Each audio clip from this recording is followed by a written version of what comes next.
Check, check, 1, 2. Can you hear me? Can you hear me? But this would mean it would not be live. Is this correct?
2-2.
Good morning, everybody, and welcome to the final event of the season of the GWA Wingfoiling World Tour. I'm Josie Ashler, and welcome to Taiba.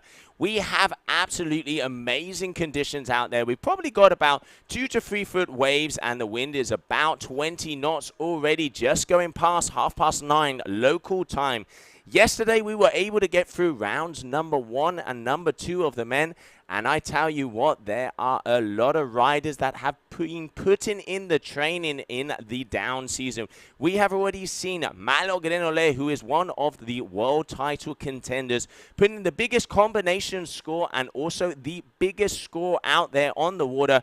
But let's not forget, at the moment, the guy on top is Goyito Estredo, the past multiple-time windsurfing freestyle world champion, who has most of the points to be able to take that world championship. But also in there we have Christopher McDonald, who is the youngster up and coming. Who's it going to be? Who's it going to be? Is today the day that we might see a new world champion? We will have to have a look at the action and find out. But before we do so, we're going to check out the highlight video for day 1 down here in Brazil.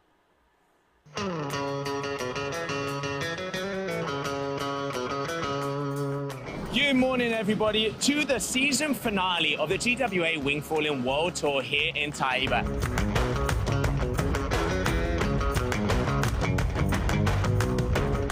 As you can see, conditions are looking good. We've already gone through the registration with more than 40 athletes from more than 20 nations.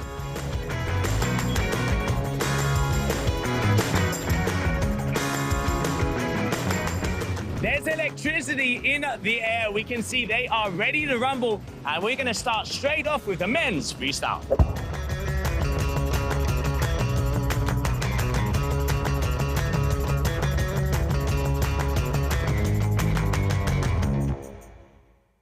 Hi, it's Malo Grenole. Hello, I'm Goyito Estredo. I'm Christopher Wolf McDonald. I'm pretty excited. I'm feeling very relaxed. I need a couple miracles to happen. To have the chance to be surf freestyle world champion. I need Malo to place third. And I need Guido to place fourth or fifth. I come here to have fun. And I have to win, but there is a chance. Yeah, the spot in Taiba is perfect. I've been enjoying it a lot. I think the condition here in Taiba is not my condition, to be honest. I never trained with this condition. It's pretty challenging. I've never ridden in much waves. Yeah, I think it fits pretty much to my riding style. Wingfoiling is a pretty young sport. I think this sport is really good. It's perfect for young people. Doing wingfoil opens a lot of more conditions to ride. We will try to give our best to improve this sport bigger. And it's way more fun. In windsurfing, I have 9 world titles. Now maybe 1 in wingfoil, you never know. Malo is gripping. I saw him training. I've been here since 3 weeks. One of the top guys for sure. I really improved my wave skills and also some freestyles. Haven't been doing much training, but I've got here early. Let's wait and see what happened in the end. Let's do this.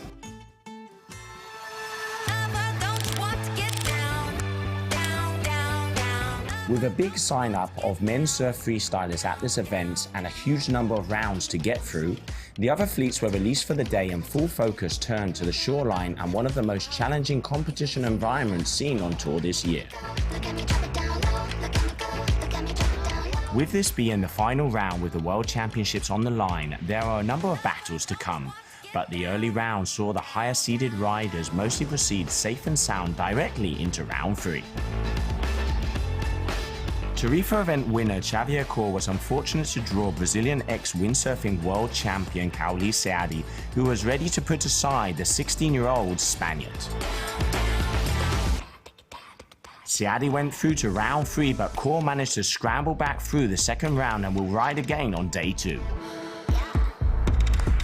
Goyito Estrada holds the points lead.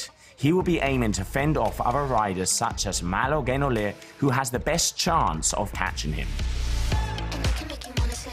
Performance of the day goes to the French team, who in round 1 made his intentions clear with a faultless heat in tricky conditions.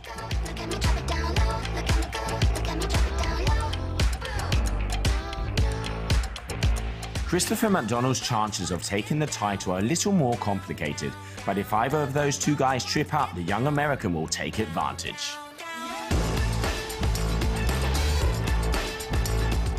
The real business begins with round 3, which you can watch live on all our official channels. Day number 1 of competition couldn't have ended any better. We had great conditions, able to finishing off 2 complete rounds of the surf freestyle on the men's side. We're going to be starting off bright and early tomorrow, because it looks like it's going to be even better in the morning. 9:30, first possible start.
Good morning, and here we are at Taiba on the beach, and we are ready to go. All the athletes sure do have a good vibe. Everyone's ready for this competition. It's the final stop on the GWA calendar, and let's talk a little bit about the conditions. Right now, We've got a nice steady 15 knots.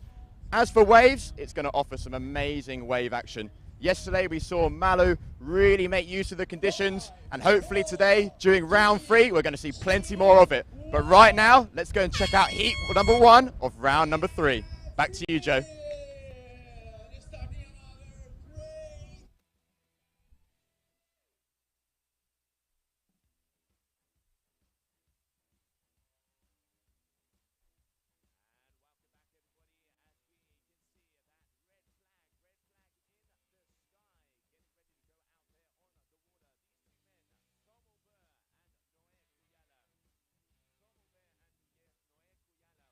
Ready to go.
So here I am with the first heat winner of the day, Noe.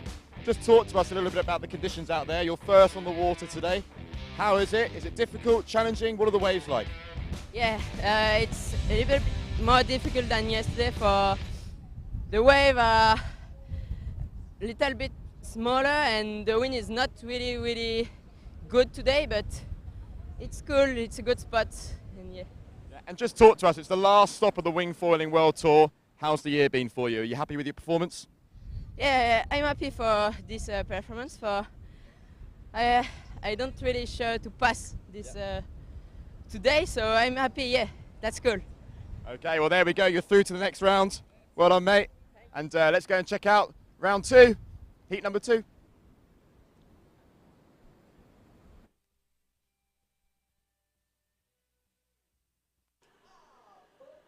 And there it is, green flag up in the sky. Let's see what is going to be happening out there in the water. We just saw that interview with Noe Kuyala taking the winner by the skin of his teeth in that last heat. And we are now going to be continuing on with the next heat of this round number 3, where we are going to be having out there in the water that man on the screen, Tituan Galea, is going to be going up against Victor Habuskik, coming out of France, as we are getting ready to go.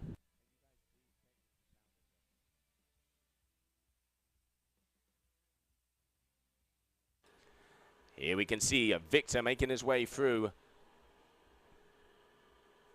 As we're just waiting for some updates on a little bit of the scores. All right, so Tituan Galea looks like he has had his first surfing wave. Here we can see him out there on a 4.5 meter. Starting off with a little toe side air into this right-hander. Nicely coming down. A little bit of a short break. As we said yesterday, what the judges are looking for, they are looking for commitment. When it comes to surfing, they are looking for commitment. They are looking for down-the-line surfing. Getting the turns right in the sweet spot and really risking it. The riders like Malo Genole and like this man here, Tituan Galea, when they push it in the surf, they are going to get those higher scores. And then when it comes to the maneuvers, we are looking for execution. Execution is what we are looking for, to be able to make sure that they do their moves with technical difficulty. They do it with style. They have some travel. They get the height. They dot the I's and cross all of the T's to start off. And there we can see already out there from Victor a backflip, but not properly landed. So that's going to be a crash for him, as they're looking for 2 waves and 1 maneuver. Each athlete has 15 attempts.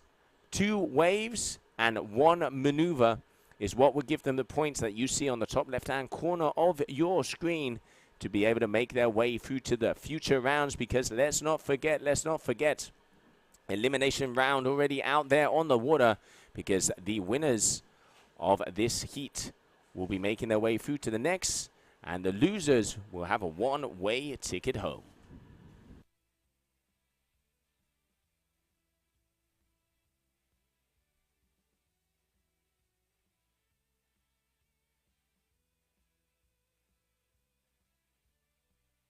And as we can see out there, we are just waiting, as we have, let's not forget, world title scenarios out there on the water.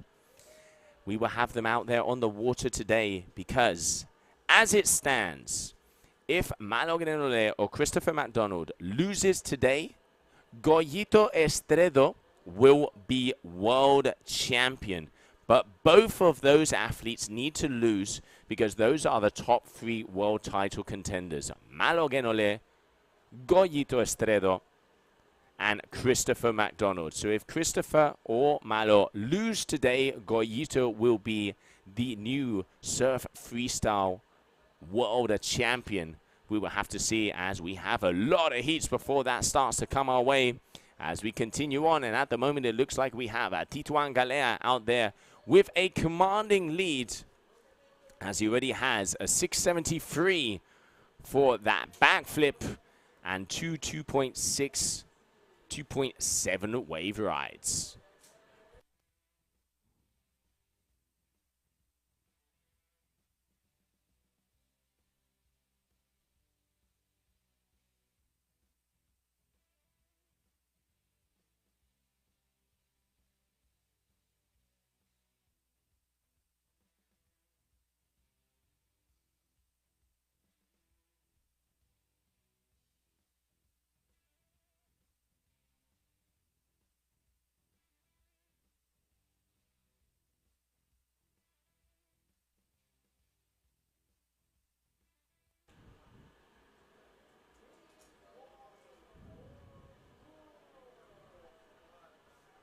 12.63 there for Tituan. As he starts to roll in, you can see he's starting to get a little bit of better turns. It is quite a bit of an inshore shore break. Roundhouse all the way back to the top of the lip.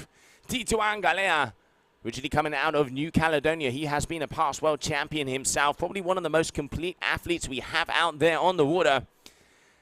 And one of the things we have been seeing this man do, we saw him do the first double backflip off the waves in Maui about a year and a half ago. He's been riding some very big waves out in One Eye and tacking around, coming in on this beauty out there on your screen. All the way back now. Can he keep that power? Yes, he does. Want to see a big turn off of him here. Just not quite getting the timing right out of that one. But still, he has a 2.73 and a 3.17 for both of his wave scores. And that 673 is the score for his maneuver. And then when it comes to Victor, a 270, that man on your screen. At the moment for one wave ride as he makes his way past, you can see there is quite a bit of whitewash. There is quite a shore break here in Taiba. We saw some of the athletes having a little hard time getting past it yesterday, but so far so good. As we are now in round number 3 of the competition, heat number 2, Tituan Galea, Victor Habutski.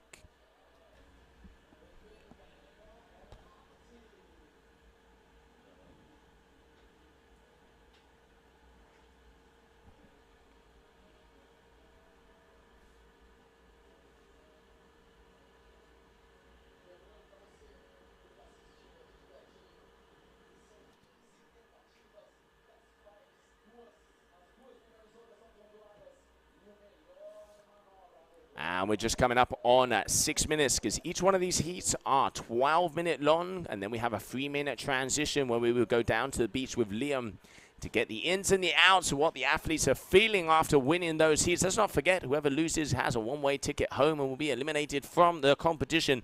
The idea out there on the water today is that we go through round number 3 and probably round number 4 of the men, and then also the ladies will be coming out on the water. We do know already that Paula Novotna is our new world champion. She already wrapped that one up at the last event down there in Tarifa. And nice surfing here from Victor on the inside. Suddenly rack some turns around on that one. Did go a little bit straight lining and using the wing here to be able to navigate his way through. So yes, on the ladies' side, we have had already our world champion being crowned with Paula Novotna on the surf freestyle side. But there's still the surf slalom on both the men's and women's discipline as we continue on for the final event of the season here of the GWA Wingfoiling World Tour. And as it stands, Tituan Galea in the lead so far, already racking up a 11.09. We did see a 12.36, if I'm not mistaken. A 14.87 from Noe Kuyala in that previous heat. So at the moment, that is up and around. And we also saw from Malogan and Ole yesterday, we saw a 23 point something, if my memory serves me well. But what has been said at the skippers meeting is that judges are really going to be hard on the surfing. They are looking for that commitment. So you're not going to get big scores if you can't just kind of jump into the wave and not turn it. They want to see the surfing style, and then quality versus quantity on those maneuvers. Execution is key. And definitely all of the judges have the old knives nice and sharp to cut those scores in half if you are not going for those top moves. Day number 2 here in Brazil. And about 15 to 20 plus knots already. Gus showing at 23. You can see guys out there on 4.5 meters. There we can see Tituan out there on the F1, cruising through the competition area as he is comfortably in the lead so far with a little bit over 3 minutes to go.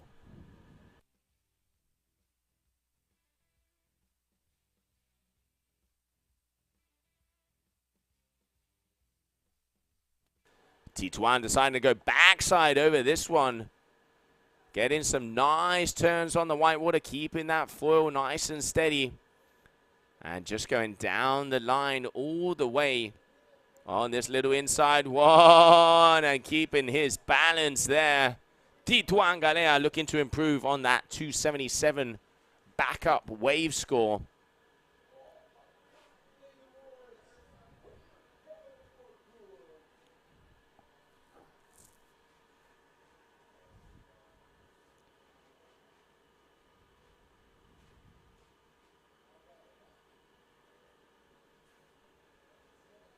And looks like Victor actually, yes, getting the move there.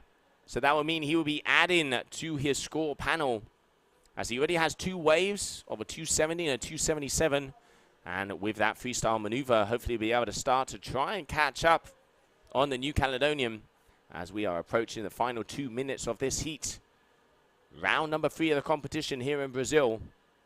And Taiba providing great conditions out there.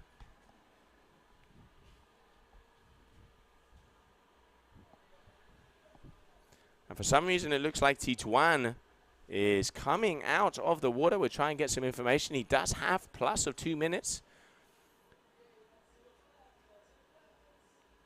And being helped with his board. So we will get information on that. Let's go back to the action out on the water, guys. And here we can see Victor.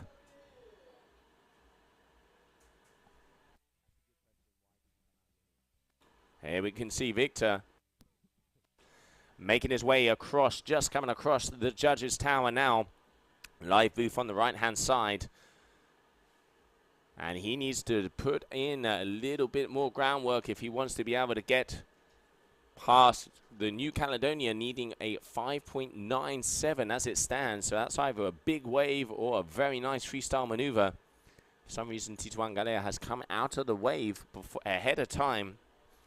And we will get the info for you on that as soon as possible. But here, let's enjoy the surfing. All right, nice. Up and down. Roundhouse is it, but getting munched there by the wave and losing his wing mid-surf. Definitely going to be deducted on that one as not showing the control that he was needed. So that is official. Making his way through to the next round of competition. Out of New Caledonia, your winner, Tituan Galea. Let's have a little look at some of the highlights of that last heat.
And there we can see some of the beautiful waves that we had out there on the water from Tituan Galea. And we're going to go down to the beach with Liam as we have an interview to see how he felt in his first heat of the day. Down here with Tituan Galea, who's just come off the water, winning your heat. But just talk to us a little bit there. You came in 2 minutes early. What was the reasoning behind that? Well, today there's even more wave than yesterday, and it takes at least 2 minutes to get out. So when I saw the timer, it was less than 2 minutes. I say, okay, like I crashed less than 2 minutes before the end. I say, okay, I'm better going on the beach, and I will see the result. But I'm stoked to win this heat. Well, there you go. And just talk to us for you and your riding style. Does Taiba suit that? Yeah, I mean, much better than any other place we had this year. So I'm really happy. And I'm really impressed to see some other rider like sending like crazy here. yeah, I never thought what they are doing was possible. So it really pushed me for the next years. Well, you look super comfortable out there. We're looking forward to seeing you push the limits a little bit more. Good luck in the next round. And Joe, we head back to you for the heat that's going on right now. Thank you very much. Yeah, good to hear. Tituan Galea definitely looking on top form at the moment as we continue on because he will go through round number 3 of this competition. And out there on the water now, we have that man, the Rasta Meister, on the right-hand side, Alan Fedit, and he is going to be going up against Hugo Marin. Those are the two athletes getting ready to battle it off. As I just heard the counter out there, meaning that we are ready to go. 12 minutes of action. 12 minutes of action. And it looks like Alan Fedit is going to be the man to start off firing that first bullet.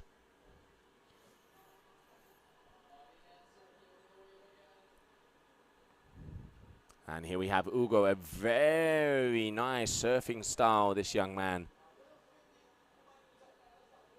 Absolutely killing it down in Dakla, where we've seen him take top spots. Hugo definitely more on the surfing side than the maneuvers, but he has upped his freestyle game. So this mixed format out there will definitely be a lot easier for him. But Alan Fedit, as I said before, the Rasta style Meister, really racking the moves together. But this man here, Hugo, at the moment, already with 2 waves to his name. He has a 2.40, and Alan Fedit there, frontside 3 into the wave. But one of the things that the head judge did say, you might be able to jump into them, but if you want that to count and for us to give you the extra kudos, the extra shackers, the extra smiles on your score, you really do have to be surfing it. So, okay, toe side backflip. Does he come out? No, he doesn't. Toe side backflip attempt there from Alan Fedit. At the moment, he has a 6.20 already on one of the waves, so a very big score there for him. And we're just waiting for second wave score of a 2.87. So Alan Fedit in a very comfortable lead as we stand, and just waiting to see if he will start to get his freestyle on. And here we have Hugo Marin letting go of the full. Beautiful cutbacks here. Right, that's what the judges are looking for. Right in the pocket there, keeping his balance. Almost letting that full loose. You can see how he really re-entries it. He pulls it together. Smaller wave, keeping it on, not using the wing at all. Good surfing there from Hugo Marin.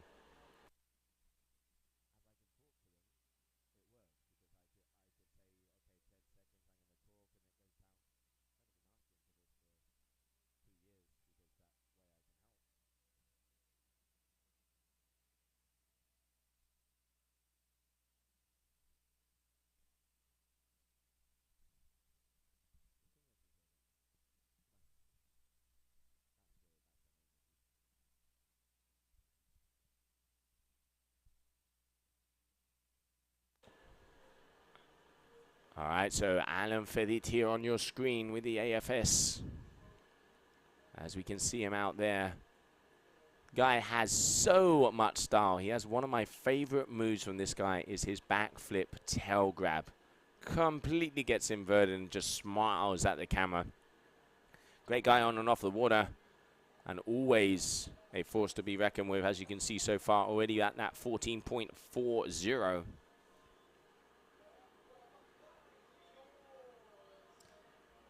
Big heat also coming up next as we have Xavi Core going up against Christopher McDonald. 2 of the top freestylers on tour. Now we're going to have to see if it all comes down to the waves, but look at the style here of our French athlete all the way down. Judges are really going to be liking this one. Speed star in it. Roundhouse, can he get it off the top? Yes, he does. Back to the white water rush. Yeah, very nice surfing here from Hugo. And we are going to have to see what the judges are going to be scoring that one. I'm really going to be interested to see the score. Maybe we can have a little replay of that last wave from Hugo Marin.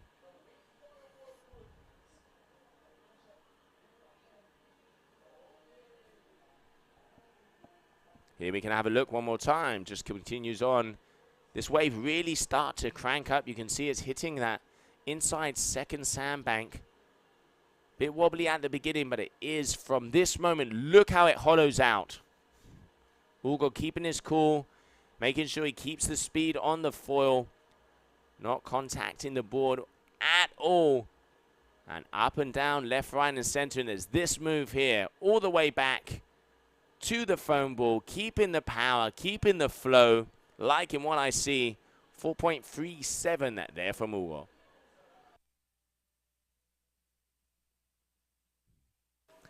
And there we can see our MC Andre down there on the beach, getting the vibes, making sure that everybody stays on their feet.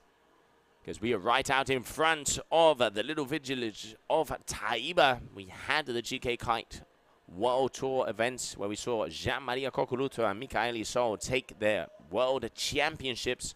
One of the best freestyle events we have seen to date. And now we are here a little bit further up the beach on the ocean side. And currently on your screen, Alan Ferit.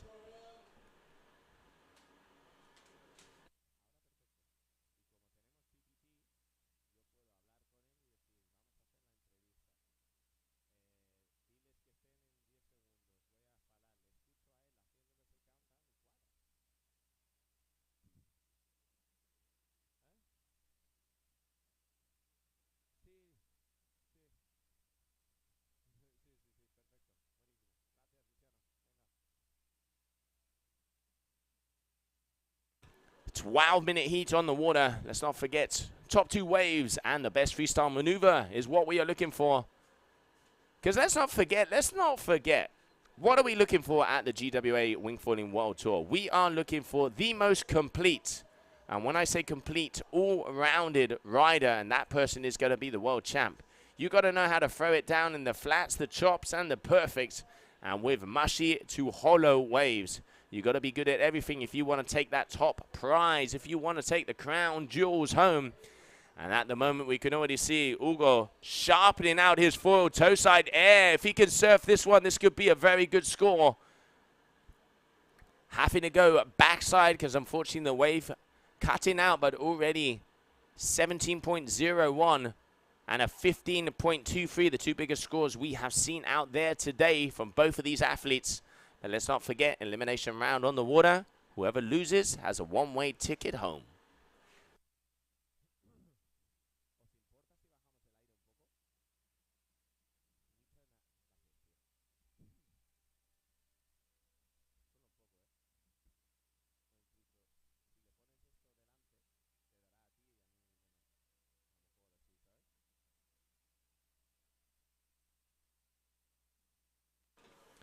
So as it stands, there we can see a 4.37 for wave from Ugo and a 2.60. But he's improved that with a 5.87. And here he is. He really is picking off on the set waves. He's hit a solid back loop with a 5.87. And now he's looking to improve on that surfing style. And he is really pushing it. This is what we want to see. And Alan Ferit is looking like he's on a wave as well. Okay, airing into the pocket. Maybe we can get a little replay of what he was doing there before that last maneuver.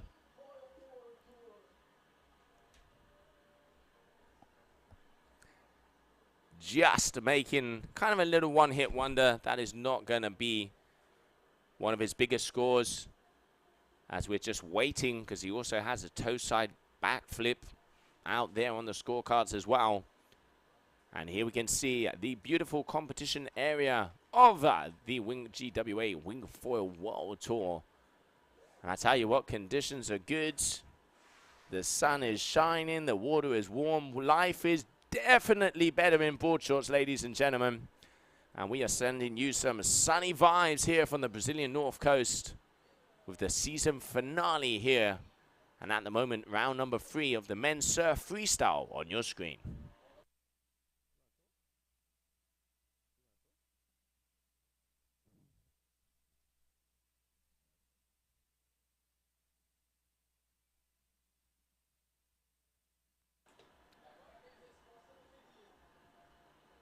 All right, so Alan is looking to improve on his 3.27 waves. He is about 5 points in between these two guys. So he would need to improve by a 7.51. So he needs a 7.51 on one of those scores to be able to continue on in this competition. And he definitely has his work cut out as we are approaching the final 2 minutes of this heat.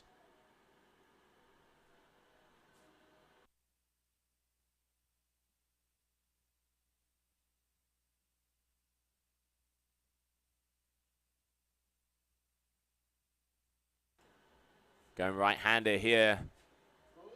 Oh, just holding it together, wants to get some power. We're going to have it there. All right, going for a front side. Free re-entry there from Fedit. But just unfortunately not being able to get the landing. Yesterday we saw scores in the 18s, 19s. And then we saw from Malo a 23.36.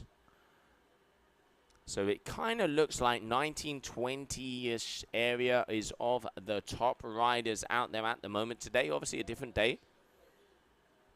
So we'll have to see. But so far, it does look like Hugo Marin is definitely in top form.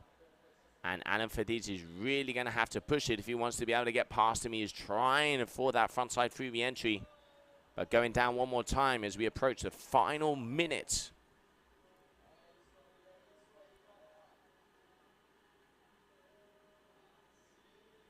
Next up, big heat coming out on the water as we will have probably the 2 biggest freestylers on our tour, the biggest surf freestylers on our tour, Christopher McDonald and Xavi Cour. There we can see Noé Koyala, also one of the freestylers. One of the youngsters there just checking out and having a look on his teammate there from the F1 team as we approach the final seconds of this heat, where it does look like it is going to be Hugo Marin who will be making it through to the next round. Just waiting for double confirmations on that. But yes, that is official. Hugo Marin is the winner of that last heat and continues on here in Taiba. And then we can see the crowd, hands in the air. Very happy there for Hugo Marin. Let's have a little look at some of the highlights of that last heat. And then we will grab an interview with that man there down on the beach. Your heat winner.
There we can see that amazing action that we had out there in that round number 3 in between these two men out on the water. But there can only be one, and he is standing down on the beach with Liam Ugamarin, your heat winner. Hugo Marin through to the next round. What I must say is watching you there on those waves, you do look at home a little bit. You're very elegant, smooth. It's nice to watch. How does it feel to ride conditions like this? Does it suit your style? Yeah, first, thank you very much. And yeah, of course, I'm really happy because the first event with kind of waves, even if it's onshore waves, still waves. So it's really nice to show what I'm able to do in the waves because the past event was only freestyle in flat water. So this I'm really happy. And also the spot is really nice because the wind is consistent and the waves are really breaking far away. So you can do a lot of turn and jump into the waves. Yeah, you sure do look comfortable out there. But just talk to us right at the end there. You seem to have lost your board. Came right in. You got a little bit of a battle scar? Yeah, I injured myself a little bit, but it's okay. It's part of the game because there is a lot of shore break here.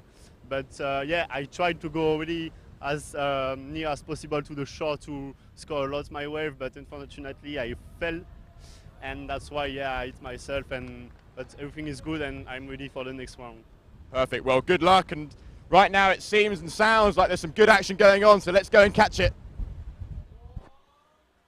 Yeah, thank you very much, Hugo. Thank you, Liam. Good action out on the water, I can tell you that. Everybody start to look at the water because we have Christopher McDonald versus Xavier Core, two of the biggest freestylers we have out there. And they are pretty decent in the waves, but definitely not their strongest part. There you can see Christopher McDonald from the United States on the left-hand side. And we have Xavier Core from Spain on the right, the winner of the last event over in Tarifa, which was pure freestyle. And now both of these boys are going to battle it out because they do not want to be going home. But Christopher already starting to throw down a hammer with a 8.17 for a big front flip. And now already a 3 and a 4.33 for his first two waves. And Xavi with a 2.57, that is his wave score, and a 5.57 for his freestyle maneuver.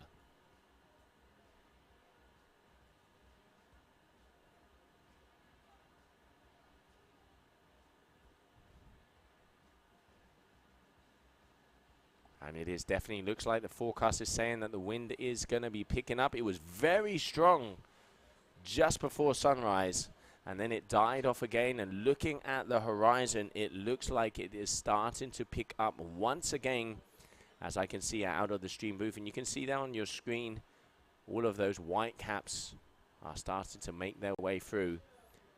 All right, Christopher McDonald, front side 3, entering into the wave. And surfing it up a little bit as well, as he is looking to increase on his wave scores.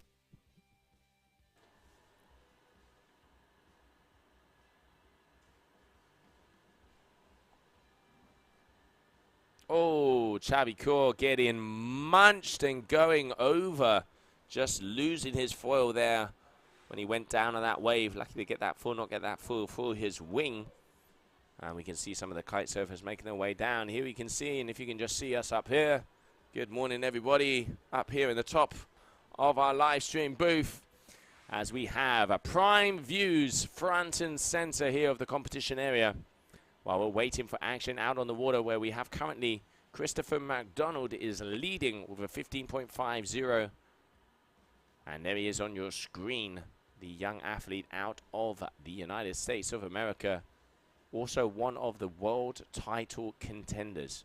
Basically, Christopher has to stay alive today, as we are probably going to be doing round number 3 and round number 4 of the men, to still have a chance of being a world champion, as we saw in that highlight video of day number 1. Will we have an American world champion? We will find out. But it is all going to come down to who stays alive and who continues on. As it stands, it is Christopher McDonald, your heat leader.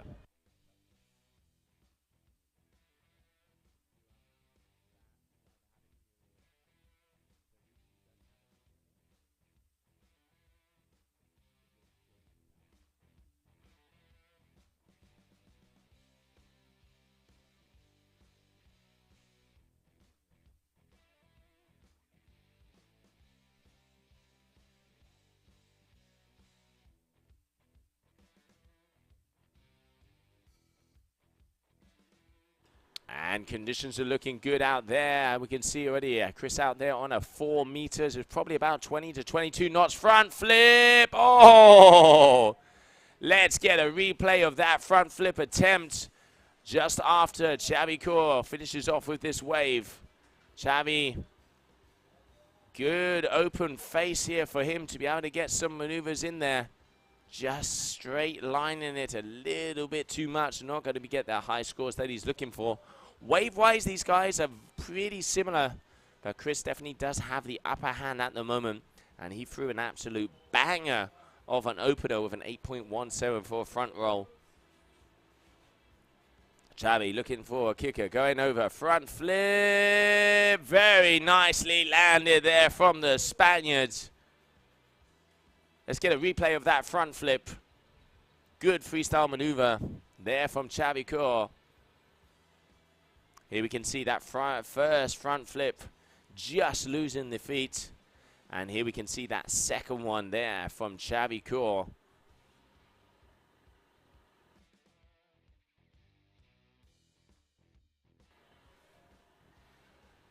Toe side air into a wave. Now he's going to want to try and surf it. There it is, back a little bit. This is where the wave starts to bounce out. Trying to ride it as much as possible. Linking the freestyle to the surfing as we are just coming up on 5 minutes left of this heat. Very big heat out there. Because let's not forget, if Christopher McDonald is eliminated from this heat, it would eliminate his possibilities at that world title race, together with Malo Guenolé and Goyito Estredo.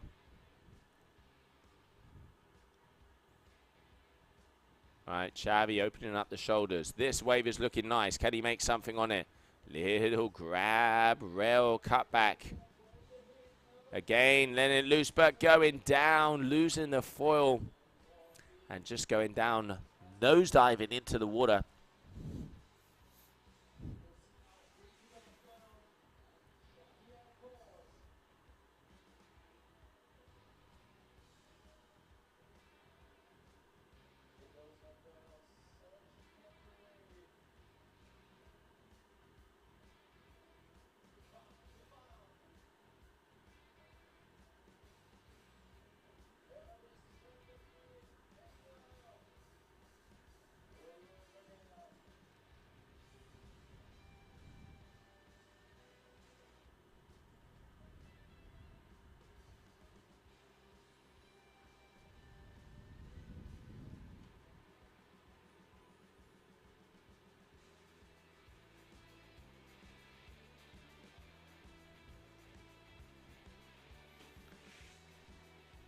All right, so definitely Xavi Cour is looking to see if he can get some bigger scores. He needs to improve. He needs a 5.37 if he wants to take the lead. And that is definitely going to have to be on one of his wave scores, as that 7.57 is already on the freestyle moves. So he is going to have to get a wave score of a 5.37 if he wants to have a chance of taking out the young American athlete. Both of these guys, some of the youngest athletes we have out there on the tour. And here, front and center on your screen, the Spaniard already making his way down, connecting with some nice waves. He just needs to get the surfing in. That is a better open arc turn. So when it gets hollow is when he has the problem. And there you can see once again, going over the top. And that is going to be yet another wipeout there for Xavi Cour. 15 attempts each of these athletes have.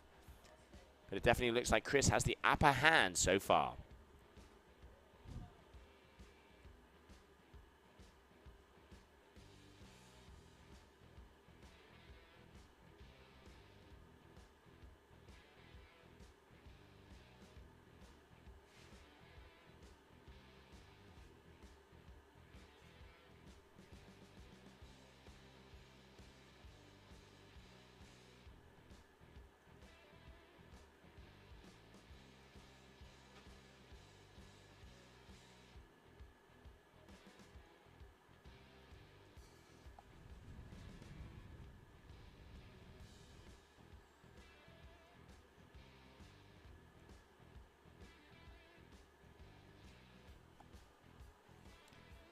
And as you can see, we have 48 male athletes, as we have this 48 dingle. So what happens with this dingle is that each athlete that is eliminated as of round number 3 has to pack their bags early and go home, meaning that they will not continue on in the competition.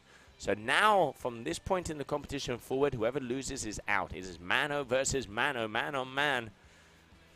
Christopher McDonald going for the front side at 7, but unfortunately going down. So as it stands, Xavier Core coming up on the final minute of competition. We can just see some of the kiters wanting to have a little bit of exposure, as unfortunately sometimes there are people that will go right in the middle of a competition area.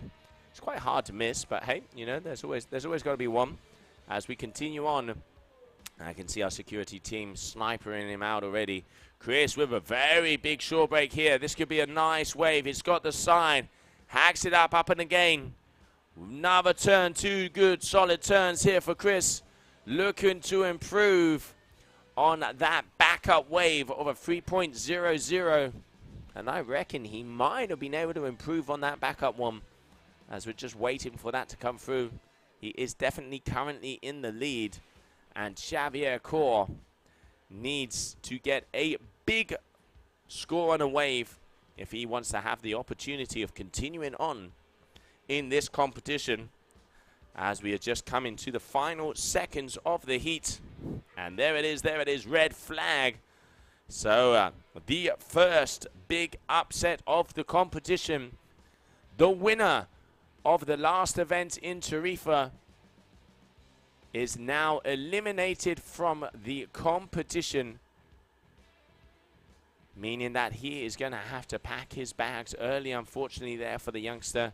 Xavi, one of the top freestylers on tour. It definitely looks like he has to put the homework in on the wave riding, and we will have a very complete rider. But they are so young and they have loads of time, and what a season that young man has had with his first ever event win. But this man coming in to the shore, your heat winner, Christopher McDonald. Let's have a little look at the highlights from that last heat.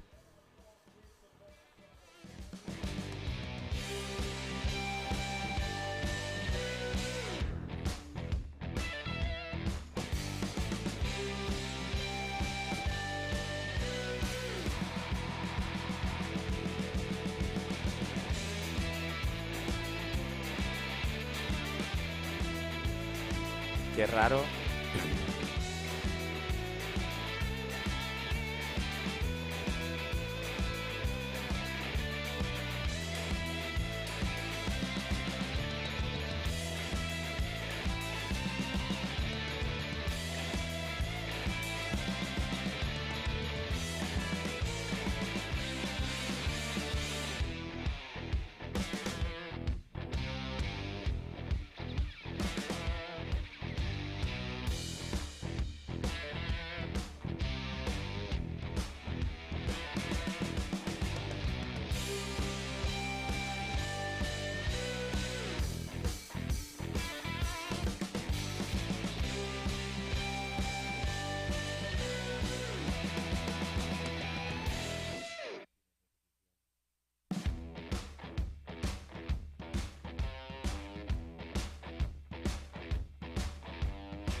And as we can see, some of the final waves of Christopher McDonald, your heat winner. And we're going to go down to the beach with Liam and see how that young man is feeling, because his world title contention possibilities are still up in the air. Chris, the world title is still in the grasp. It looked challenging out there. You're up against Xavi Core there, who just won the previous Tarifa event surf freestyle. What was the sort of game plan coming into this heat? Well, it's funny enough that we're staying with each other, so I mean, there's a lot of trash talk. We didn't have the greatest conditions that heat, but I mean, Taiba's definitely a challenge. He won the last event. That's very impressive, but I'm glad I could beat him here. Yeah, and I was going to mention about the waves there. It just seemed on your heat, it just looked a little bit tricky there. A few nasty wipeouts. Talk us through what that sort of break of the waves like. I mean, at the start of heat, there was one set, and then most of the heat, you're just riding back and forth waiting for a set. But, I mean, that's part of the competition. There's challenges, and I like it. Brilliant. Well, we look forward to seeing you in the next round. Congratulations. The hopes are still alive. And let's get back to the water because there's plenty of action to come. Yeah, thank you very much, Liam. Congratulations, Chris, out there on the water. As we continue on, we have that man, Axel Girard from France. He is going up against Sebastiano Zorzi. There are the two youngsters. And when I say young, I mean young. So many under 18-year-old athletes at this competition. Sebastiano Zorzi, the younger brother of Ricardo Zorzi, who has been an event winner himself, one of the top freestylers, not having the best season this one, and younger brother definitely coming up, and it is with moves like that. Nice inverted front side free. Sebastiano Zorzi, as he didn't go foil over full, it would not be a back loop, but already a 4.03 for a freestyle move there on that frontside free. Sebastiano Zorzi, and a 1.27 would be his wave score. Axel Girard, front side 7. And then we have a 2.63. So big move starting out there from Axel Girard. As both of these guys are starting to battle off, because as we said before, elimination possibilities out on the water.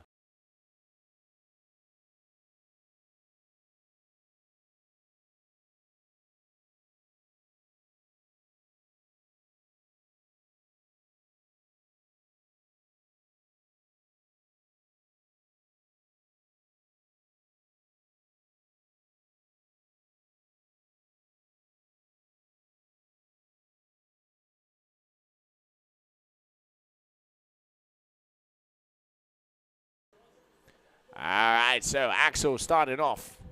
Already got a couple waves out there, so he's going to be improving on his scores. As I said before, it's around the 1920s. Combination heat scores are the big numbers that are starting to come out. We just saw Christopher there with a 16.40. Oh, a little bit of heads over heels there for Axel. Around the 1920s are kind of the scores you want to be hitting to be able to get through to the future rounds. Let's not forget, Mano Guerrero yesterday, we saw him get a huge 23 plus score on his first heat with a 23.36. So those are the kind of numbers we are looking to see.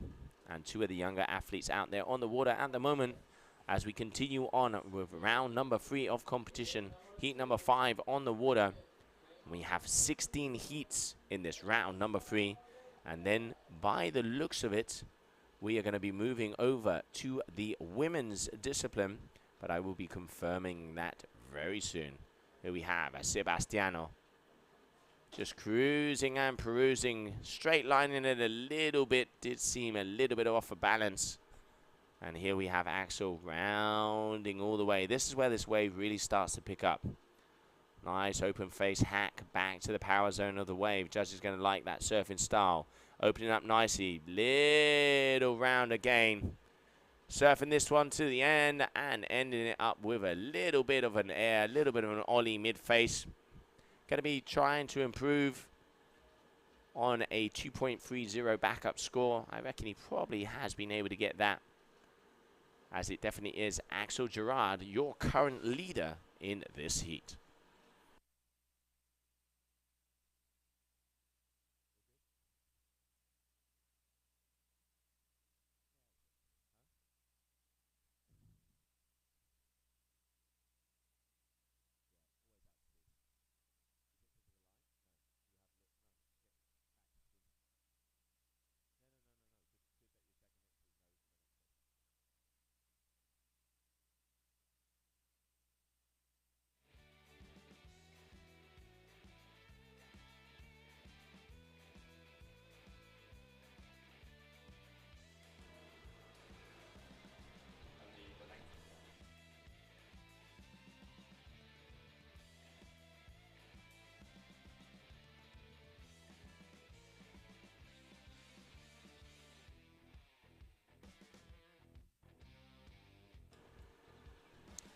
So if you are just joining us, good morning here from beautiful Brazil, coming up on 11 o'clock local time here on the north coast in Taiba.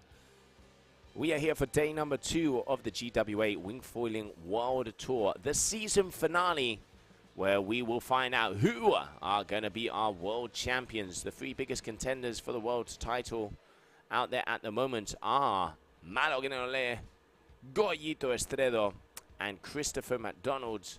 And then on the ladies' side, Paula Novotna already sealed the deal at the last event in Tarifa.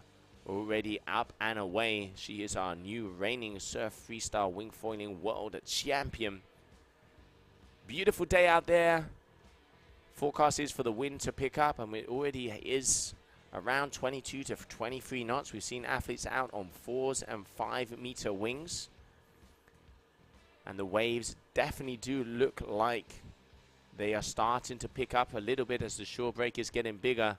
So I can tell you we're going to be seeing some carnage as that afternoon goes on.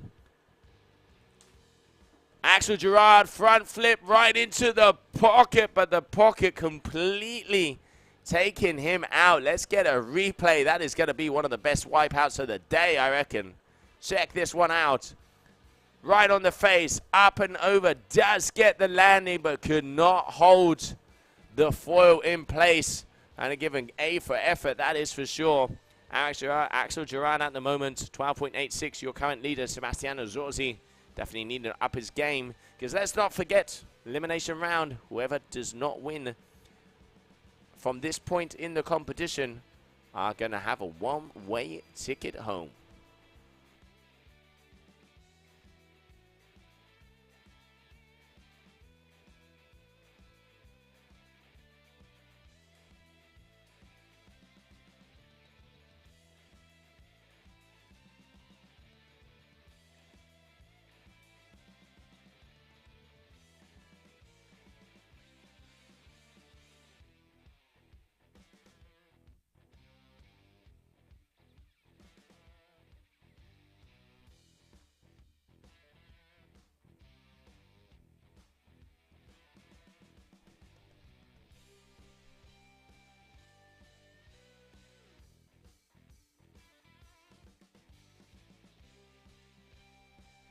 And there we can see the world champion herself, Paula Novotna, out there having a little chat with Juan Antonio, our race director, and the lady behind the lens out there on the jet ski, also Svetlana, getting all those golden shots, making sure that everywhere around the world knows what is going down here in Taiba.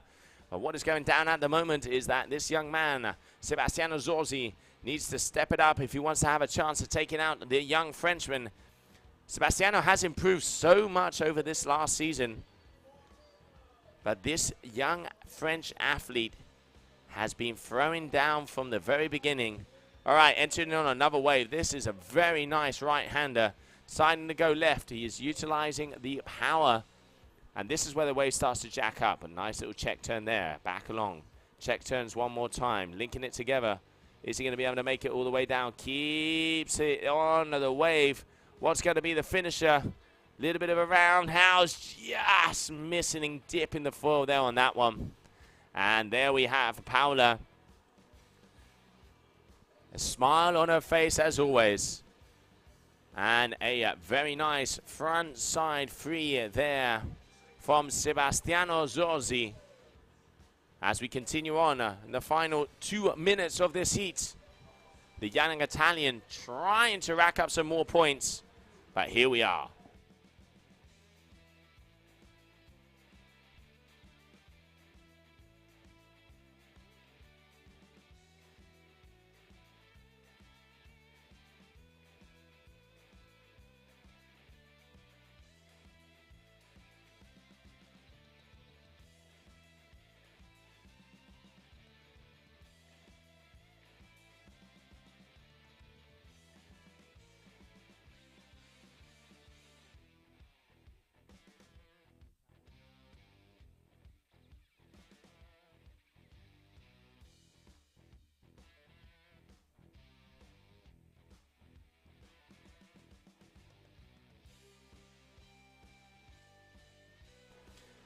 And we're back, coming on to the final move. Oh, he's going for the front flip, this young man. Talking to him yesterday, he still hasn't landed, and he is so close, as we can see. And there it is, 1 minute left, 1 minute left. Our MC Andre making sure the vibe on the beach is and has everybody on their feet. Let's have a little look out the window here. Can see all over the athletes starting to get ready. We also have the crowd. The beach is starting to fill up because let's not forget the best athletes in the wingfoiling world, front and center here of this beautiful location of Taiba, water sports heaven. But it definitely looks like it is going to be Axel Gerard at the moment in first position with a beautiful front side 7 to start off his heat with a 7+ score.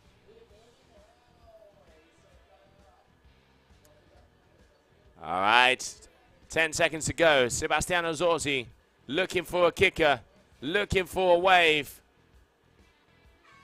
But he is not going to find it, so that is it, that is it. That is the end of the heat. And making his way through to the next round, Axel Gerard from France. Let's have a little look-see at the highlights from that last heat.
And great action there from that last heat where we saw Axel Gerard taking the win. And what a way to start off, as he really started off with that 7.13. 7.13 for that final flat side 7. And let's go down to the beach, because I can see there on our screen that Liam is going to get some words from that young man. Axel, a big front side 7 to stomp your first trick, scoring over 7 points. Puts you in a good position. How did it feel to land that one in slightly tricky conditions? Yeah, I'm very happy to land that trick in the start of my heat. And after, I just have to surf, and I'm very happy to pass to the next round. And just talk to us a little bit about the wind. We know the waves can prove a little bit of a challenge to some of the riders.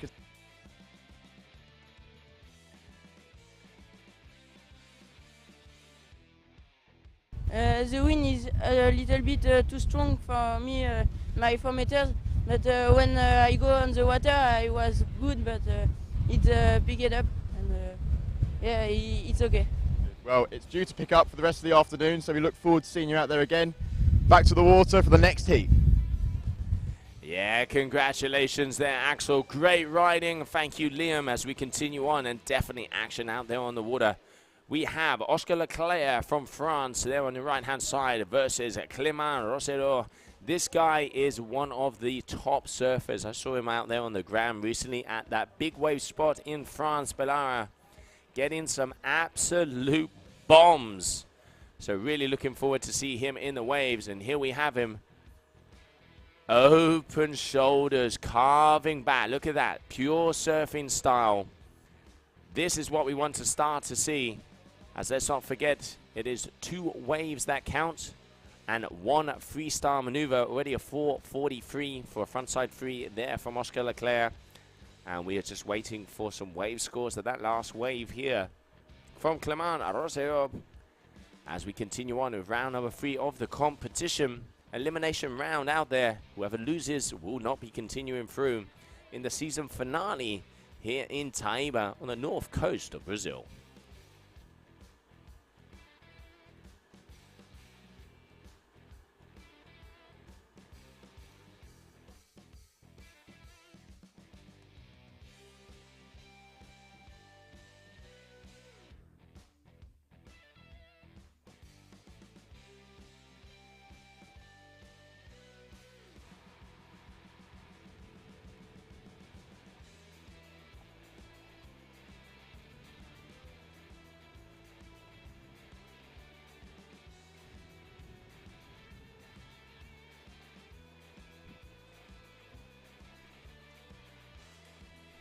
Here we have Clément going down a left foot.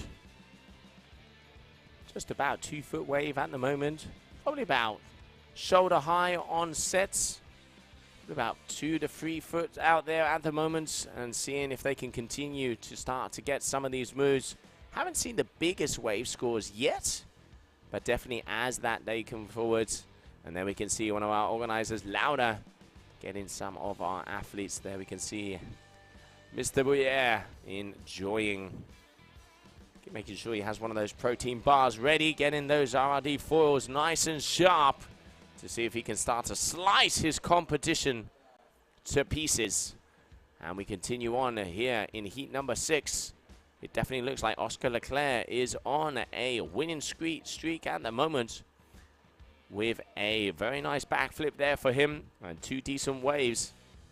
As we continue on, here we can see the French athlete throwing down some good moves to start off. And let's see what happens as we continue on with the second day of competition. Very old Big Wednesday style surfing there. Longboard, open shoulders, opening the hips. Nice and stylish. Wants to get a little bit more power on some of those turns if he wants to get the love from the judges. But you can definitely see the surfing background of this young man out there, Clément Rosero, as we continue on. Let's have a little look-see, as it looks like Oscar Leclerc also has another wave coming his way, keeping the speed. Just a little bouncy there through that transition.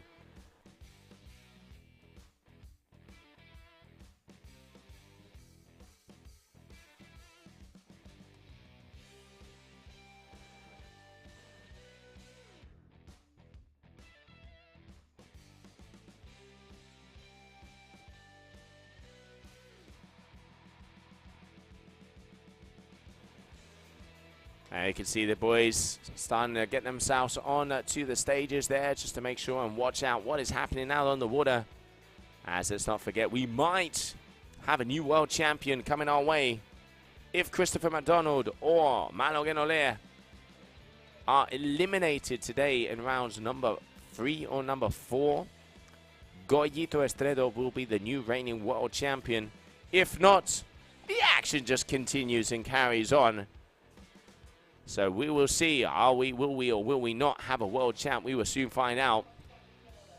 And now, out there on the water, 2 very good surfers, Oscar Leclerc and Clément Rosero, battling it out. Very close in between them at the moment, as we're just approaching the halfway mark in this heat.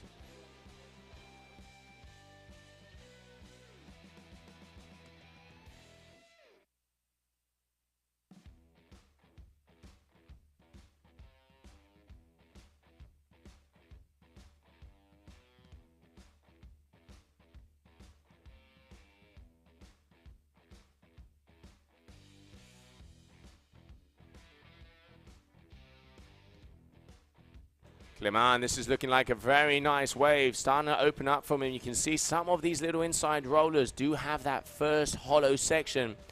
And then it does flatten out a bit. Powin trying to get some speeds.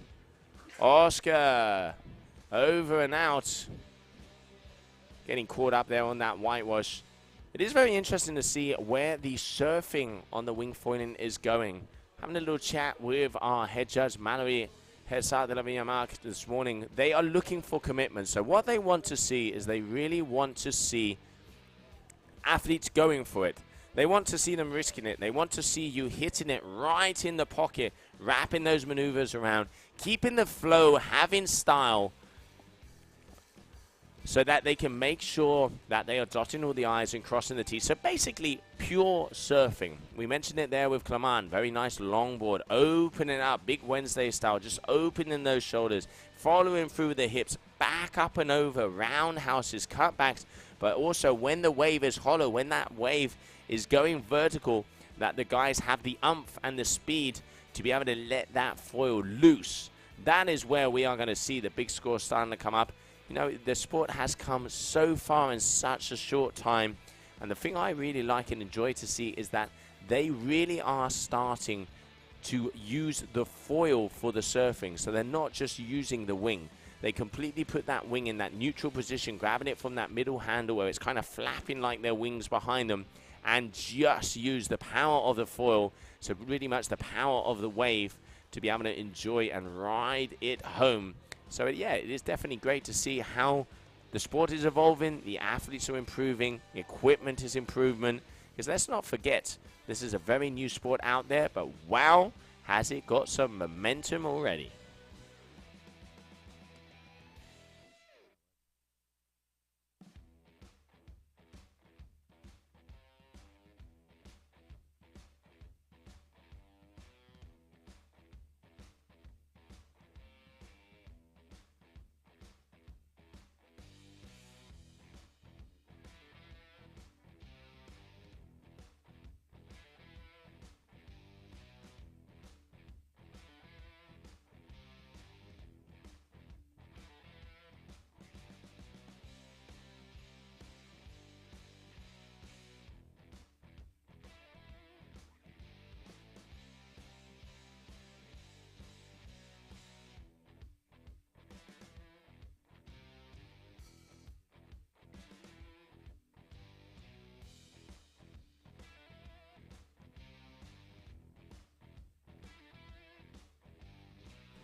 So Clement overtaken after that last score with a 5.50 for that backflip. So currently in the lead.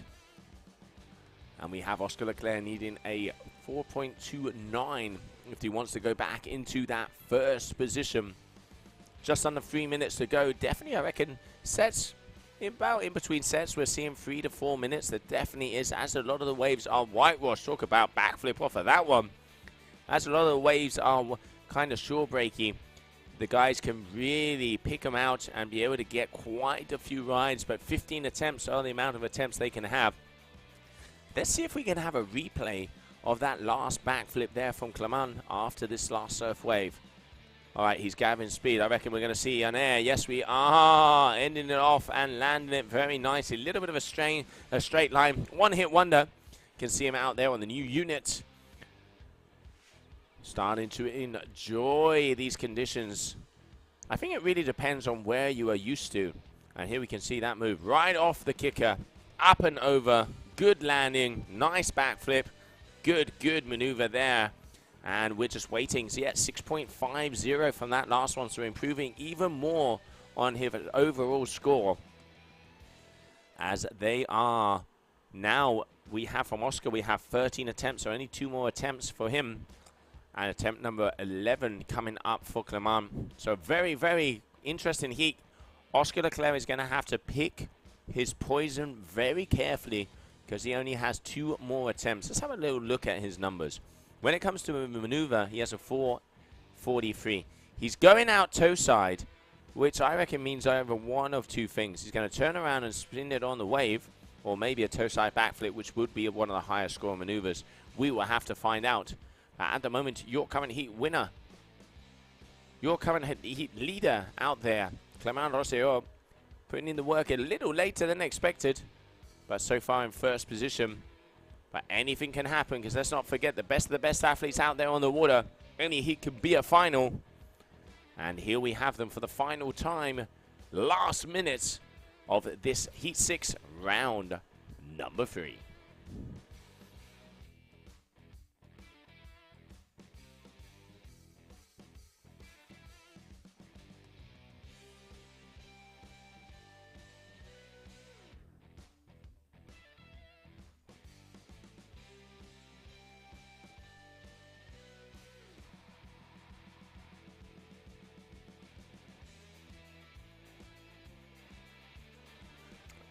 And a back roll there from Oscar Leclerc, but unfortunately going down. And there we can see Clément once again going for that backflip, but also wiping it out. As it does look like the final seconds. There we can see the Boyer brothers. That is it. Making his way through to the next round is going to be that man on your screen, Clément Rosselló.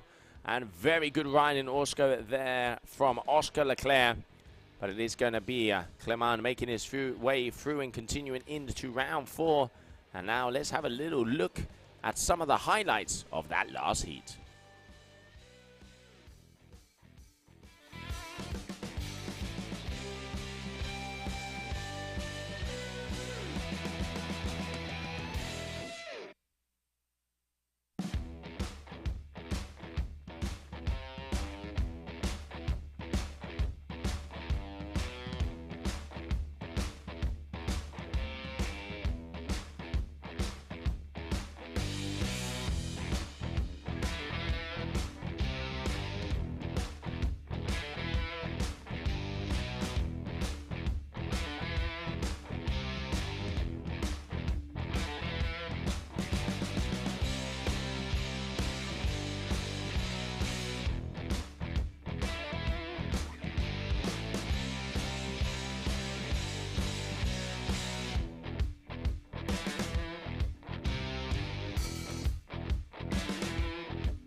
Well, there we saw the action out there of those highlights of that previous heat, and it is this man on your screen with the surfing style. Clément Rosselló taking the win, and he is down there on the beach with Liam.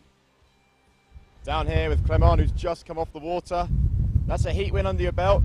You've been surfing a little bit in France. How does it feel riding the waves here compared to coming from France? Yeah, the week before the wave was super big in France. We had like Bellara, a very famous wave, big wave, so we were riding very fast on the wave.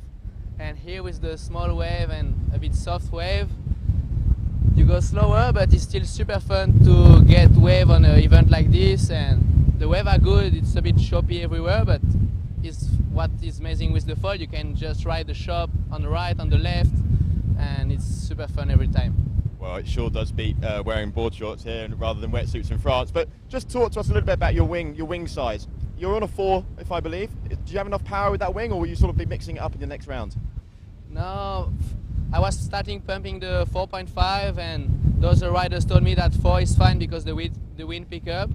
and I just trust them and go with the flow, and it was perfect for me. Perfect. Well, best of luck with the next round. Yeah. Well done. There you have it, Joe. It's 4 meter weather here, so it's clearly windy. Let's see what's going on. I can tell you what is going on the water. Hendrik Lopez versus Max Robinson. And yeah, definitely great to see Clement there taking the winner. The Rasta man here, Hendrik Lopez, coming out of Cape Verde up against Max Robinson, the Canadian.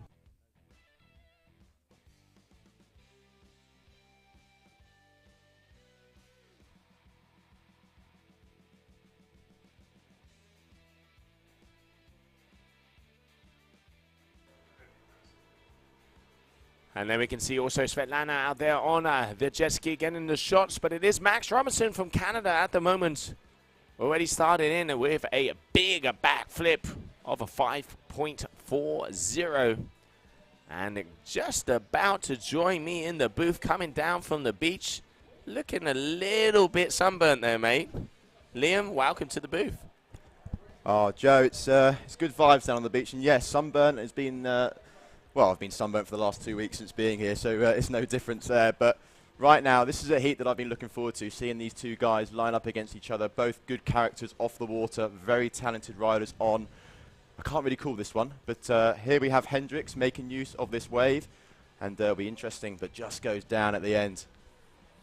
Yeah, Hendrik Lopez definitely is a very complete athlete that we have out there on the ranking. He is also a competitor on the kite surf strapless discipline, and he at the moment he's not in the top 10 this year so far, but definitely looking to try and push forward. He is currently number 37, and then also we have out there Max Robinson, currently number 25 in the world, coming into this final season finale. Let's see how they end up, because as we say, who is it going to be, and who is going to take this heat, because let's not forget, elimination round, whoever loses, one-way ticket home. Yeah, and if I was them, I wouldn't want to be leaving Brazil right now. It's sunny, it's windy, there's waves, and they want to make use of these conditions. Both athletes will want to be staying in the competition. There's plenty to play for. And here we can see both riders just getting into the right positions where they want to find that nice wave. Hendrix blasting back upwind. Max may have found something here, just going out of our screens on the right-hand side. Let's see if we can follow him, and here we go. Joe, what do you reckon about this wave here? Is it going to line up for him? Well, yeah, definitely. Obviously, this is it's quite a short break. There's kind of like 2 or 3 sandbanks. There's one a little bit further down to the left, which we've seen quite a few riders using.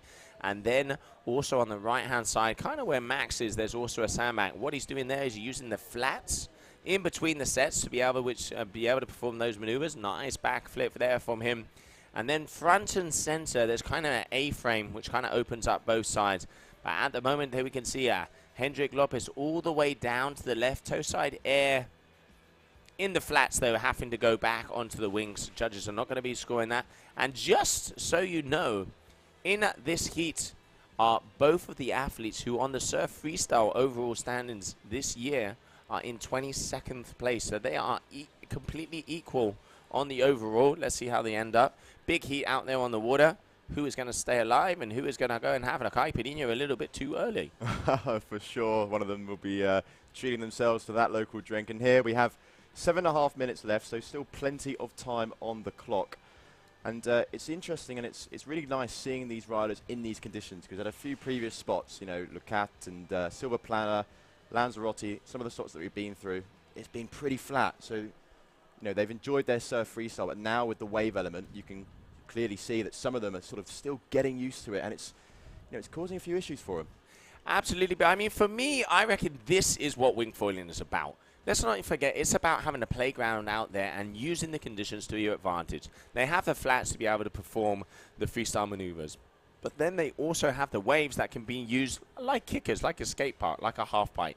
Then, if they want to, they can grab on those waves and just surf style it out. And here we can see a Max Robinson coming down, a nice right-hander, nice left-hander here, all the way down. But I am going to say it, straight lining it a little bit too much. Judges are not going to be giving the good scores, but still getting into the flow. First time he's out there on the water today. You can see a little bit more surfing style in Hendrix, opening up, losing a bit of the power there on the inside.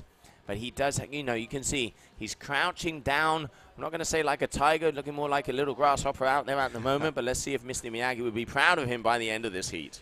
Yeah, and I think with Hendricks, he's a complete rider. And that's some airtime going into orbit. Nice little 360 there.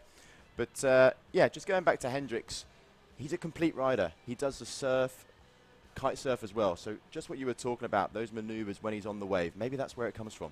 Absolutely. I mean, you know, we've seen one of the beauties of wingfoiling. We see so many athletes from different disciplines. I mean, we have world champion windsurfers. We've had world champion kiters also. And now we can see a lot of the different guys. Because, you know, in the end of board sports, if you have that feel for the wind, you have the knowledge, you also have the touch for the board, you're probably going to be decently good at this as well. And we're definitely seeing a lot of cross sports come over. Probably the weirdest cross sport we have out on the competition floor is that one of the men that's going to be coming up in the future rounds, Maxime Chablot, because he is one of the top wingfoilers in the world, but he is also the world champion free ride skier. Talk about, I mean, I know every form of water counts, but I mean, going from frozen to liquid out there.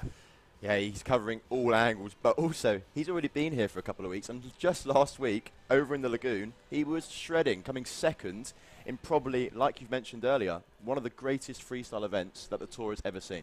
Yes, we have, and I mean, having a good heat so far. That man on your screen, Hendrik Lopez, and here we can see Max Robinson. He already has a big score for his freestyle maneuver, wants to start getting the waves. Similar score on the freestyle. You know, Hendrik has a 5.50 and Max has a 5.40, but it is the waves. There's about 1 point different in between the two of them.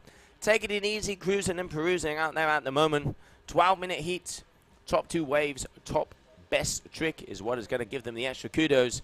And going for a very nice toe side air grab. If he can turn this into a surf, the judges are going to be giving him some extra scores. Let's have a look, because his best wave at the moment for Hendricks is a 2.90. And look how he really gets the grab. He gets the height, grabs it all the way on the outside. Very nice move there from him. Yeah, Hendricks showing plenty of style there. The judges sure will like that, and it was really nice that he was able to get back on that wave, ride it through, and yeah, will definitely score. Be interesting to see how that compares to his other wave scores. Here we have the some riders, some fans, some of the guys watching on. It's the beach is getting busier. The afternoon is soon to kick in.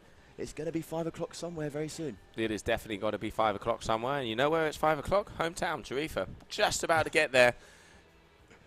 But yeah, it is beautiful to see. And to be honest, you know, like I said before, life is better in board shorts and life is definitely better in a bikini. And we can see all of our athletes just enjoying, because, you know, they're nice and warm. You go out on the water. It's not cold. It isn't gusty. And we can see conditions are a little playground out there. Lovely. But Hendricks just unfortunately there going and having a little say-o with the old mermaids, going head over heels. But he really is, look at that, powering, opening arc, opening his shoulders, then links it completely right into another maneuver, but just not quite being able to hold the full. You can see him going over that. But still, he is your current leader, 12.53. Looks like the Cape Verdean is in good form. Yeah, just coming up to 2.5 minutes. What I really want to find out from the winner of this heat is, you know, a little bit about foil sizes. I want to know what foil they're on, you know, the size, why they've chosen it in these conditions. So for sure, when I get down to the beach after this heat in 2.5 minutes, that will be the first thing I ask. Absolutely. There's definitely different types of gear out there. I mean, I know a lot of the guys, some of them have been on smaller foils to be able to keep the speed and make sure they're out there on the waves with those 900s. And also some of the guys even out there on the 700s. But everybody has the trick of the trades. And there's a lot of gear out there. So, yeah, definitely interesting to see who is using what. So we can get back to the viewers so they can understand what the best are using to be able to perform the maneuvers they do. So, yeah, definitely get some gear info. If you want some information on any of the gear, any of the riders, or anything to do with the competition, drop us a comment. We will try to get that info as quick as possibly. Throw a comment in. And if you are joining us here on the stream, welcome to day number 2 at GWA Wingfoiling World Tour.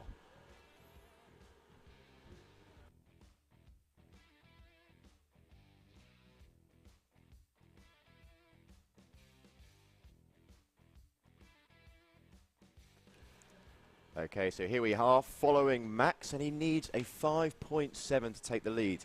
1 minute 20 to go. It's doable, but Hendricks is looking confident. Hendricks may even improve on his 12.53. So Max, you know, coming into the last 60 seconds, he's got some work to do.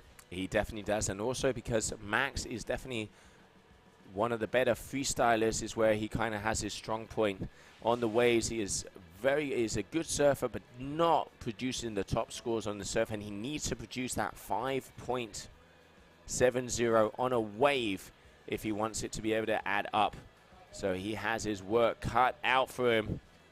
As you can see, he's going off downwind to be able to get across this whitewash. Is there going to be a wave behind it for him to set it out? Big score is what he needs as we come into the final closing moments.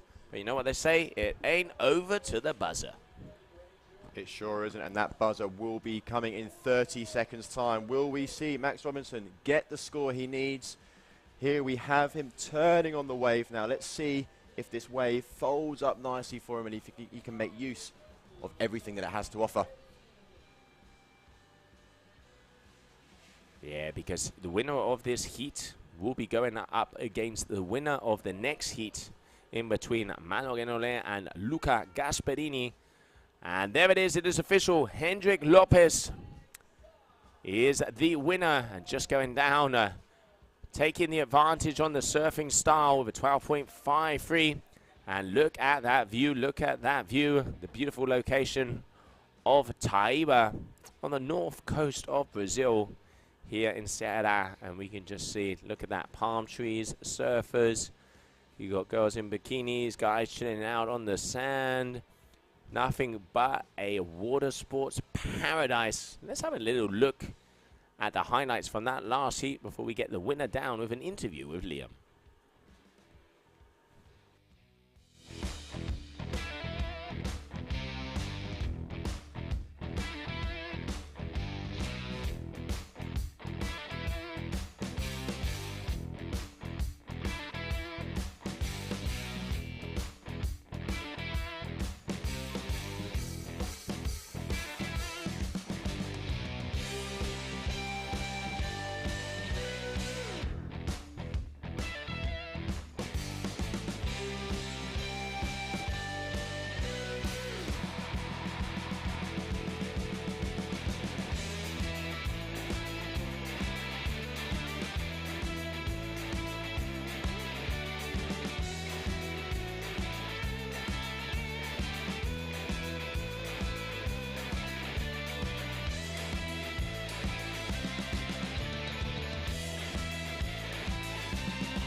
And there we can see Hendrik Lopez just taking the win in that last heat. And we're going to go down to the shore as we're going to find out some info, a little info on the equipment that he used to win his last heat. Hendricks, you came out the water huffing and puffing. How hard is it out there? Man, it's crazy hard. Feels like a marathon. Yeah, it's the conditions are.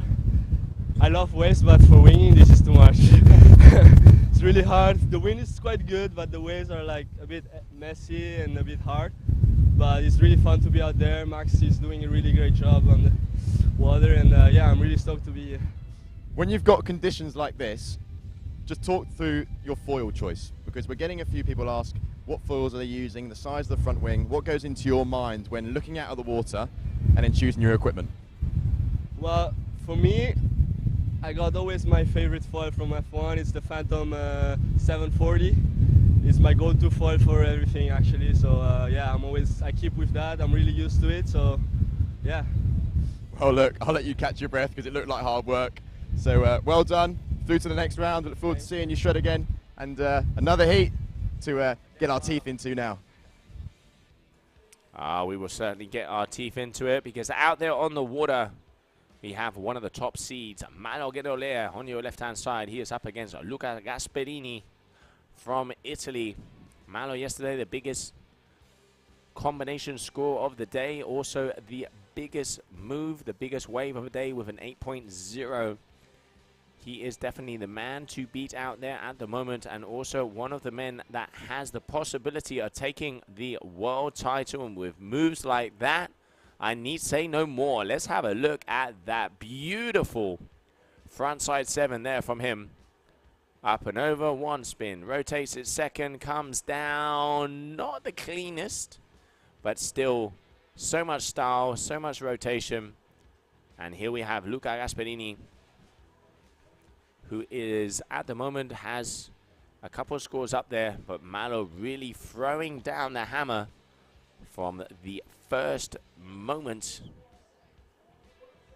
with a 12.77. He got a 23.36, if my memory serves me well, and blonde moments are not on average at this moment. So looking like Malo is definitely the man to beat so far. Already got a big score with that 747 for a frontside 7. And he already has a 5.30 for his first wave. So Luca is definitely going to have his work. He has his work cut out for him if he wants to take out probably one of the most complete riders we have on tour so far.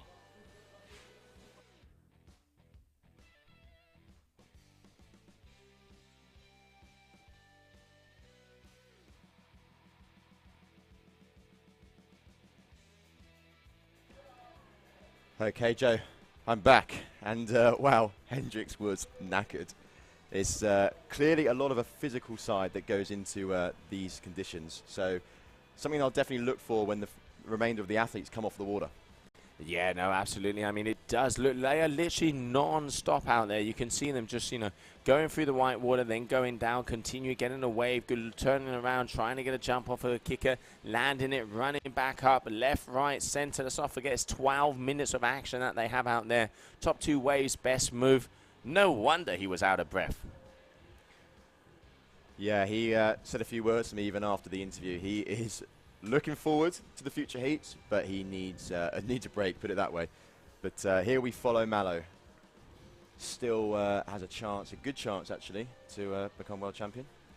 And he definitely is probably the man to beat in this competition. He's very, very good and technical on the waves. So a very complete rider. Very excited to see how he goes in this competition. Yeah, I mean, if you want to be world champion, you have to be complete. You have to know how to throw it down in the good, the medium, and the not so good. You have to know how to navigate your way through the conditions and maximize what you can do with the conditions out there. And conditions are good, but as you saw from Hendricks saying that the waves are actually starting to get some decent size on them.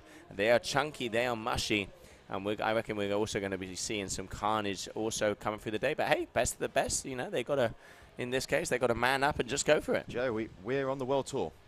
Exactly. And the World Tour offers amazing locations for these athletes to go to, but sometimes with that comes a challenge, and it's nice to see how these riders adapt to that. Oh, definitely, and that man, Malo Gedolea, also has accepted that challenge and is producing some of the top scores already, because let's not forget the winner of this heat will be going up against Hendrick, who just came off the water.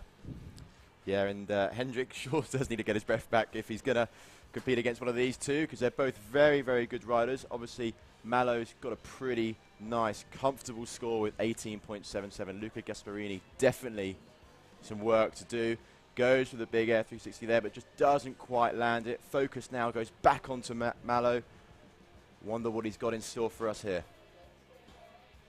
Yeah, absolutely. I mean, let's not forget Malo is third on the overall ranking at the moment as he bows Muller, who is definitely missed due to injury. Rank number 2 is not at this competition. He is seated second for this event behind Goyito. Goyito coming from Venezuela, and the guy who has the biggest possibilities of becoming world champion. Wow, Joe, just there, just watching Malo in that clip. It'd be nice to get that back on a replay, actually, because you can see his surfing style really go into that, where his arms move, his flow on the wave. He's definitely got his own style, and it shows because he's ripping on the waves.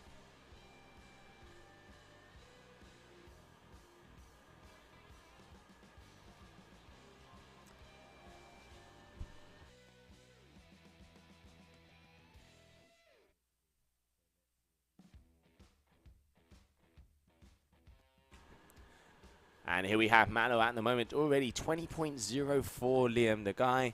Let's have a little look and go into those scores. He has 3 moves. First wave, 5.30. Second wave, 7.47 for his frontside 7. And then his wave number 2, 6.0. The thing I really like about Malo is look how he hits the top of the wave.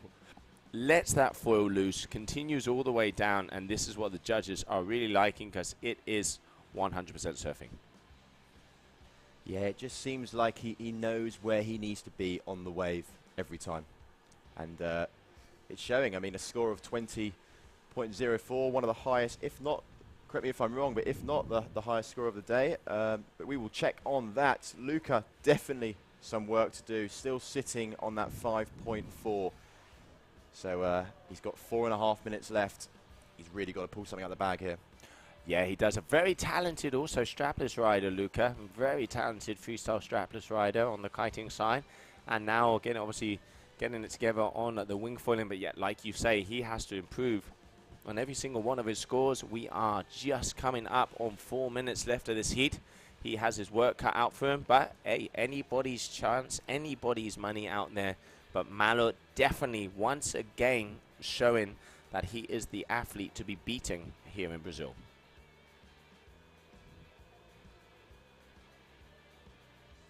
Yeah, for sure he is the athlete that needs to be beaten, but he doesn't want to. He's got that world title in his sights, and it would be very interesting to see if himself, Golito, or Chris McDonald could potentially take it. 3.5 minutes coming up to that now. Still a big score. Luca has been able to advance on that 5.4, but only going to a 7.93, so plenty of work still to do. Both riders now making their way back upwind with just 3 minutes and 20 seconds left on the clock.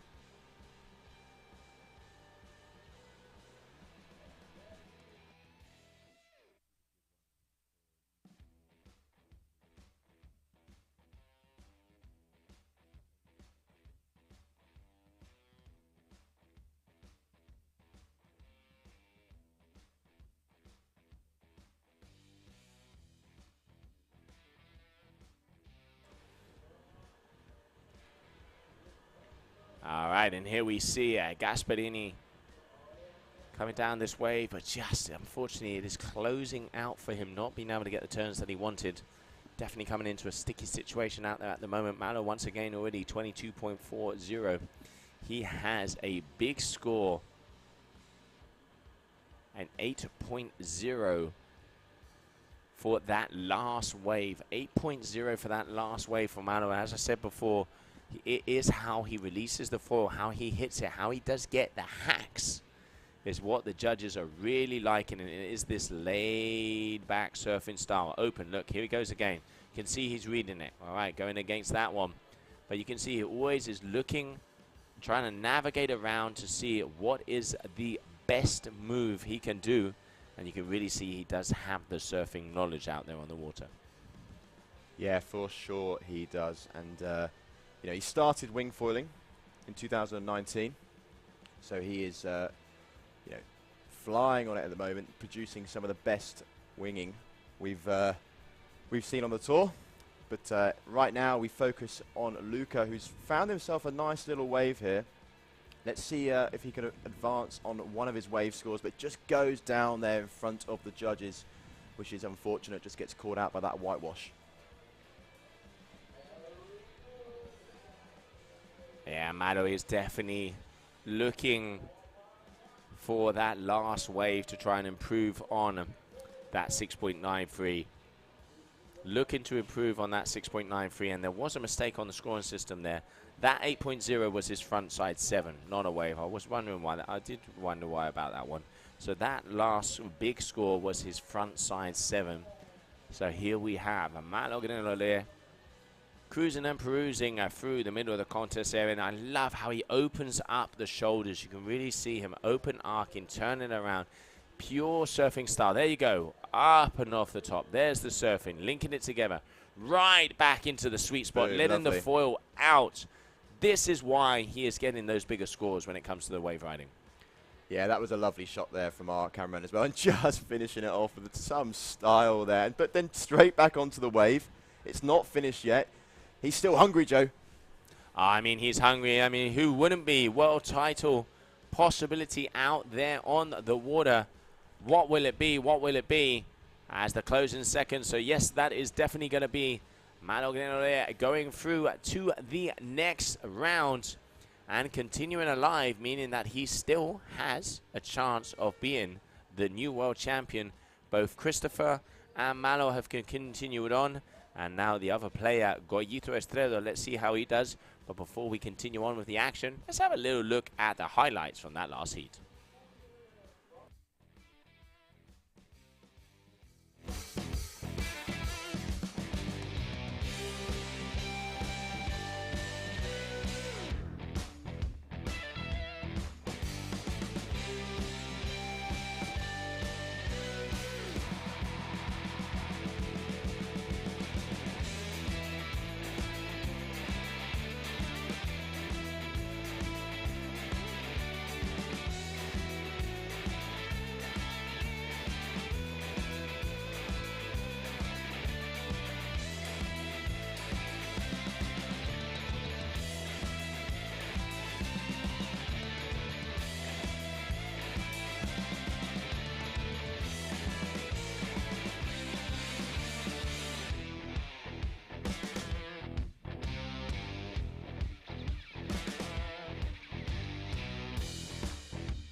Welcome back, everybody. What great action we had of that last heat where we saw Mano Grenoller take the win. And now in the water, we have Julien Bouyer up against Chucho Nunot. Both French athletes already ready to throw down. So let's go straight out to the action and see what those boys are up to at the moment. We've already seen a backflip from Julien Bouyer with a 6.00. And here we can see Chucho Nunot recently joining the North team. We can see him getting a very nice right-hander. This is one of the bigger waves we've seen so far. Opening it up all the way down. That's going to be a nice surf there for him. Not quite getting as vertical as he probably wanted. And here we can see also Julien Bouyer going down and getting munched like no tomorrow. So great action already out there on the water for this round 3 heat number 9. And talking about action, we're going to go down to the beach with Liam as he is standing with one of our world title contenders, Malo Genole. Malo, despite everything that's on the line, you look like you're having so much fun out there. Just talk to us about the conditions at the moment. Yeah, the conditions now are perfect. You know, it's like my own spot when it's firing, it's exactly like this. So I'm pretty happy to ride those conditions every day. Yeah, it sure is firing. I mean, just those 2 waves there, it was great to just watch what the other riders are doing right now. But just talk to us a little bit about your surfing background. Yeah. Does your surfing, Yeah. well, clearly it helps a lot, but how much do you feel it helps? I think surfing helps a lot in, the way you read the ocean and the waves, like to eat at the good place in the wave, to eat well, to go back in the wave, everything, and to be, comfortable in the waves. Well, you sure do look like you know what you're doing out there. Everything's so elegant, so smooth. We look forward to seeing you again. Well done. Thanks. And let's go and see what's going on right now in the water, because there are some bombs dropping in. They certainly are, and congratulations there, Malo. Definitely the man to beat out there on the water. And talk about a close heat. Just look at those scores. Julien Bouyer with a 7.20 and Chucho Nunot with a 7.23. The current man out there on your screen there with the 4.2 North Nova as he is charging through, opening up. Beautiful turn there from him, getting a little caught up on the bottom section. But Chucho, also a very talented surfer, and he is definitely starting to put some numbers up on the scorecards. He already has a 4.0 for his first wave and a 3.23 for a frontside 3. Probably going to be around the same scores for that last wave. But it is Julien Bouyer, who is one of the better freestylers, also with a 6.0 for his backflip. And now just looking, circling like a shark out there for a wave.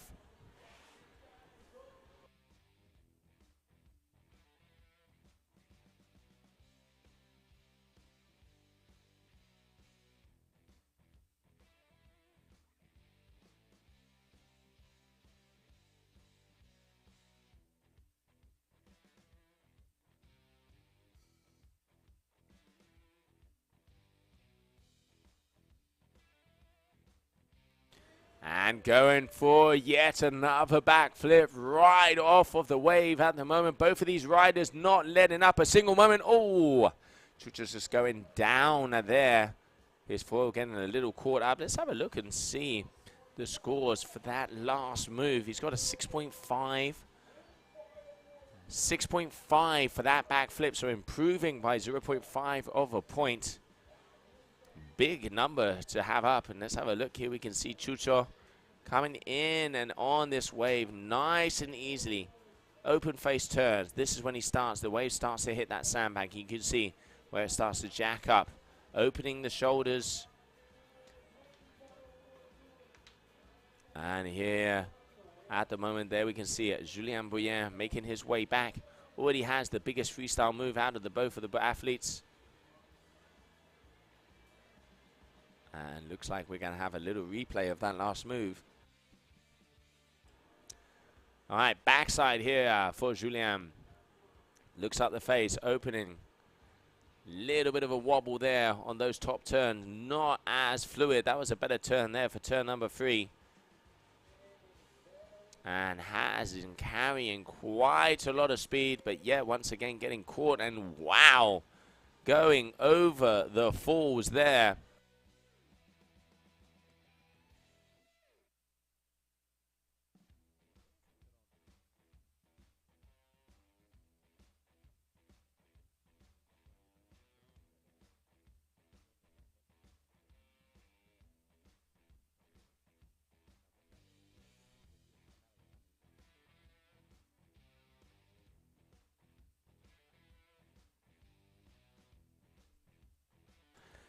And another freestyle move out there. Frontside 360 for Chucho, who is keeping himself very busy. But Julien just keeping a little bit of a higher score. Has a backup of 1.20 for that first wave. So he's definitely going to be improving on that score as we are a little over halfway through this heat. He's gaining speed. I know he's looking at something. All right, here comes the kicker. Are we going to see a move coming off of the wave? Maybe yes, maybe not. He's playing with us. He's teasing us. And it looks like just a nice little tweak out there, showing the control. Here we can see Tituan Galea just making sure all of his equipment is exactly where it needs to be. Already made his way through to round number 4 of the competition. And that was Flora Asner, also one of the top female riders, getting ready because after round number 3 of the competition, it looks like we'll be moving on and continuing on with the women's. We'll get confirmation for that very shortly. But out on the water, Julien Boyer, your current leader.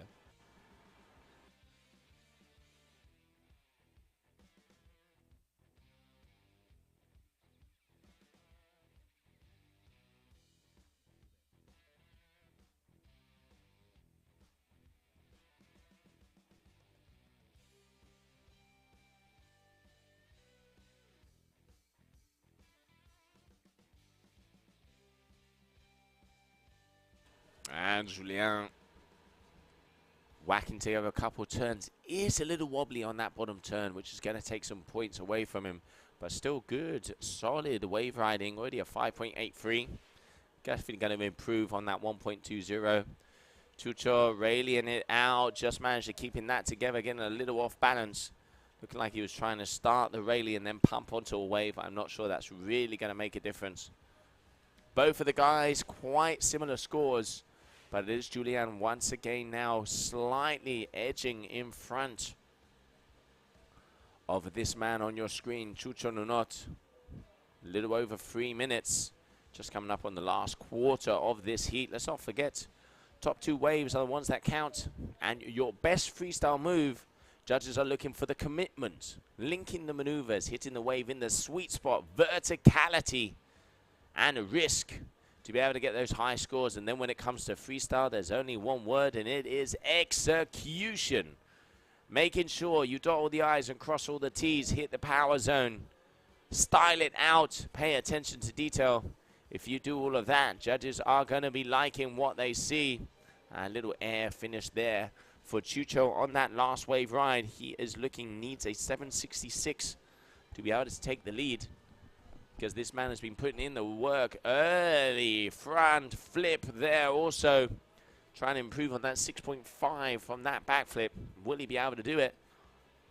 Your current leader, Julien Boyer.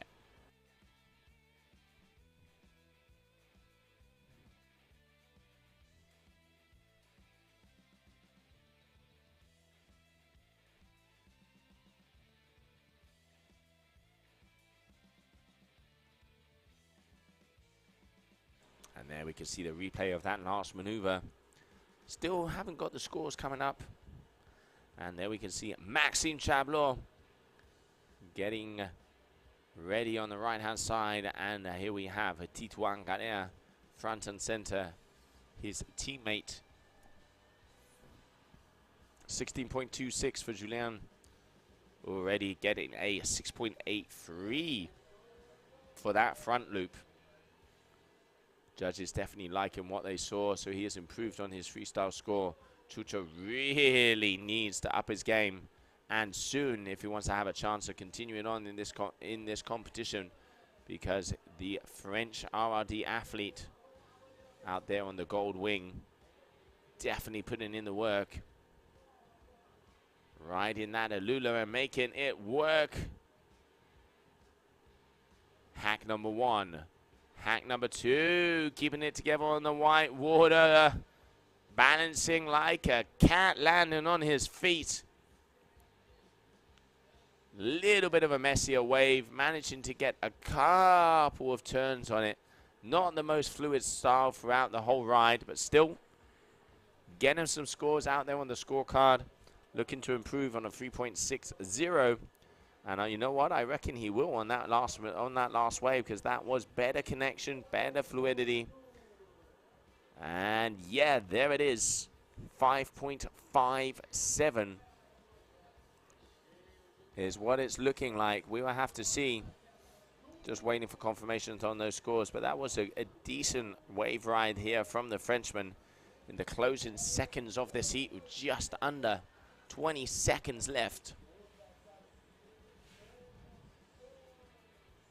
And there it is, a 5.40. Your winner, continuing on in this competition, Julien Bouillet.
Julian, we're through to the next round, but similar to Hendricks, you came off like, it looks tiring out there. Surf freestyle or the waves? What do you prefer, the freestyle or the waves? Actually, today I like both. I like the wave, so jumping with the wave and surf the wave. And I'm exhausted because I went many times in the shore break, get washed. But that's what I like. That's what with my brother we like. So yeah, definitely we love waves and shore break also. I mean, there are a few times there where you got eaten alive. You know, it was great to watch. But how was it? You know, when you crash in these waves, you know, how quick do you need to be to get back on the board, get back out there before, you know, the next set comes and you can't get back out? You have to go as soon as possible. There is no time to breathe. Just go straight, and moreover it's a competition, so you don't have time. Well, you've got a huge smile on your face. You're clearly loving the conditions here. We're looking forward to seeing you again in the next round. So congratulations, and let's go and see what else is going on and how big these waves are.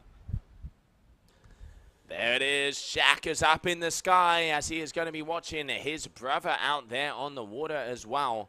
As these are the two men coming out on the water. We have Camille Bouyer, who is already in the lead with first position. And he is up against Vinicius Martins from Brazil. Those are the two athletes out there at the moment. Vinicius just had a very nice surf wave. He's out there. You can see it on the Cabrina.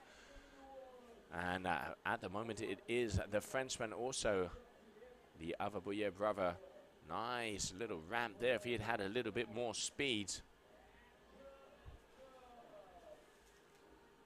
As we continue on with round number 3, heat number 10 of the GWA Wingfoiling World Tour final season finale, as we have all the way through to heat number 16 of this round.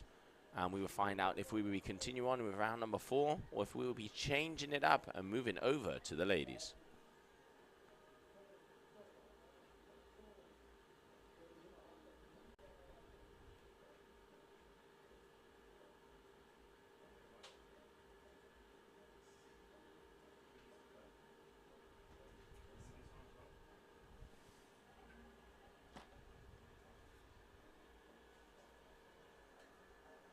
There we can see Julien watching his brother as he is out there on the water as we speak, already in the lead with a 10.60.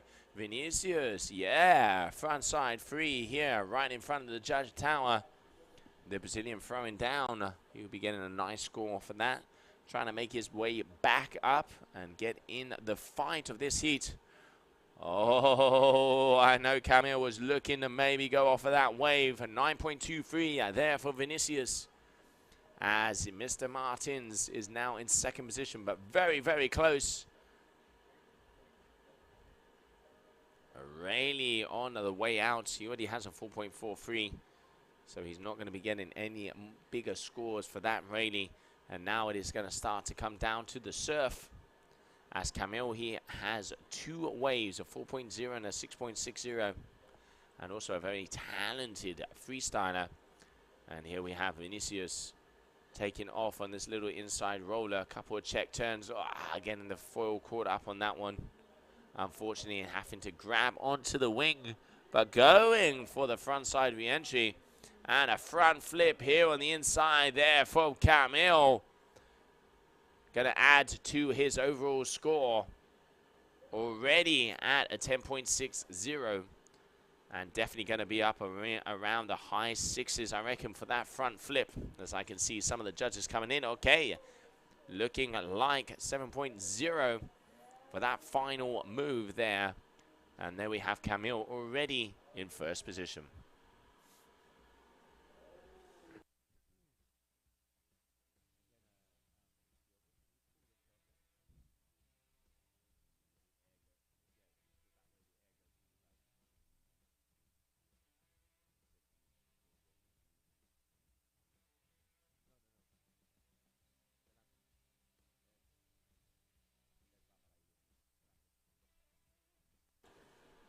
Vinicius on another wave. This one's opening up nicely, but almost losing it out there. Not being able to keep the speed and keep the control. He is looking for that frontside three onto the wave, which he does get. but not really getting the surfing that he wanted before. Vinicius, we've seen him at a few events before, has a very good repertoire of maneuvers, but at the moment it is that man, Camille Bouyer, who is your current leader with a 17.63. Let's not forget, coming into this event, let's have a little look-see where Camille is. He is in 5th position overall. And his debut was in Lucat in 2021. Started Wingfoil in 2019, where we have seen also the likes of Manuel Guinolea also debuting in Lucat on the World Tour and started Wingfoil in the same year. Incredible to see the level they already have achieved. And look at this kicker, up he goes. Oh, and the board goes to the sky. I tell you what, there was a seagull with a name on it, that board. Unfortunately going out and losing the board from his feet. Watch out, everybody. I can know everybody in the sky. Drones are going to be out of the way there of Camille. But that is what we want to see. That's what I call commitment. Going into it, throwing all your bricks out of the tram, but just cutting out a little short there. But great to see the guys starting to get flow, starting to really push it. And Vinicius Martins here taking off on a wave, but unfortunately not being able to continue on. And front and center on your screen, Camille Bouyer.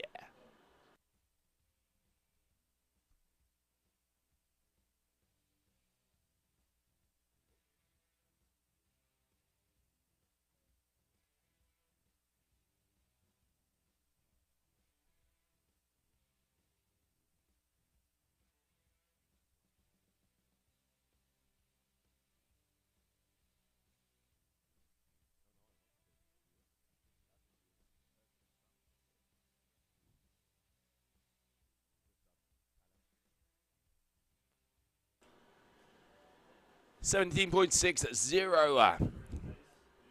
Camille Bouyer, your current leader, out there on the RRD. You can see the gold wing, and here we can see Vinicius out there on the Mantis from Cabrina. 3.5, as you can see, the wind has started to increase.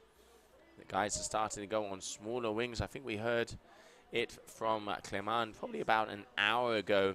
Forecast was the wind was going to start to go over. Going for the front flip, but just not being able to get the landing.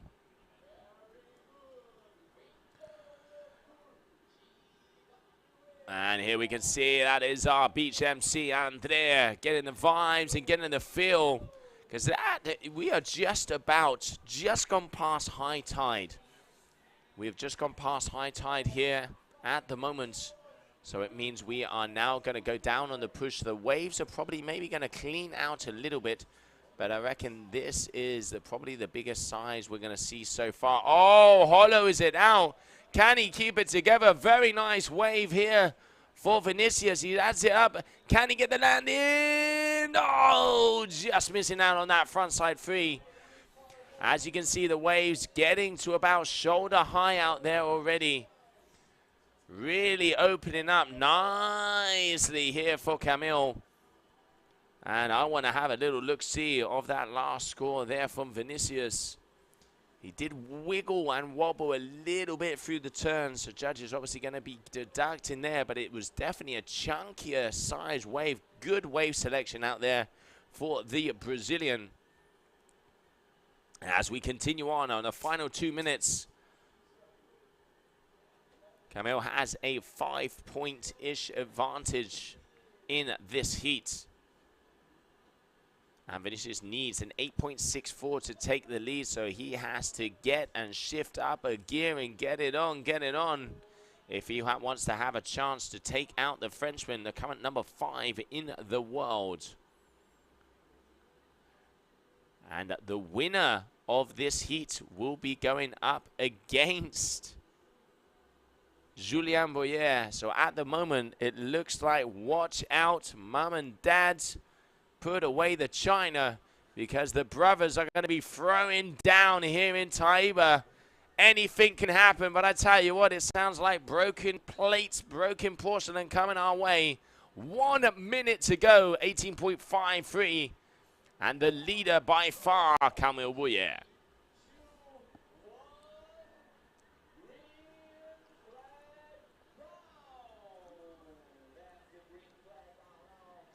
And there it is, the final minute, the final countdown. Come on, Camille, what do you got for us? Big kicker coming your way. Trick it out. Looking out the corner also to see where Vinicius is out. It looks like he is on the top left-hand corner of the competition area. I reckon he's going to maybe be going to improve on one of his wave scores. Needing a big move, if he wants to be able to take out current ranked world number 5, Camille Bouyer. 20 seconds. Front flip into the wave. Yes, he does. And landing it to surf it. If he can get it, no. Closing out. What a shame, what a shame. But there it is, final 10 seconds. And your winner of this heat, Camille Bouyer. Congratulations to him. And as I said before, parents, put away the porcelain because these boys are going to be throwing down in the next round. The two brothers are going to be battling it out. And let's catch the action of the highlights of that last heat.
And there we could see the commitment. Camille completely throwing himself into that last move. And we're going to go down to the shore of Lim because he has an interview with that heat winner.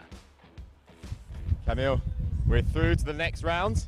But on the stream, a lot of people are asking about the equipment that you guys are using in these conditions. Can you just talk us through your complete setup? What are you riding? What's your mast length? What's your foil? So we are riding with my brother for RRD, the brand, and I ride with the 4 meters and it was perfect. My board is 55 liters, so it's nice, super nice to start. And my size mast is 85 and my front ring is 650, so it's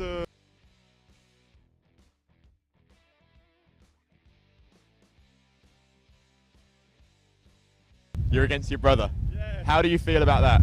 It's super fun to fight with my brother, but it's 50-50 because one of us is finished for the competition. So, but we just want to have fun and to enjoy this. We have the spot for together. Well, sometimes that's what it's about, having fun, enjoying yourself on the water at these lovely locations. Well done. We're really excited to see that heat, and I'll let yourself get ready for it. We go back to the action with the men.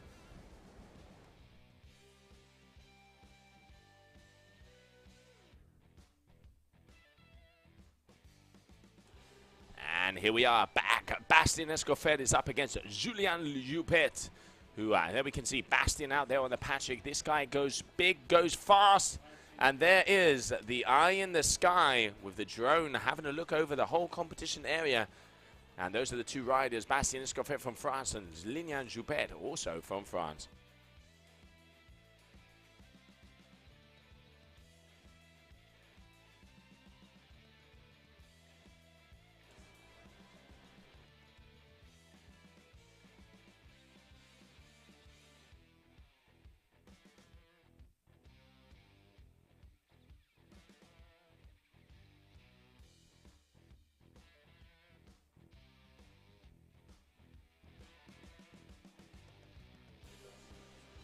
All right, very close at the moment. We have a big score, 7.10 from Lilian Joupet for a front flip. And here we can see Bastien. One of the things with Bastien, he goes so fast. He flies through the competition area. And there we can see a back loop there from Lilian, a very talented, I call him the Mr. Front Flip Master. Doesn't matter how he does it. He does the front rolls, front flips. You call it. Spins are the name of the game when it comes to him. And here we can see the competition area of the GWA Wingfoiling World Tour.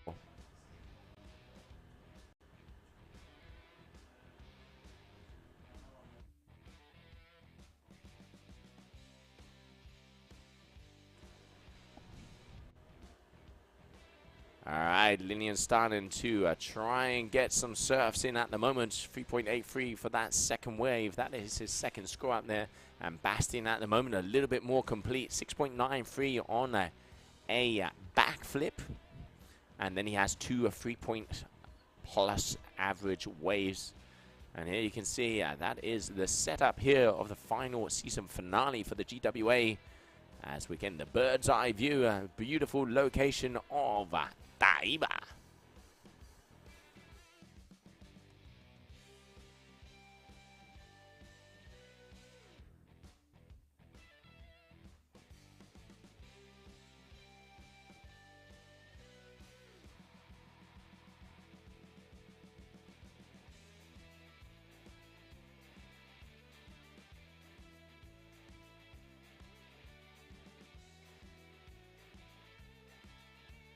And Bastien cruising and perusing through this section. Look at, this is what I said about him before. Look how fast he is out there. Is straight lining it a little bit down this wave. That was a better turn. Let's see what he has if he can rack it together here. Wobbly, wibbly, wobbly out there, unfortunately, on that wave. Not going to be the score he was probably looking for. And open face hack there from Joupet also.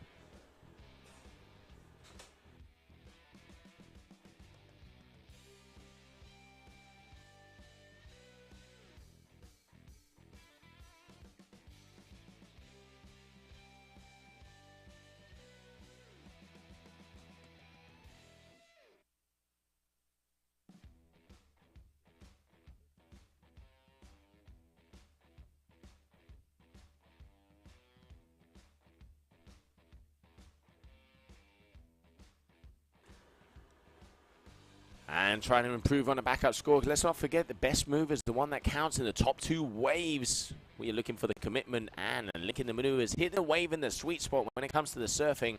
And then for the execution when it comes to those moves, those tricks, those spins, those flares, and that style. Bastien Escoffet, nice. Open face turn, cart back, letting that arm loose. Joining it together. Couple of better turns there for Bastien.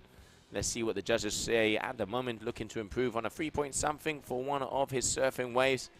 Don't think it's going to be as much as something like that, but still starting to get loose. Very talented young man, Mr. Escoffet, and very fast, always up on the top of the ranks when it comes to the surf slalom, because let's not forget, probably either tomorrow or the next day, we will be going on with the surf slalom.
So they are literally trading places on this heat at the moment, where we can see first Lilian Juppert, second Bastien Escoffet.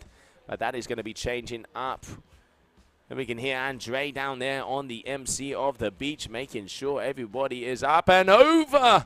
Oh, perfectly landed front flip there from Bastien. Guys, I hope let's get a replay of that last move. Completely nice and vertical, up and over. Look at that. That is what I call a picture-perfect windsurfing front flip. Good maneuver. There's the replay. Slow-mo always makes it look better.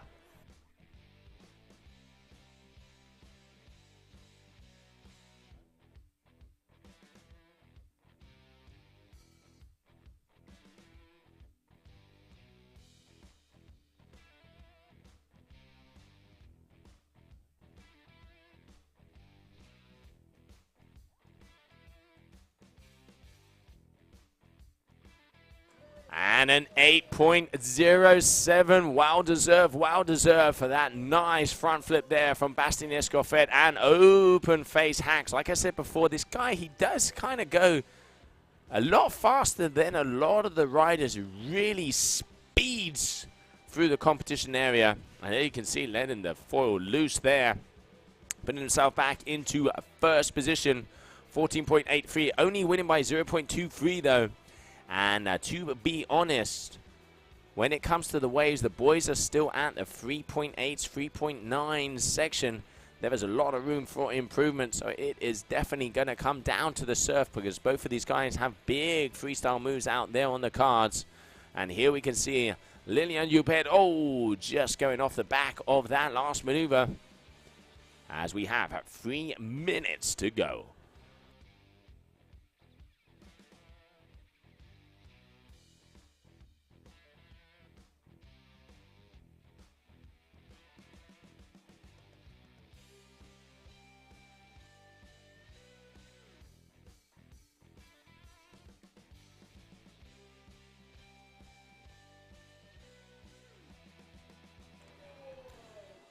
And gaining a little bit more advantage, improving on that backup score.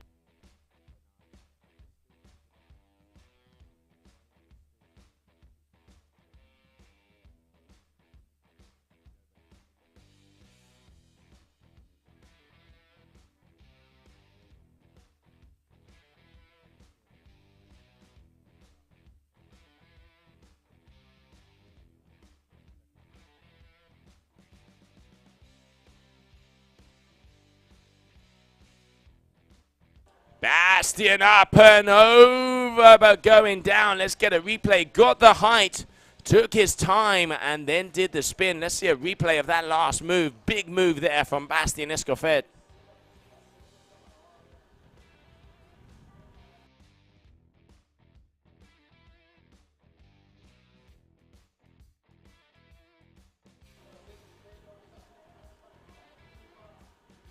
Here we have it, the last replay. Look at him, really gets the ramp, got the height up and over, stalls it, kind of like a stalled back roll windsurfing style, just not being able to get the board under his feet. And here we can see the drone shot in the sky. That is Lilian Juppert. And there we can see Bastien, both of these boys. But look at those colors, look at the conditions out there. It is nothing but picture perfect out there on the screen. With the beautiful palm trees in the background, you can see the water sports paradise. That is Taiba on the north coast of Brazil. And as we turn around, coming towards the judging tower here of the GWA Wingfoiling World Tour final event, the season finale, making our way in. Who are going to be the world champions? We will soon find out who are going to be the top 2 on the world on the surf freestyle. We already know that Paula Nowotna has already taken that first place out there in Brazil, in Tarifa, meaning she has already been crowned. And then on the men's side, everything is up for grabs.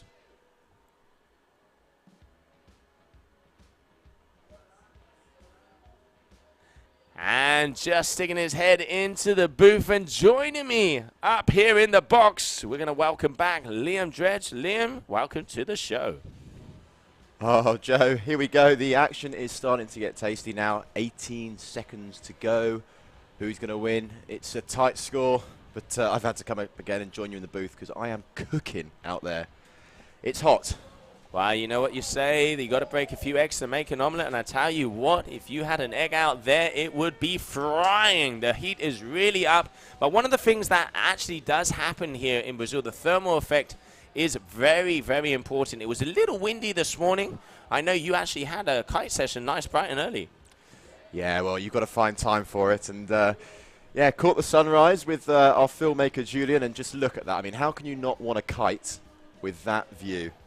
You know, you were getting your beauty sleep while I was making use of the daylight hours. Wow, you know, mate, not everybody can look as good as you that bright early in the morning. But no, it was definitely, it was howling, it was blowing out there, as we can see. And just look, that is our competition playground that we have here in Taiba for the GWA Wingfoiling World Tour. Final event, season finale, World Championships up for grabs. On the men's side, we have three main players. Malo Grenole, Goyito Estredo, Christopher McDonald's. On the ladies' side of the surf freestyle, Paolo Nomotno, already world champion. And in a place like that, I mean, this is about as picture perfect as it gets. I mean, you've got the palm trees. It looks like kind of like a postcard coming from Brazil. But hey, we're actually here in the flesh. And the level out there on the water, they are throwing down. Yeah, they sure are. And just going back to Paola, you know, she had a great competition in Tarifa just a few weeks ago. I spoke to her before the event. With these conditions, you know, we have seen her land a backflip on the socials, but we haven't seen it in competition. Now, I'm just curious, will these waves allow her to do it? I think yes, but will she have the confidence? It's quite mushy, it's quite challenging. I'd like to see her attempt it. Absolutely. Paula, 2 caipirinhas on me if you get that backflip in this event. Make that 4. Make that 4. There you go. 4 caipirinhas. Oh, we're going all in. We're going all in. We want to see the athletes pushing it, and we are just getting ready for the next heat because this guy has been a world champion wingsurfer. He comes from Brazil. Kitley Seadi, this guy in the windsurfing world he's been a name of himself. You know, like I say, he's been the world windsurfing wave champion. So much style in the surfing. Great to see him involved here in the wingfoiling. And I tell you what, yesterday some of the surfing he was doing, watch out. And he is up against a good friend of his, Rubens Nunes Teixeira. So 2 Brazilians going out there in the water as we continue on in round number 3, heat number 12.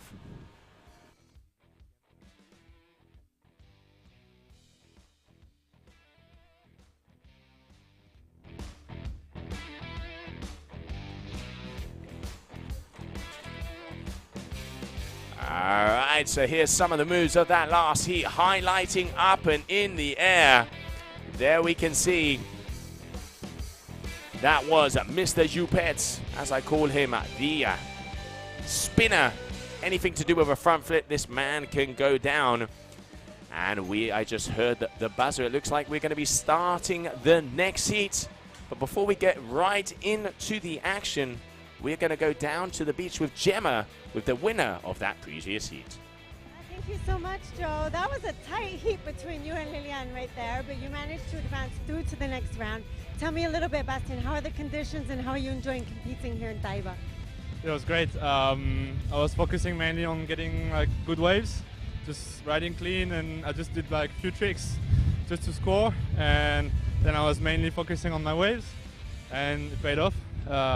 It's just clean and doing some nice carves, and it's a bit tricky on the inside because there's some seaweeds, but I managed to get through, so it was great. It definitely looks like tricky conditions out there, but it looks amazing to watch.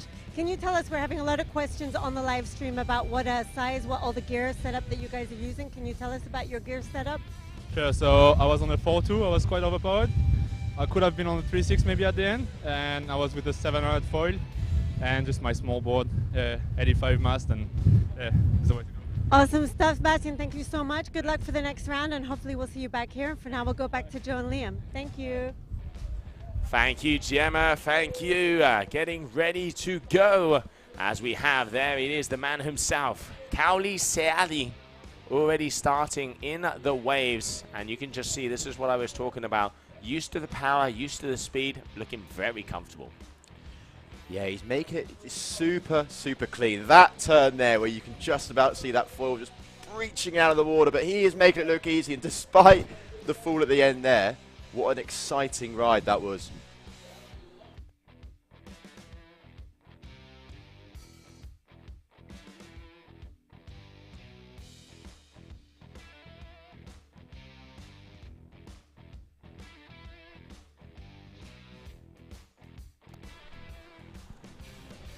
All right, he's gone down there, but back to his feet.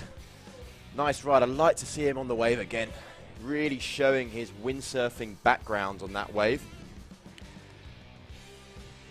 Firing back up wind. Oh, nice little radii there to treat the viewers to.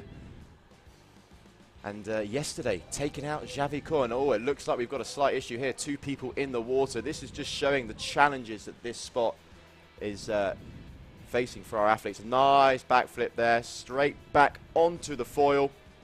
He's in the driving seat at the moment, Joe, this guy, and it's great to watch. Looking comfortable. Nice replay there. That's what we want to see. Be interesting to see the scores come up, and there at the moment a 9.33. Ruben's still really yet to get a score on the board, so some work to do. But here we follow Kitley, who is displaying nice, precise turning, getting to the top of the wave, right down to the base, back up, foil nearly coming out. That's exactly what the judges are looking for, making use of every single millimeter of this wave, but gets pounded at the end. A face full of water, but again, ripping from start to finish.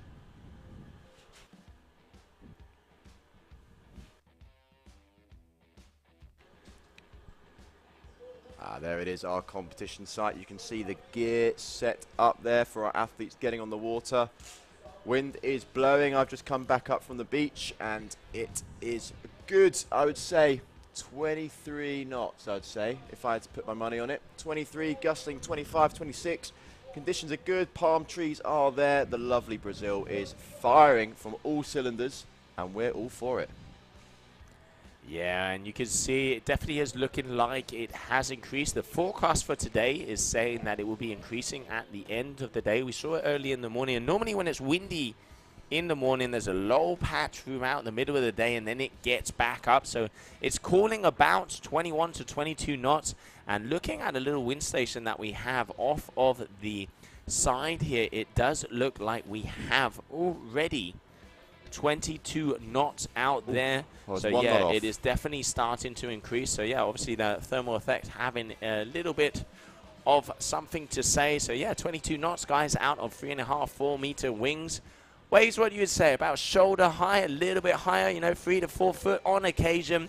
But now tide is starting to go out, so it will probably clean out a little bit. But I don't think we will see the waves get any bigger. Also, wave forecast is saying to be dropping off a little bit as the evening goes out, and tomorrow morning is looking like we have more waves and a little bit more wind. Yes, that's what we want to see, and that's going to give these athletes a great playground to showcase their skills. The wind is blowing, the waves slightly bigger, hopefully maybe a little bit cleaner tomorrow. That'll be quite nice, but we can just see here our 2 athletes, Rubens especially, really struggling to actually get out past this shore dump. So it's a really challenging spot. Yeah, it is, and here we can see, talking about a little bit of some gear stats. So as we heard there from Hendrik Lopez when you did the interview, he was out on a 700 for the Phantom from F1. Also, Malo Grenolet is also on the 785 there from Gong. So it looks like the 700 front wing is the kind of name of the game. And then when it comes to the older masts, then most of them are on 75s and 85s. And on the boards in between the 50 to 65 liters. That's kind of on the average of most of the top riders. And what would you say, weight-wise, these guys are probably in between 65 to 75 kilos, would you say? Yeah, I would agree with that. I think the only rider that's maybe pushing past 75 is Max Robinson. He's a bigger guy on tour, still absolutely shreds though, so maybe it'll be interesting to see what his setup was and how it's maybe different to some of these other riders. I know, you know, Max took an exit early on, but it's still nice to ask those questions to these athletes and see, you know, what their choice is when they head out on the water. Yeah, no, and it is. I mean, you know, when it comes to this, gear is so important because, you know, you got to know what things you have to be able to push forward, to be able to make the most of the conditions because, you know, it ain't just about the riding. You know, you can be the best rider in the world, but the person who's going to win the heat is the best rider out there on the water, the best rider of the day. You got to know how to navigate your way around. You know, we see some of the Brazilians, 2 Brazilians out there on the water now. They know this place. They know the conditions. They're used to it. So they will be able to have what you would kind of call that local knowledge. And then we can see also one of the Brazilians there. And there we can see the elimination ladder. 48 dingle elimination, meaning that guys who are kicked out from round number 3 are out of the competition, so this is why we're seeing some big battles out there already.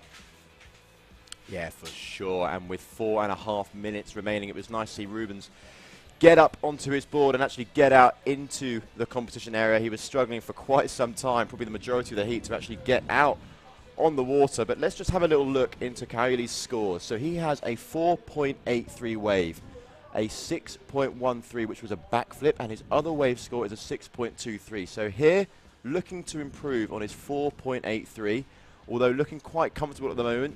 He'll want to increase on his wave riding, and I think if this wave peels through, which it might well do, he will increase on that, passing the wing around, making it look too easy. And that's, you know, this guy's talented, Joe. The windsurfing background sure is showing.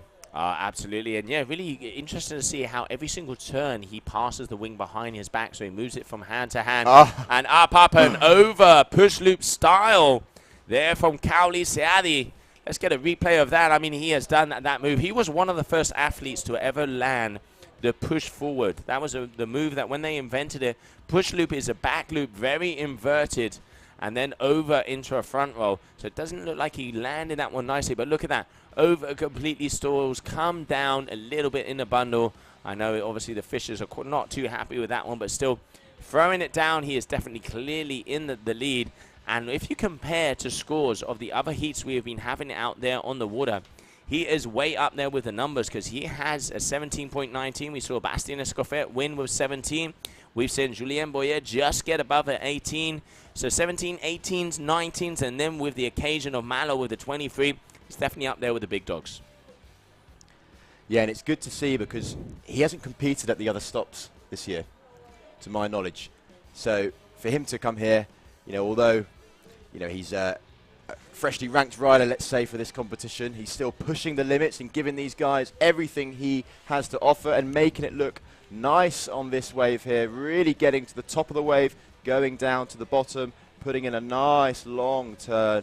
And here we go, holding that wing behind him. That thing is not moving, rides out in the whitewash, and that's going to be a scored wave. I'd like to see what the judges give for that one.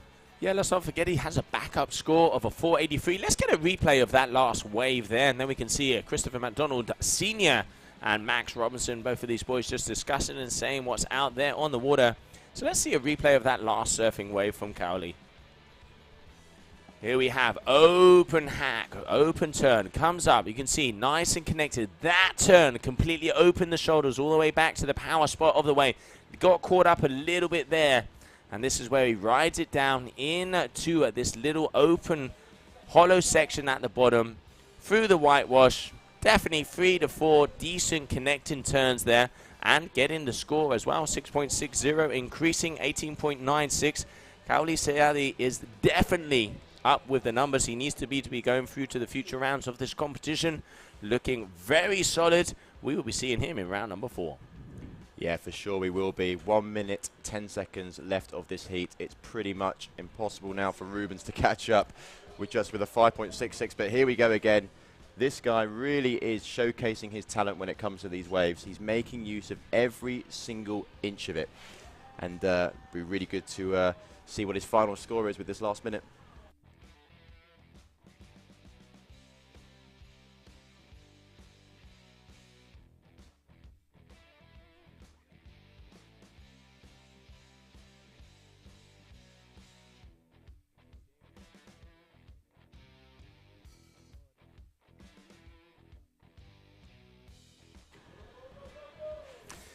Final 30 seconds, and as we said, yes, this man here, Teixeiras, is in a combo situation, meaning that he is not going to be able to go through to the next round, but great to see so many Brazilians involved in this event. More than 30 athletes from more than 20 nations.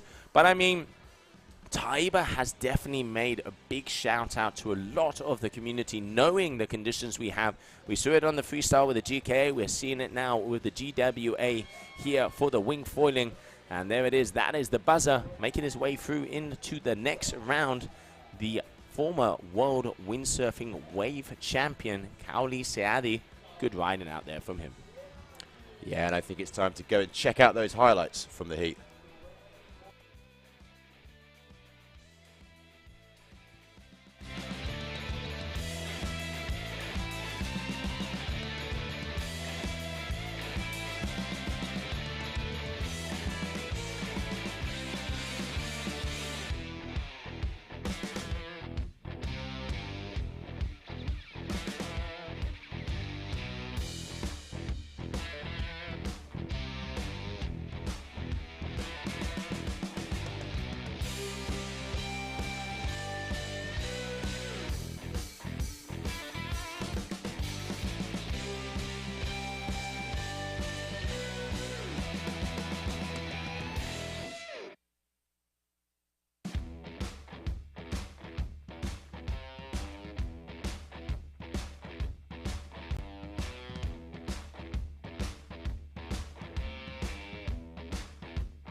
And welcome back, everybody. There we can see Gemma getting ready to have an interview with the winner of that last heat, Kitley Seadi. But we are going back onto the water with these two men, Maxime Chablot coming all the way from Switzerland, Mathis Gio from France. What can I say about Maxime? This guy last week competed on the Qatar Airways GK Kite World Tour event, the freestyle event, the final of the season, getting second place, throwing down, getting one of the best seatbelt KGB 5s we have seen. Such a talented athlete. He is also the World Freeride Ski World Champion, and he is up against Mathis Gio, who's one of the fastest athletes we have out there. Mathis, very, very equipment savvy, knows all of the things, all of the details, and one of the things I love about Mathis, he has a tweaked out style. Haven't seen a lot of him in the waves. Interesting to see how he performs out there. Big heat on the water. Let's go, let's go. Yeah, I agree with you there, Joe. I haven't seen Mathis too much in the waves, so very interested to see how he performs. He's up against a big name, as you say, Maxime Chablot. I don't think that this guy misses a tour stop. You know, he competes on the Qatar Airways GKA Kite World Tour. He competes on the GWA Tour. And he's also, you know, I think he's doing hydrofoil next week as well, so he really does keep his calendar booked. Big backflip there for Mathis. That will definitely score. And here we now follow Maxime with the Red Bull helmet. Let's see if we can get another little replay of that previous backflip there from Mattis.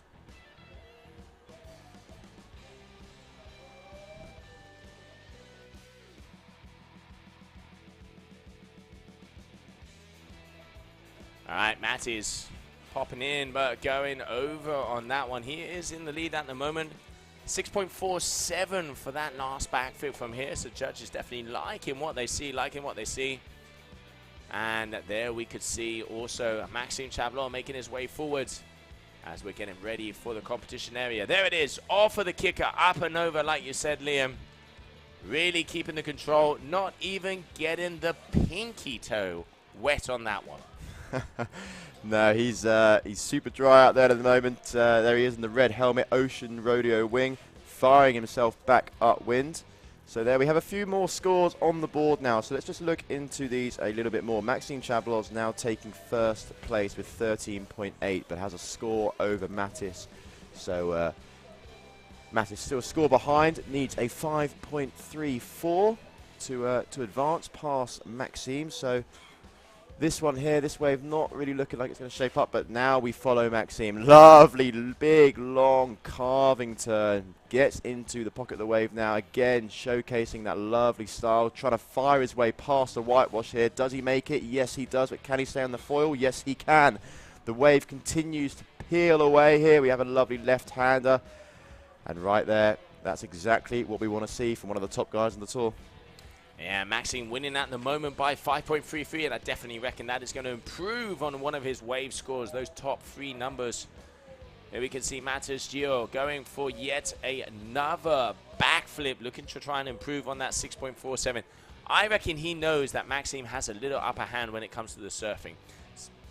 So Mattis is going to try and want to get as bigger freestyle scores as he can to be able to prove it out there. Maxime at the moment already getting a couple of surfs. Here we can see Mattis dropping in to a wave when he did a toe side air, but not really making anything on it. And there you can see he's going to the one in front. That is not going to be counting. And if I'm not mistaken, it looked like Maxime went off at the top of a wave after that one. So as we can see, just waiting to try and get it. And open face hack. Maxime flying. Red Bull giving him wings this morning here in Brazil. All the way along. And there we have it. 2 nice open face hacks. And at the moment, it is looking like Maxime is definitely in the commanding seat of this heat so far. And while we wait for both of these guys to go back out, grab a wave, or give us some freestyle action, we're going to go down to the beach with Gemma, as she has Kaoli Seali. Thank you so much, Joe. So I'm down here with Gauli. Amazing heat from you advancing through to the next round.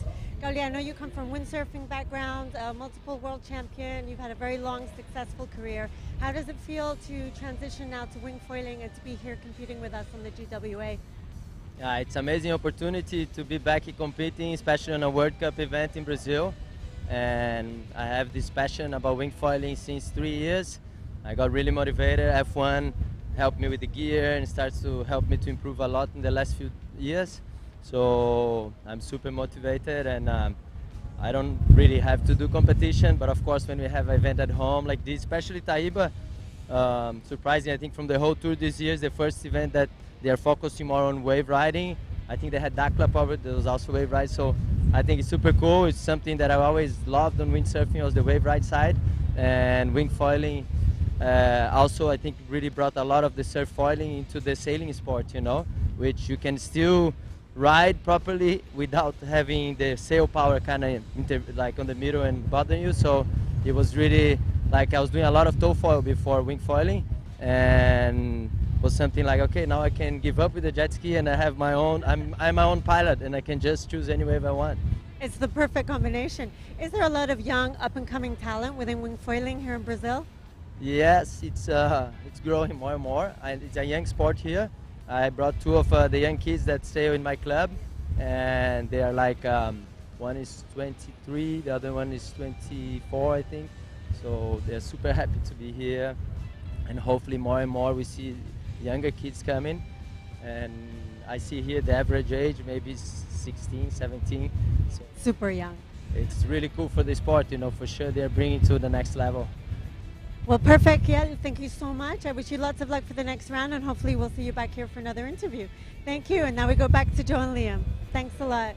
Thank you, Gemma. Thank you, Cowley. Great to see both of you out there on the water. And Cowley, definitely, you know, he has been a pioneer on the windsurfing. Some of the big freestyle wave moves. This guy was in the mix. That's why he has that world champion title underneath his belt and looking in full form. And talking about full form at the moment, Maxime Chablot, another complete discipline. And it looks like he has this one under control as well. Yes, Joe, and a nice chat there from Gemma and Cowley. Really nice to hear his thoughts. But we've missed a few moves there, so let's just have a little look at the scoreboards and see where some of these scores have come. We have Maxime Chablot in first place with his 3 top scores being a wave 4.73, another wave as a 4.27, and then a front flip front side 360, scoring a 7.17, making up his 16-17. Mattis, a little bit of work to do. He's not chasing by too much, but he does need a 7.23 to advance. Looking to improve on that wave score, especially just sitting on a 2. In fact, both of his wave scores he would like to increase. Yeah, absolutely. You can see already out there. He's got a decent freestyle scores, but the wave score still not yet giving him that possibility. Maxime also medium scores on the waves, 4 point something. Does look like he has a little bit more style. Like the way how he opens up. This wave is looking like it's opening very nicely. Oh, gets the air in it. This, if he can start to link some turns together with this one, judges are really going to be liking it because he started surfing, then did the air maneuver, and continued surfing. Very, very nice move and very good wave out there from Maxime. Big shame there on that finisher, and you can see him putting his head down, but that is what we want to see. Maxime Chablot, he just does not cease to amaze us. Yeah, mixing it up there, and it's really great to watch when the riders just start their wave, pop off the lip, get back involved, and that's, like you say, Joe, exactly what the judges want to see. They want to see a little bit of innovation on each trick, on each wave. So let's see if Mattis can provide something similar to what Maxime just gave us. Here we follow him, not really making anything of this though, but maybe he's seen something we haven't.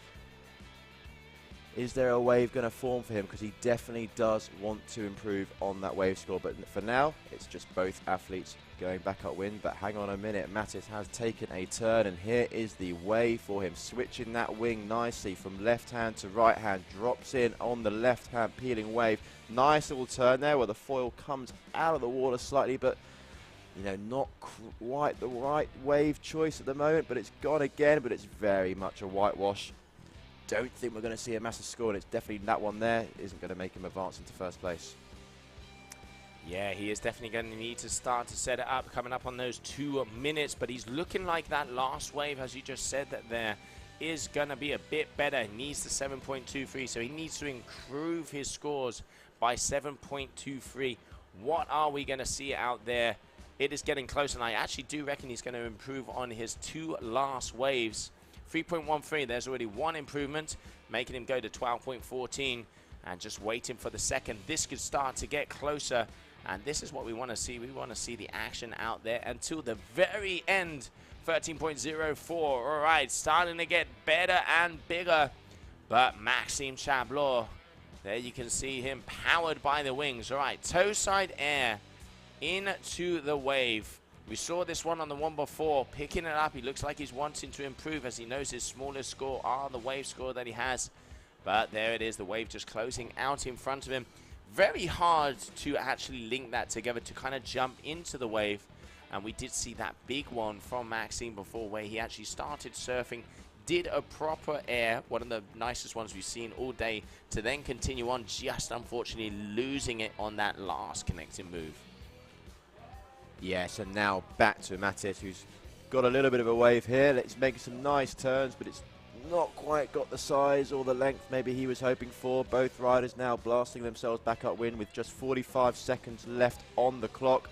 They'll both be wanting to improve on some of their scores. Can they get out and turn around in time for the judges to calculate a score?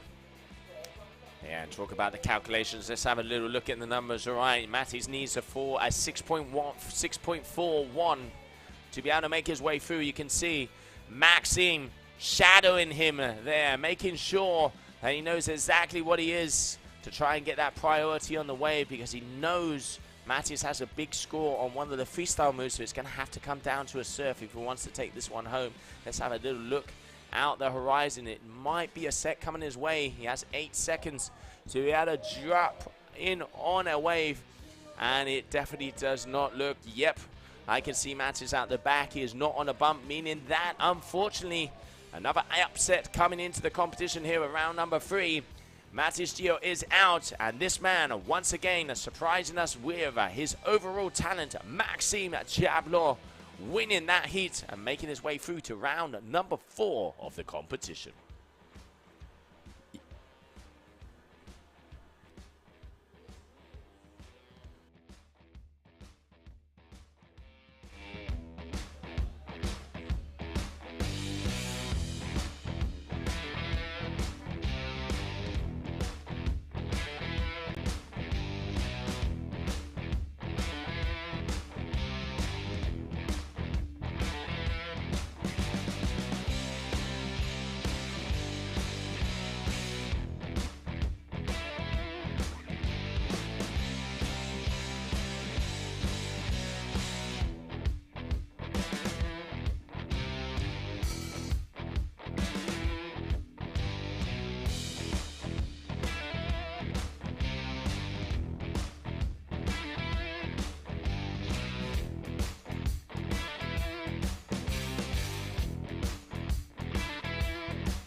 And there we can see one of the final rides there of that last heat.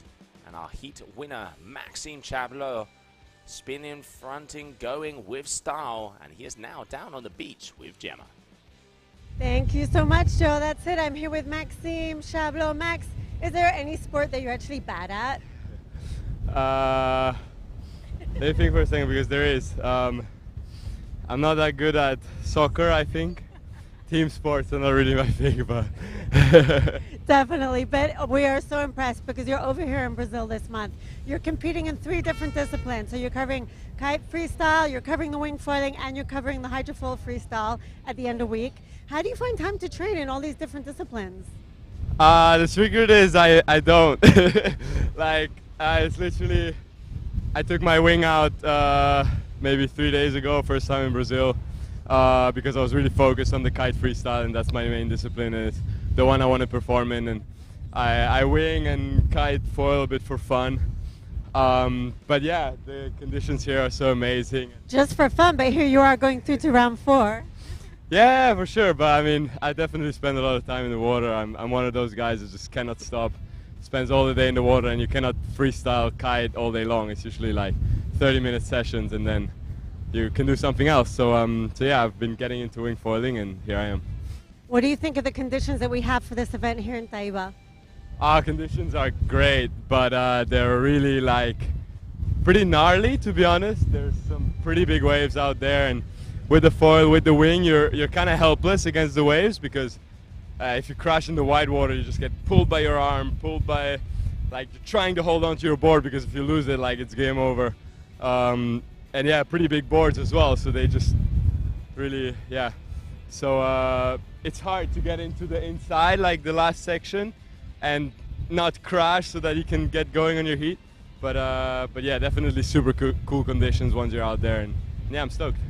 Well, congratulations. Hopefully we'll see you back here after another round and, you know, with another sport within a few days. So thanks a lot, Maxime. We'll go back to Joe and Liam, and we'll catch up with you in a little while. Thanks.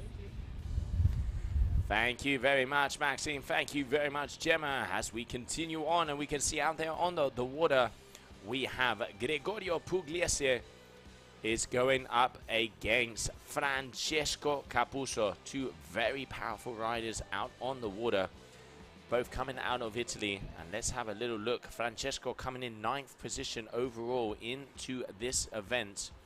And he is also, we have Gregorio Pugliese, one of my favorite stylish riders. I tell you what, this guy definitely throws down. Also a very talented surfer. Let's see how he mixes it together, because he is in 10th overall. So quite an even heat out there on the water. Yeah, it's battle of the RRDs here. So we'll see who goes through. But just going on to Capuzzo while we have him on our screen here. Another, similar to Maxime, well-rounded athlete. You know, we see him on the wing. We see him also on the kite surf. So another guy that enjoys being wet, out in the sea, competing. And yeah, you really see it through his riding. And right now, getting one of his first waves, making this one look nice. He's got a nice open arc stance there. He's caught a little bit in the whitewash, but gets himself out, pumps along the wave, and now into the pocket. Can he get a nice turn? Nope, he chooses to get out of that one. Yeah, you can see him going against that, just making sure. I mean, you know, it did look like the wave wasn't really coming up, and he wasn't able to get the connection that he needed. But still, Gregorio Pugliese at the moment, surfing, cruising, and perusing all the way down on left-hand side of the competition area. Like I said, one of my favorite athletes already has a 6.0 and a 3.47, looking to improve on his backup wave of 1.23. And then Francesco is looking a little bit more relaxed out there, as he is just trying to wait for those set waves, because it is a very even heat out there. As you said before, Liam, the battle of the RRDs. Yeah, it's an even heat. I can't really decide who's going to take that one, but good job we have 8 minutes on the clock. There's still plenty to happen. Gregorio at the moment with a 10.70. Francesco chasing 8.77. He needs a 1 point, or now he needs a 2.51, because Gregorio has increased his score to 11.27. So Francesco chasing, but still is a score short. So soon come, he will be on another wave, and hopefully we will see an increased score. Yeah, just waiting. All right, up and over, going for front side 7, but coming down, little over rotation there for him. So obviously Francesco is definitely looking for one of the bigger moves. What we are seeing with a lot of, let's say, the more freestyle athletes, they go for a big move, get around a 6, 7, or an 8 on the freestyle, and then try to kind of compensate a bit on the wave riding. But let's not forget, Francesco Capuzzo is probably one of the biggest watermen I know. This guy has he competes on the kiting, he competes on the wind surfing freestyle world tour. He also competes on the Wingfoiling world tour that we are out there today. Pretty much anything to do with wind and waves and wind and water, this guy is competition every single day I talk to him. It's pretty much, I'm going to this event, I'm going to this event, I'm going to that event. Has a center back there in Italy where, you know, you can just go and cruise and peruse and chill out with him. Beautiful location. And here we have him continuing on, as he's already started to get back up with a 5.8 for a backflip, as it is once again very close. Yes, and it's always, you always know when Francesco's on the water, that orange helmet stands out from the crowd, and always willing to throw down. But here, Gregorio is still leading. It's tight though, pops a nice little frontside 360 on the wave there, gets straight back onto it, dropping in like it's hot, but backs out. Francesco there, just maybe potentially in his way, but that wave didn't look anything special just then. So here we have 6 minutes remaining. Francesco still chasing a 2.51. It's still extremely close, Joe. You said at the start of this heat it was going to be close, and right now you haven't put a foot wrong on your call. You know, these two, and also because they're teammates, they know each other very well, so they know their strengths, and they know their weaknesses. That is the good thing about going up against one of your teammates out there on the water. Similar equipment for both of them. We can see Francesco rocking the Alula, and then we can see also Gregorio not out on the gold wing. I saw him actually break.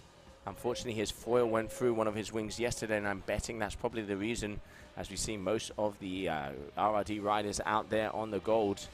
But looking like he's not having too much of a problem now, gaining up some speed. Here he goes, looking for a kicker. You can see him powering forward, waiting for a ramp to take him up and away. There he goes. Up and over, front side free, but losing the foot straps there, unfortunately. Oh, you wouldn't want to be landing on that board with the foil. Absolutely not. So, just while we were sort of having a chat there, Francesco has taken first place with a backflip, scoring a 5.8, which has put him in the lead. He's now dropping into the wave. Like you said, Joe, maybe that's his freestyle trick, that the score that he wants, and now he's going to focus on the wave. It's looking a little bit messy, but somehow manages to keep on his feet here, making use of every single little part of this wave. It's closing out on him. He's struggling for a little bit of power. Can he get back on the foil? Yes, he can. And back on the back, Gregorio dropping into a big bomb, but again, closing out in on him. Will it reappear? We'll soon find out. Yeah, we can definitely see as that tide is starting to go out, there is quite a lot more flat sections in between the waves, but they haven't got the punchiness that they did have earlier on it this morning. So guys are actually going to have to really start to hit that wave selection. As it stands, both of these athletes, they have a pretty decent freestyle move. 5.8 there for Capuzzo, and then a 6.0 for Gregorio Pugliese. As we continue on, decimals in between these two guys. Oh, Francesco going for the 7. Little bit of a sticky landing, but managing to rotate it around. Let's have a replay of that last move. Here it comes.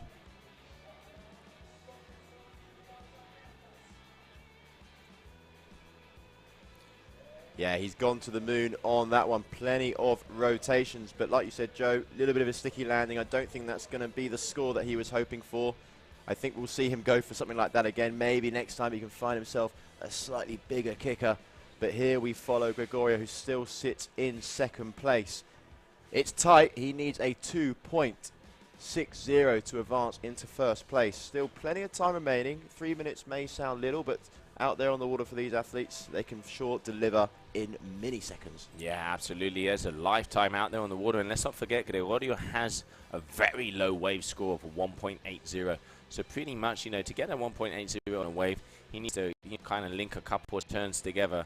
And there we can see Francesco making his way back out as we come just a little bit lower, a little bit closer to the end of this heat. And we could just see there on the beach also another RRD rider getting ready, where we saw Goyito Estredo starting to prepare his equipment, the current leader on the points, the current tour leader, and also the guy that has everything to win or everything to lose at this competition, because he needs to stay alive, because if either Malo Grenole or Chris McDonald lose in rounds 3 or rounds 4, he is going to automatically become the world champion. Will we see that crown today? We will soon find out. At the moment on the water, Francesco Capuzzo front and center on your screen. Toe side air into a little section. Now this is when he's going to surf it out, going backside. Very talented backside strapless rider. But yeah, there you can see not quite being able to get the turns. Straight lining it there on that wave, looking to improve on a 2.97. I definitely don't think he's going to be doing that, because it was kind of a jump into a flat section to then a ride.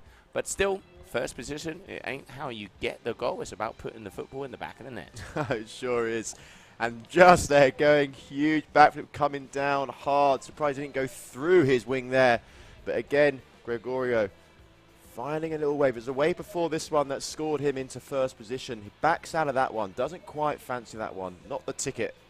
So Francesco now, with a minute remaining, needs to, like you say, Joe, improve on that 2.97 there.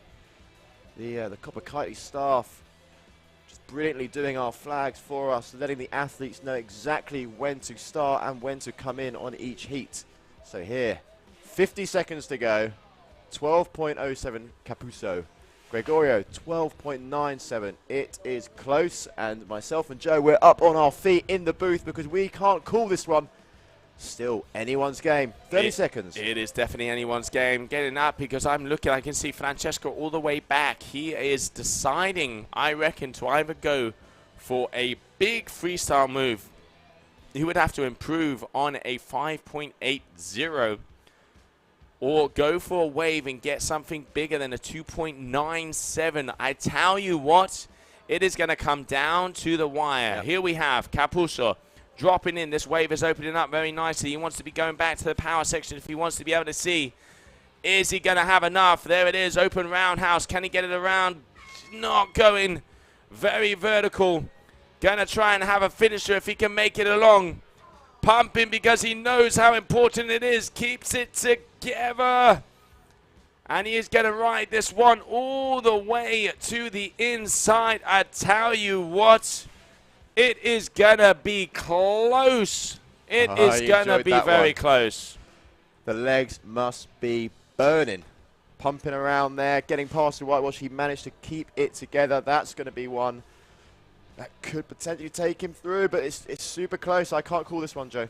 Oh, we can't. And while we wait for those results, we can just see there Francesco Capuzzo coming off of the water.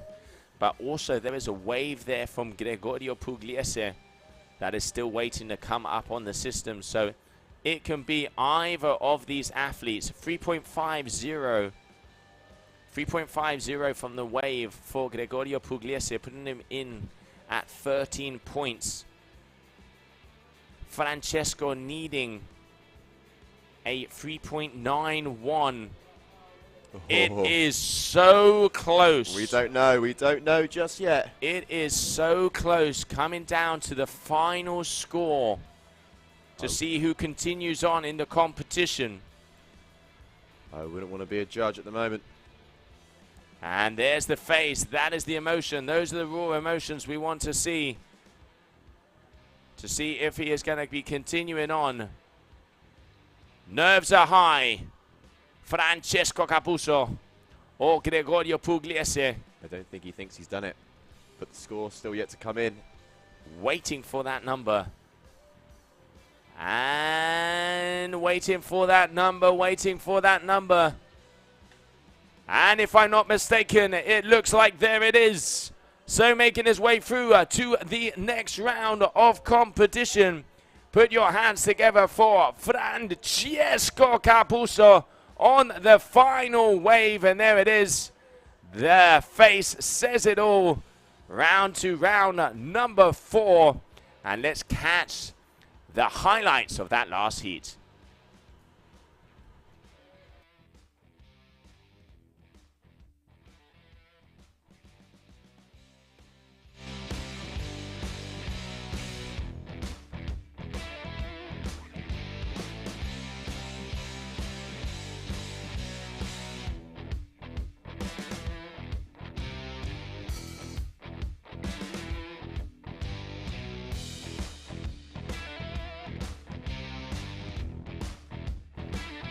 And here we can see that last wave there from Francesco Capuzzo, giving him the possibility to continue on in this competition. And I can see out of the corner of my window here, we are going to go down to the beach because I know that man has a smile on his face because he's still alive in this competition. Thank you, Joe, so much. Francesco Capuzzo, very close call there. Came down to your final wave. Very tight with Gregorio, but you're advancing through to the next round. Tell me a little bit about how you were feeling during that heat. Well, to be honest, I have a lot to gain and a lot to lose in this event. So, to be honest, my legs were shaking a lot before and during the heat. And I think this I hope it will be the first one for a lot of heats. And just to break a little bit the pressure and go on. It was a tight heat because I knew that Gregorio was super good. Yesterday I did some tactical skills. Did you explain that to the people at home? Because some people are wondering, like, what is going on with Francesco today? Maybe explain there your strategy. Yeah, well, like, one of the favorites of this event for sure is Malo Grenoulet. He was riding incredible. I was on the same side of his ladder, and with the dingo elimination, we can kind of play a little bit. It's definitely not my way to do it because I always want to win all the way till the end. But this event, I say, okay, maybe I have a better chance on the low side of the ladder. So I tried to jump down yesterday, losing the heat, and actually now already paid off with one heat, and hopefully it will work all the way through. It's interesting because strategies like the one you used yesterday show that you have a lot of competitive experience, not just within wingfoiling, but within many disciplines. Do you have a favorite discipline that you prefer riding or prefer competing on? Well, I like to be stay in the water, and doesn't matter what. I will give it all here with wingfoiling, freestyle, and racing, starting on the weekend. And then next week I have a kite event straight here on that beach, same. And I just love to stay in the water. The spot is amazing. It's challenging, but I like challenges, so it's gonna be a good one. Francesco, congratulations. You deserved it. It was a wonderful win, and hopefully we'll see you back here after another round. Yeah, Thank you sure. so much. All right, back to Joe and Liam. Thank you. Thank you, Francesco. Thank you, Gemma. Yes, continuing on, a little bit of a strategy out there as we are back on the water, as we have Clement Hamon is up against Ricardo Zorzi. Clement already front side 7 of an 8.4. Maybe we can see if we have the replay of that one, as that is a very big move. And we can see Ricardo Zorzi with a 5.27 already up on the scorecards.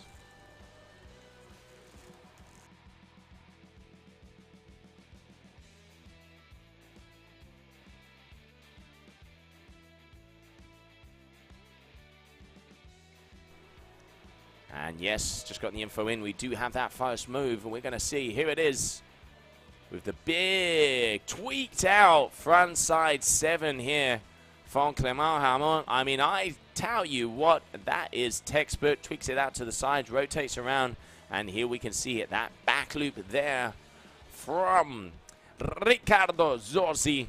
So both of these guys already starting off strong, but Clement at the moment having the upper hand. Yeah, he's got the upper hand here. 12-10 is the score. Now riding a nice little wave here. What a huge first move that was, eh? He went to the moon, but now we follow him on the wave, making use. This one's actually folding out quite nicely. It's not closing. There's not much white water here. He's making use of every inch of this wave, following it down. But, Joe, like you said in a few other heats, just straight lining that one. Yeah, you can definitely see the guys that have a surfing background. A lot of these youngsters, they are amazing freestylers, but there are few that are wave savvy, so to speak. You can see, you know, the likes of Matt Oganenole, he reads the wave, he's out there, he gets the bump. You can see he has that surfing background of him, even coming from such a young age. A lot of these riders, they are used to being on lakes. Like, for example, Ricardo Zorzi, coming from Italy, spends a lot of his time out there on Lago di Como.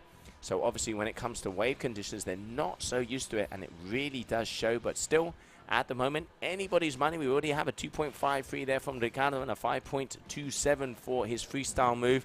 Going to have to step up a gear, though, if he wants to stay alive, because Clement has started off firing not a bullet, an absolute bazooka with that 8.40.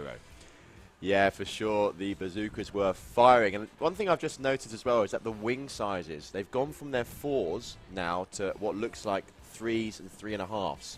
So the wind is firing in Taiba. Yeah, absolutely. I can already see that there is 24 knot gusts have already started to come up, 24 knots. So it definitely means that the wind is pumping, as you said. There you can see a lot of the riders. We can see Francesco Alessandro Tomasi. We can see Jaris Aromo, also one of the strapless riders. So the Italian contention, the Italian mafia, out there on the stands as they are watching also young Ricardo Zorzi. But this French athlete, Clement Hamon, talk about throwing down. Yeah, he's not messing around.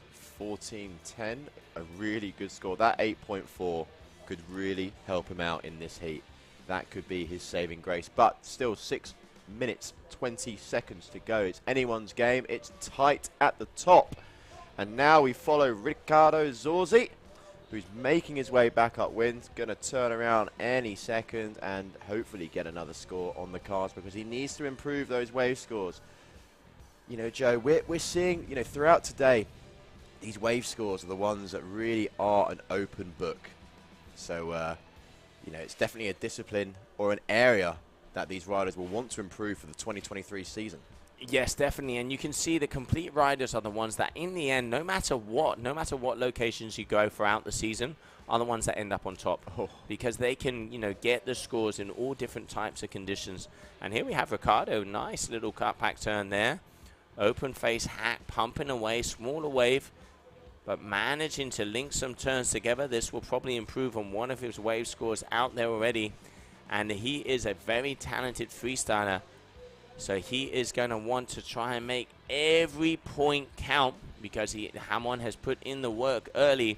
And there is a big kicker coming his way. But hopefully he was able to get past that one. Still in second position, as we are more than halfway in to this heat. Heat number 15 out of 16, round number 3 of competition. After this, we are moving forward into the 4th round of competition of the men, and then it's time to get the ladies out on the water. Get the chicas out on the water. That'll be good to get some of the ladies' heats underway. Mix it up a little bit, because still they absolutely throw down. And again, you know, it'll be really interesting to see which ladies can really make use of these waves and see, you know, where that goes. Because like you say, Joe, Malo really is delivering on the waves, and it'd be interesting to see what female rider is sort of at that level. Absolutely, no. Looking forward to seeing the girls going out. We've seen, you know, watching Nia Swadias and Paula Novotna. Also, we saw Bowen van der Linden, some of the top freestylers out there starting to get it into the waves. But as we are seeing here in Taiba, wave riding is so important. It's going to be interesting to see, because I know Paula, you know, she already has the Surf Freestyle World Championship title already under her belt. But, you know, I think if you, you know, already are a world champion, you would want to finish off the season also on top of that event podium. Yeah, for sure. Paula is not coming into this event with a different mindset. And she's a very competitive individual. She'll want to win the event, end the year on a high, and prove a point to all the other ladies and say, look, I'm not here to mess around, and go in guns blazing for the 2023 season. Okay, Ricardo Zorzi looking over his left shoulder to see what is coming in the distance. Still sitting second. He needs to improve those wave scores, and that's exactly what he's looking for. Yes, he is. He already has a 2.53, a 2.33. He needs a 6.68 to be able to take the lead, because this man here opened up an arsenal of destruction. And already wave scores, both of these athletes, they're not getting high wave scores. They are not getting the surfing in. And it really is going to come down to that. And we can see here Ricardo going down here on the inside, as we are just gone over a little bit less than 3 minutes to go. Time is ticking. And I know the pressure is definitely starting to kind of go on the shoulders there of the Italian rider, Ricardo Zorzi. Yeah, he's a young competitive athlete, and he will not want to go out now. But you know, he's not quite getting those scores he wants. He could improve on all 3 of them. That 8.4 from Clement is a real diamond. That could save him. But right now, dropping in on the wave, looking to improve on his 2.77. Nice, stylish, carvy turns. Really making use of it. Couple of pumps, just drop in hot again. Straight line in this part, but then puts in a couple more turns. A little bit more power from the wing. Pops out. Thanks for coming. Yeah, the only thing, he is really going down the line. He isn't opening up, carving, coming back down, getting in the bottom turn. It is kind of just like wading and swaying from side to side. And you can really see that on the wave scores here. Going up for yet another big frontside 7 attempt. Tweaking it out as we're just under 2 minutes. And Ricardo Zorzi needs to step it up, as he is 1.5 minutes in until the end of this heat. And if he does not get something above a 6.68, he is going to be out of the competition. And I know he wants to continue on. 14.47, Clement Hamon, your current leader, and a 10.27 for Ricardo Zorzi.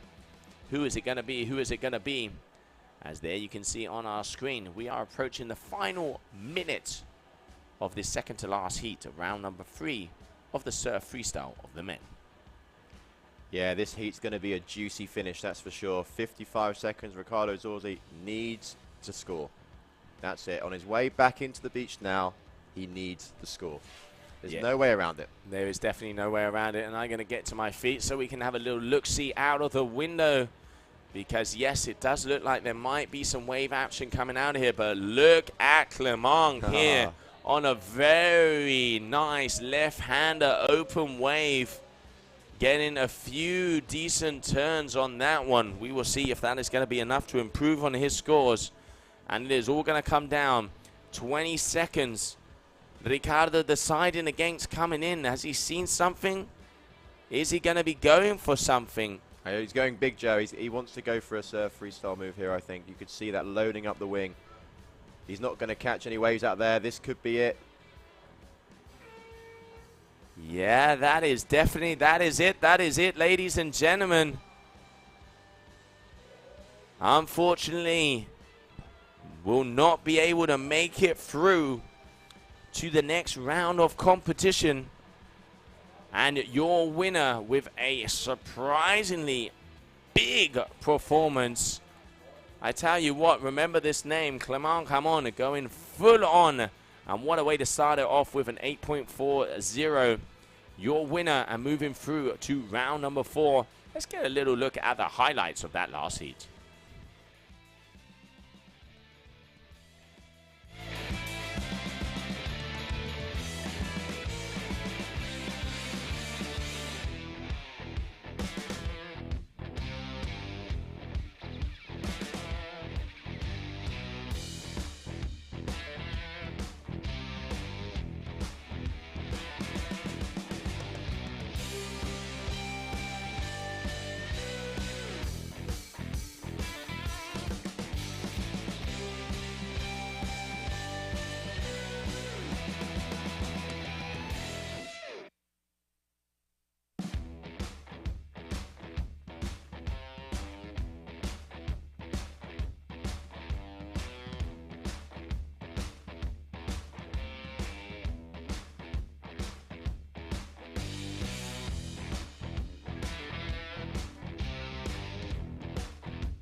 Welcome back, everybody, and we can see there the beautiful highlights of that last heat.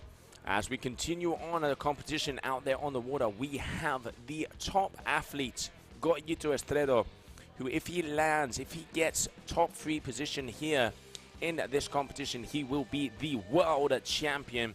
And he is up against Daniel Pereira from Brazil. Those are the 2 athletes out there on the water. As we continue on with the final heat of round number 3 of the men, and then we'll be going over to round number 4.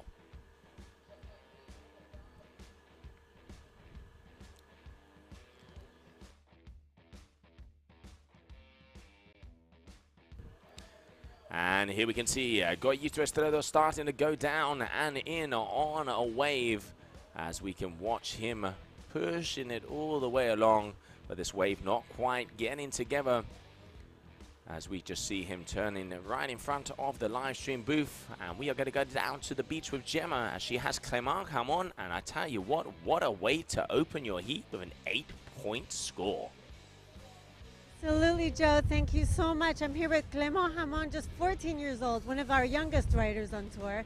Clément, how was your heat and how are the conditions? My heat was pretty cool. I did a big 720. The competition was pretty hard. I fall in the short break, and I have no wind in my wing. But it's difficult conditions. Can you tell us what size equipment you've been using today? My wing was on 3.5 meter, and my board is 4.5. Super. And are you enjoying being here in Taiba for this event? Are you familiar with Brazil? Have you been before? No, it's my first time in Brazil. And yeah, it's really cool. The sun is here. It's super. Clément, congratulations. Thank you so much for joining us and good luck for the next heat. Thanks a lot. Back to Joe and Liam. Thank you, Gemma. Yeah, great to see the youngster pushing forward there. Only 14 years of age. That is incredible. But now out on the water, we have our world #1 on the overall ranking. He has been a world windsurfing freestyle champion multiple times. And as I said before, top 3 in this event. And he is the new surf freestyle world champion. Will he do it?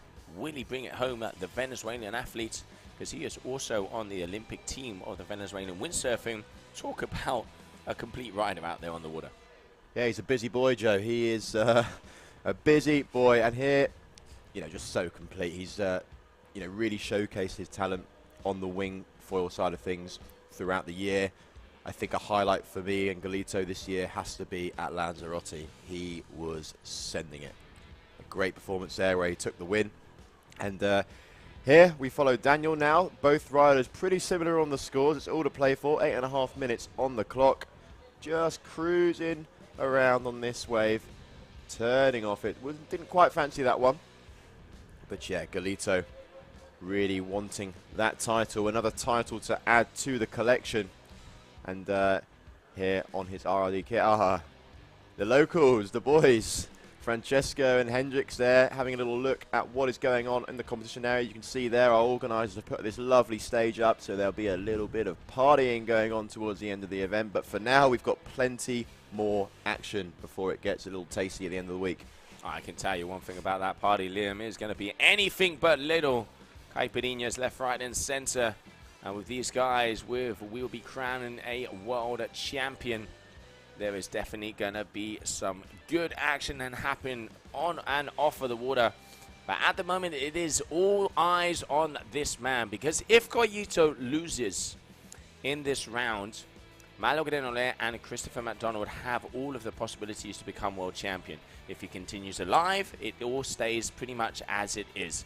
So we will have to see. Daniel Pereira, the Brazilian athlete, is the man up against him at the moment. And as it stands, wave riding wise, Daniel has had 2 better waves there from Goyito. But one thing I will say about Goyito, he is powerful and he has the competition experience. He knows what it is to be in between the buzzers. And we will have to see. He has been pushing throughout all of the last events. This is why he is on top of the world on the overall ranking. Just needs the cherry on the cake to take the crown home. Yep, and lining up there. Big front flip there from Galito. Didn't quite land on the wave afterwards. I think ideally he wanted to continue that wave ride and really tease the judges with something special. But just waiting to see what the scores are here. As you can see there, a few riders just checking the ladders, seeing who they're up against next. The females there starting to get their kit together. They know they're going to be on the water soon. So, they've been watching the men yesterday, this morning, this afternoon, and they are chomping at the bit to get out there. Oh, they definitely are. They definitely are, as the conditions are looking great. And here we can see Goyito Estrado making his way all the way to the outside.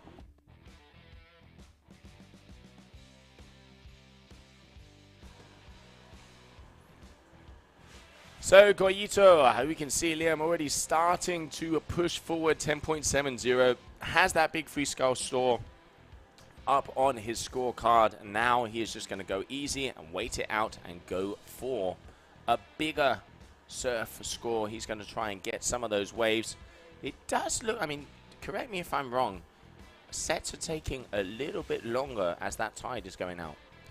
Yeah, it's definitely dropped just slightly, you know. The sets aren't coming in, but I'd say maybe it's sort of cleaned up slightly. The waves aren't as big.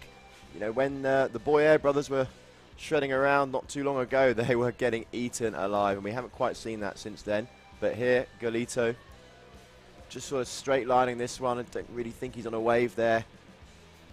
You know, but he is in first position with a 10.70. Daniel chasing on a 4.77. Yeah. So, yeah, 5 minutes to go.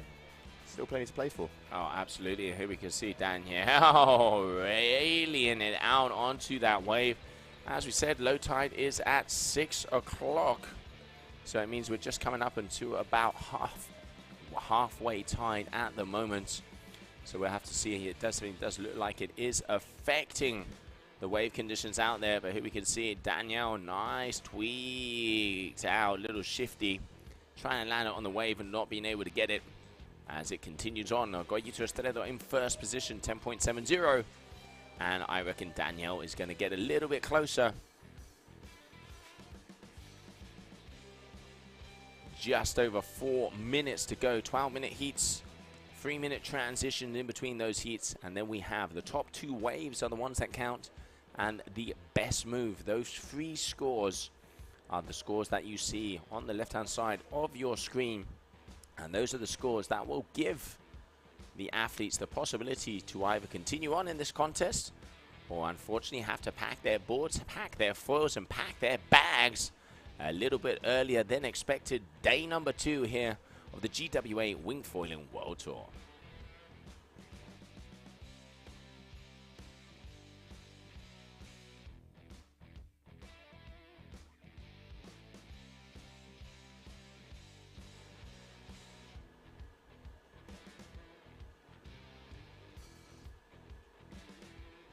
And here we can see the eye in the sky with the beautiful drone shot of what is our competition playground here in Taiba on the north coast of Brazil. It does not get much better than this. You have the warm water, beautiful colors, perfect wind conditions, and the best of the best athletes getting ready to battle it out. There we can see our competition area there coming front and center on your screen. And as we can see, both out on the water, we have Goyito Estredo going up against Daniel Pereira. Goyito Estredo, if he lands 3rd or better in this event, will be our new men's surf freestyle world champion. Will he be able to do it? Will he be able to do it? We will soon find out. The idea today is to be continuing on and also completing round number 4 of the competition, where Goyito or Daniel Pereira would be joining Clement Jamon. So let's see as we will continue on with round number 4. Coming up next, Noe Kuyala, Tituan Galea, and Goyito going up and away. Taking off like no tomorrow, but he is definitely chilling out there at the moment. Not the biggest scores we have seen from him. And Daniel Pereira slowly but surely coming back towards him. Goyito is going to have to be a little careful. All right, frontside 3 on the wave, but going down as we approach the final, little bit under 2 minutes left of this final heat of round number 3.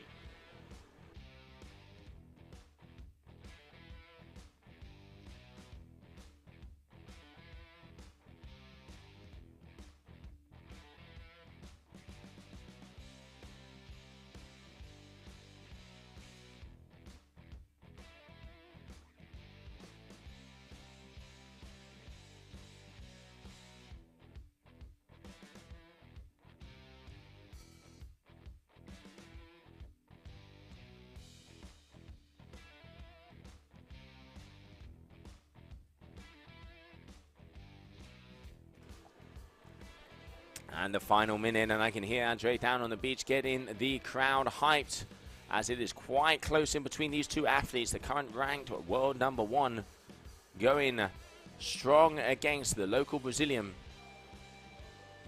And we just saw a very big move there from Goyito Estredo. And let's see if we can get a replay of that front side 7 to close it out.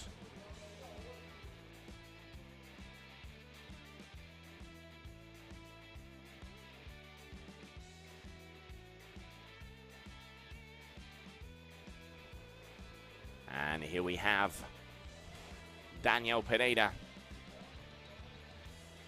coming towards the beach, but unfortunately he is not going to be able to get the score that he wanted, meaning that Goyito Estredo is going to be the winner of this heat, keeping his world championship title alive. And it's with moves like this, we can see that frontside 7 to close it out with a 6.9, while we can just enjoy the beautiful views here, as we are going to wait for Goyito to come back down to the beach, and we will get an interview with him with Gemma. So let's have a little look-see of the highlights of that last heat.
Okay, guys, I'm down here with Goyito, our current tour leader. A lot of pressure on you during this event.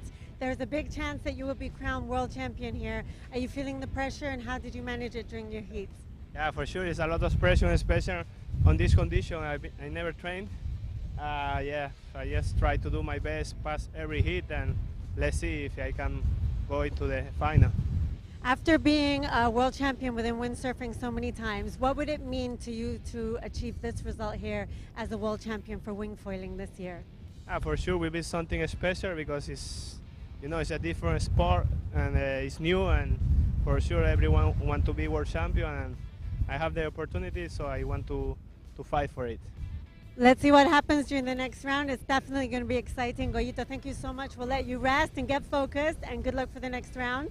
Good luck, go for it. Back to you, Joe and Liam. Thank you.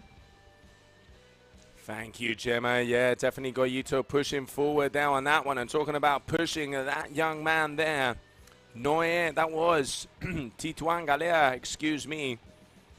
I'm just having a little look-see because I saw Christopher there. Let me just see if that wing gets out from underneath him. As it is Tituan Galea versus Noé Cuyala.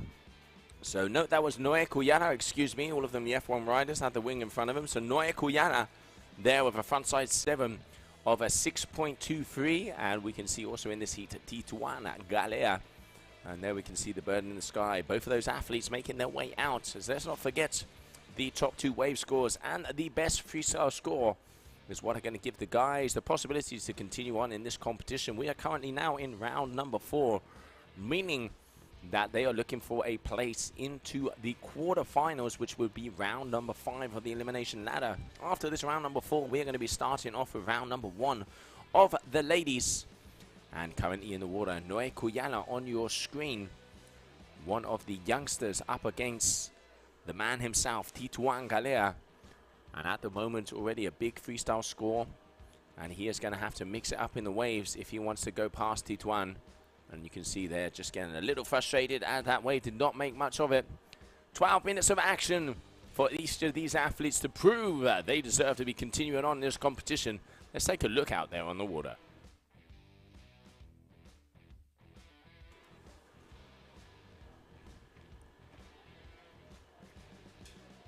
And here we have Tituan out there on the white helmet, eyeing up a wave section here.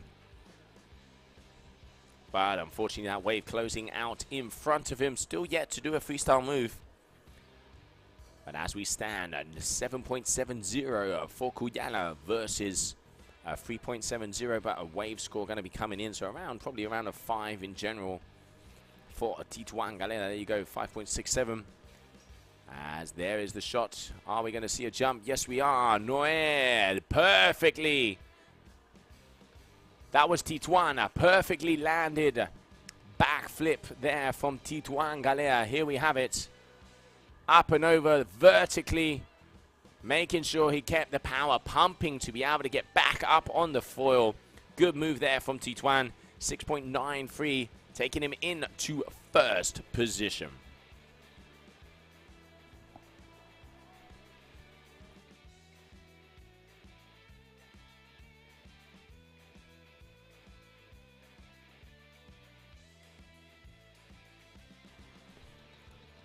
Tituan there, as we said before, adding up with the big backflip, making his way forward and taking first position. And there you can see, this is the image where you can see the riders starting to go on the bump, getting on those waves early and going all the way down. Noé here, backside, mid-face turns. So judges obviously are going to be deducting a little bit, but that will look like a better wave there from here.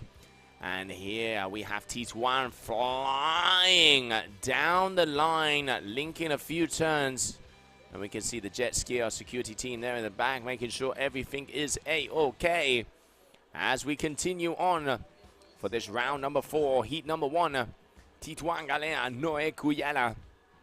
And just waiting for that last wave from Noé. I don't think it will take him into first position, but it will make it even closer. And there you can see even our jet skis having a little bit of surfing fun out here, right in front of the beautiful beach of Taiba.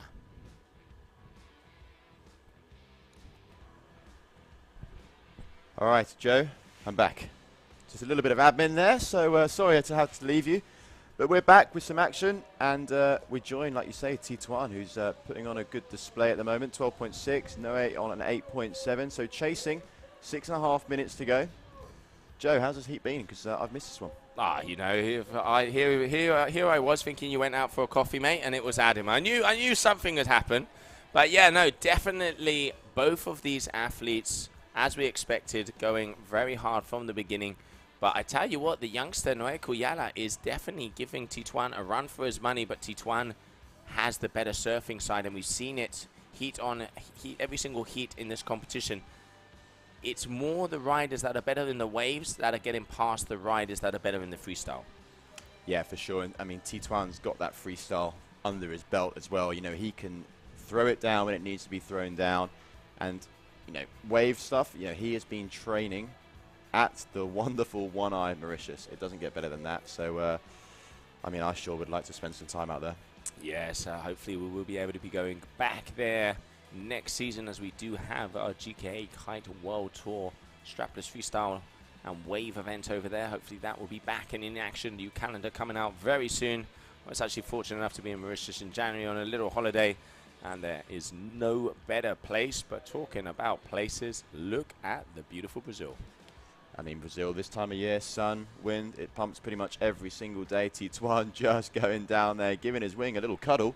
But here we follow Noe. Nice little nose grab there, joins the wave, needs a bit more power, on he goes. Interesting there, keeping both hands on the wing. So maybe the wind drops a little bit. I can't see what sort of wing size he is on. Is that a 4.5, Joe, or a 3.5? I think it's a 3.5, because I did see Tituan out there when he was pumping up on a 4. And obviously Noe is a lot lighter than Tituan. At the moment, Tituan still starting to rack up the points. 2 4-point plus wave scores, and then he has that 693, 15.56. He has a solid 6 and a bit points in the lead at the moment is what Noe would need. But still 4.5 minutes. There's definitely enough time for 1 or 2 sets to roll in, even though as the tide is going back out, we are seeing that wave period, the time in between the sets, is taking longer and longer. So Noe is going to need to push it up, because he has a good freestyle score, but the waves are just not there. Yeah, and just talking a little bit about on those wave scores, I'm going to pick your bones and test your memory here, Joe. Do we know what the highest wave score has been today? The highest wave score of today individually has been an 8.0. And once again, Malo Grenole really pushing it forward. We saw that out there yesterday. But talking to Maloney, the head judge, he said that today they have had a conversation with the riders. Because let's not forget, this is a new sport. So every day it's evolving. They had a conversation with the riders, and they said, listen, what we want to see is not just you doing a front flip, landing on the wave, and then surfing it. We want you to see kind of what we saw Maxime did. He was riding the wave, then did the re-entry, and then continued on riding the wave. So let's say, I'd probably say the wave scores from yesterday to today have been dropped a little bit. 7.26 is what comes to my memory again for Malo Grenole. But yeah, definitely the judges are looking for the athletes that put in the commitment, that put in, basically get yourself into the sweet spot, into the pocket of the wave, and push it, commit to it, and perform. That you are definitely going to get the extra love from the judges.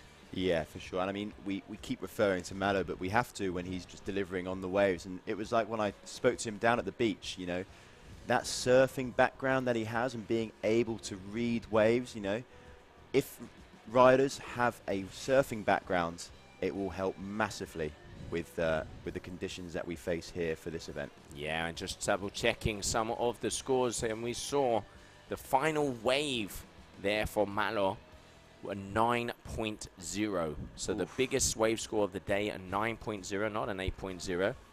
Already showing that adapting to the new scale of what the judges are looking for, and looking back over his surfing, we definitely do understand that. But out there at the moment, Tituan Galea already comfortably in the lead, but watch out, Noe Kuyala back flipping into this wave. Is he going to be able to surf it a bit to be able to get some better scores?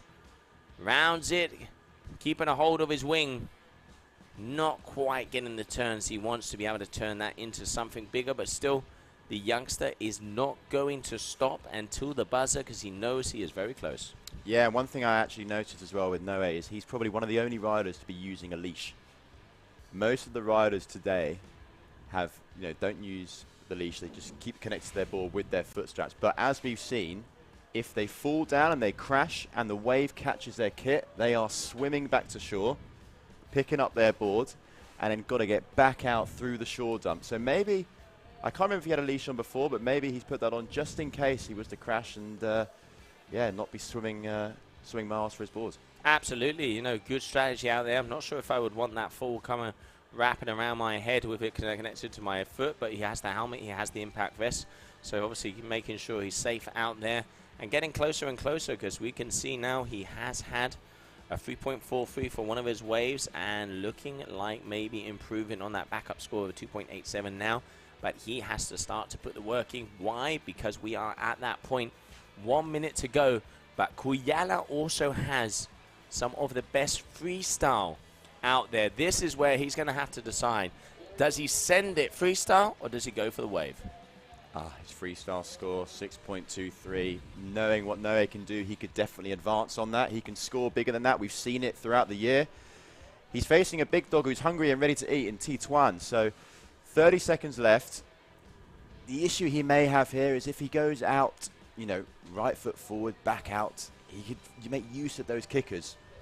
Whereas here he may not have one, and he's opting for the wave. So 15 seconds on the timer. He needs a wave to come his way ASAP. Yeah, he needs, all right, he's deciding to turn around. He has 10 seconds. He knows it's going to have to be a kicker. The kicker is coming up for him. I reckon we're maybe going to be seeing a toe side backflip. Oh, Tituan going for a big front side 7. And Noe turning just on the right time on a wave. Let's get a replay of that last move there from Tituan. Talk about a buzzer beater. Up and over, tweaks it out, continues. I love how he rotates that wing horizontally around his body. Front side, flat side 7. Nice move, good way to end it off, and just waiting for that final score to come in. But it did look like, from what I can see here, it was out of time, but still advancing through to the next round.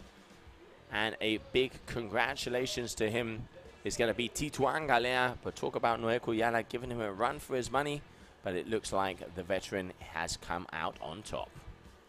Yeah, 2 F1 teammates there, pedal to the medal, but it's good to check out the highlights now from that event and see what we've just witnessed.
And here we can see the final moves out there from this last heat. But it is that man on your screen, Tituan Galea from New Caledonia, taking the win. And we have him down on the beach with Gemma.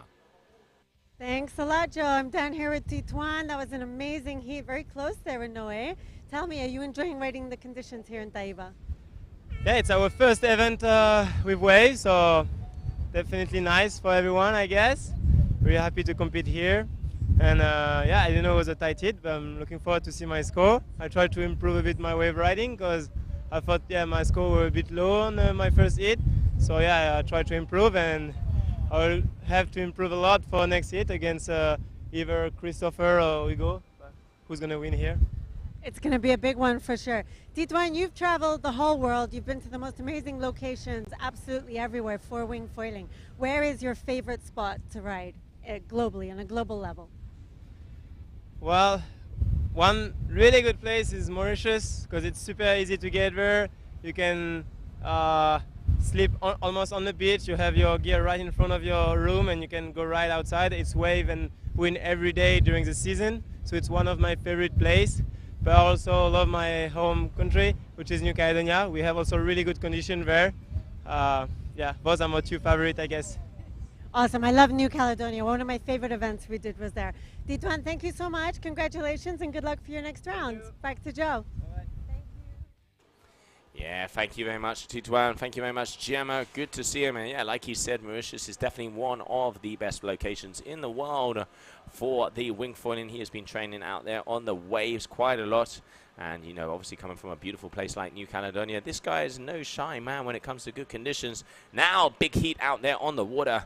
Two of the F1 team members, Hugo Marin from France going up against Christopher MacDonald. Both of these guys can definitely throw down, and waiting to see who is going to be coming out on top, as currently at the moment we have already had a big wave out there from Christopher MacDonald with an 8.07, and Hugo Marin just waiting for another wave score. So far it is the young American rider, but one of the things we saw from Hugo in the rounds before, he has that laid-back, loosey-goosey surfing style.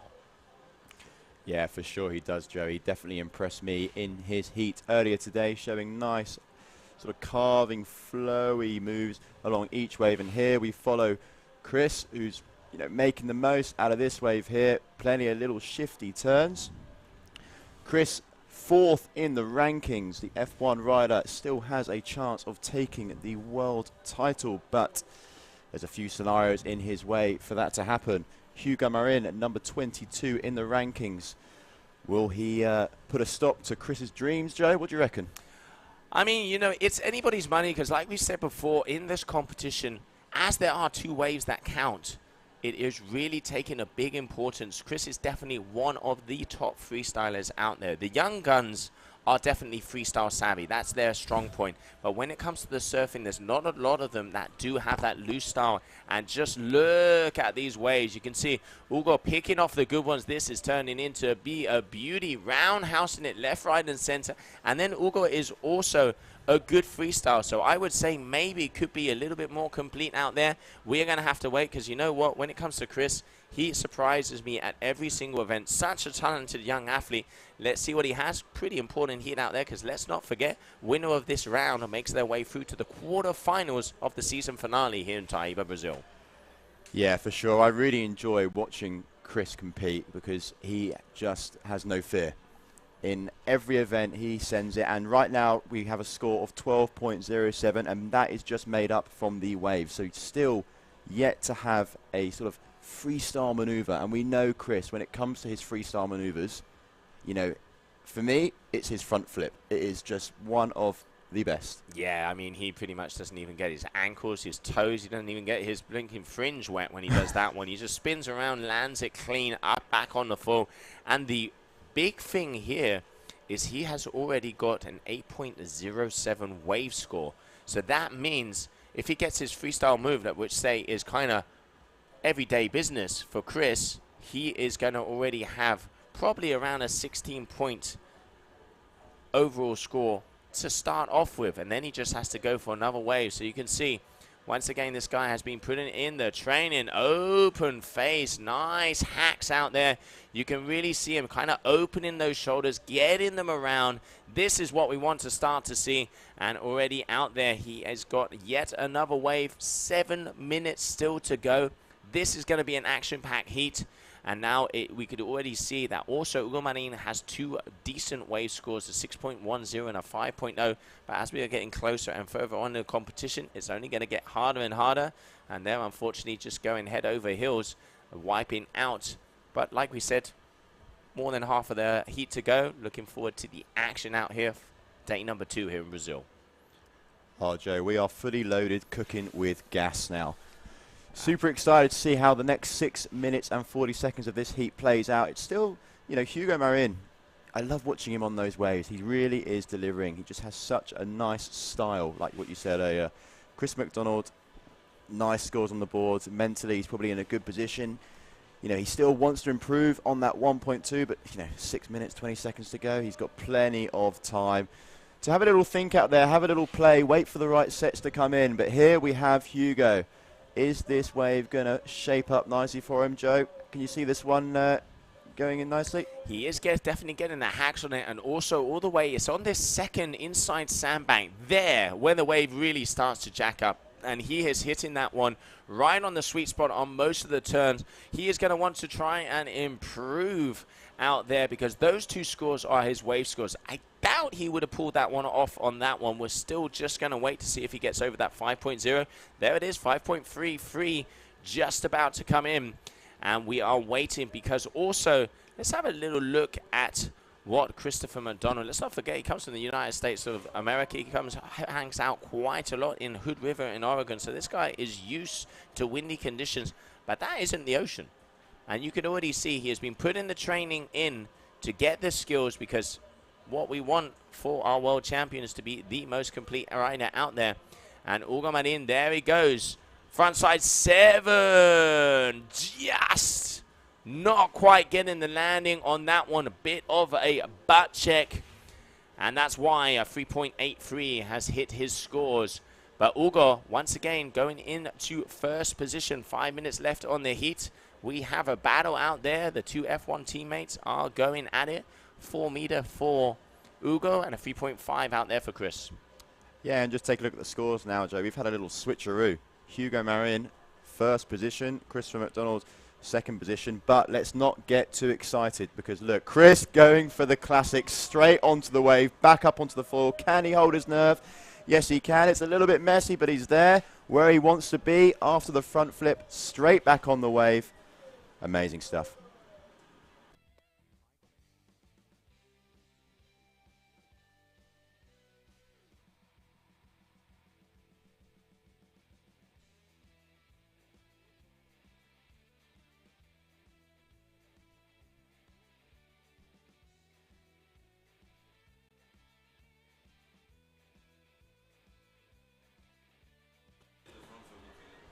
All right, here we have Hugo cruising, going, streamlining all the way and waiting to see for this score of the last move out there from Chris. And waiting for confirmation as it is looking like it is going to be a big number. Here we can see it again, up, up and away, over the top, right into the sweet spot. And he has a 7.37 for that front flip. Going very big already from the start for the young American. So he has an 8.07 for his first wave, a 7.37 for his front flip. And it looks like here he's going to want to power up. I mean, he just lands these. He has these things on tap. I mean, it is chilled. Cerveza gelada, left, right, and center out there for the youngster. Yeah, he's got those bad boys dialed down to a T. Famous for those on tour, I'd say. He you know, lands them pretty much every time. And the great thing about Chris as well and his riding style is when it comes to those big freestyle moves, very rarely does he not pop straight back up onto the foil. Most of the times when you see him go for those big front flips, the foil lands in the water and he's straight back, cruising, ready for the next one. Let's see this one again. Here, Hugo Marin checking out the wave that he just rode. Again, showing that lovely carving style. Really getting to the top of the wave. Nearly breaching that foil. So talented when it gets onto the wave riding. He just needs that freestyle move just to, you know, get onto Chris's toes. Yeah, he definitely does. And we are waiting for that score to come through, as there we can see just coming up on the final 2 minutes of this heat, and it is so close in between these two athletes. But Hugo definitely needs to make something big happen if he wants to be able to make it through to the next round. Next round in 1 minute 50 seconds, so still some tasty stuff to come. Let's see what Hugo Marin can do and if he can challenge Christopher McDonald, because Christopher McDonald still in for a world title shot. Will youth, you know, can he do it, or will it get the better of him? Right now he's putting on a good performance, but it's tight, you know. Hugo Marin needs a 4.88 to take the lead. There's 1.5 minutes remaining. The two F1 athletes are going to battle it out till the bitter seconds. Here we are following Hugo. Let's see if he can find himself a wave.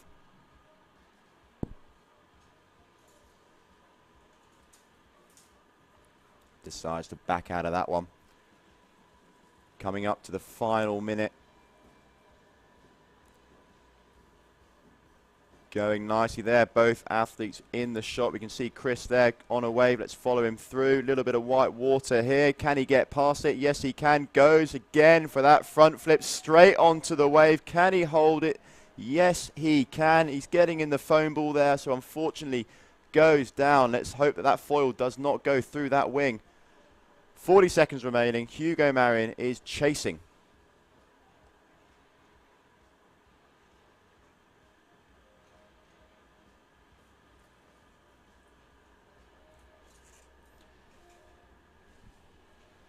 So Christopher McDonald on a 16.30, Hugo Marion on a 15.6, so it is close. Hugo Marion just going down there. Christopher McDonald on our screen right now, riding toe side. Going back upwind, looking over his right shoulder for what's to come. But with just 5 seconds remaining, a score has just come in for Hugo Marion, and he's actually taken first position now over Christopher McDonald. Now maybe there is a score to come in from Chris. We will see soon once the judges calculate everything, but we could have one of our first major upsets here at the GWA Taiba Wing World Cup.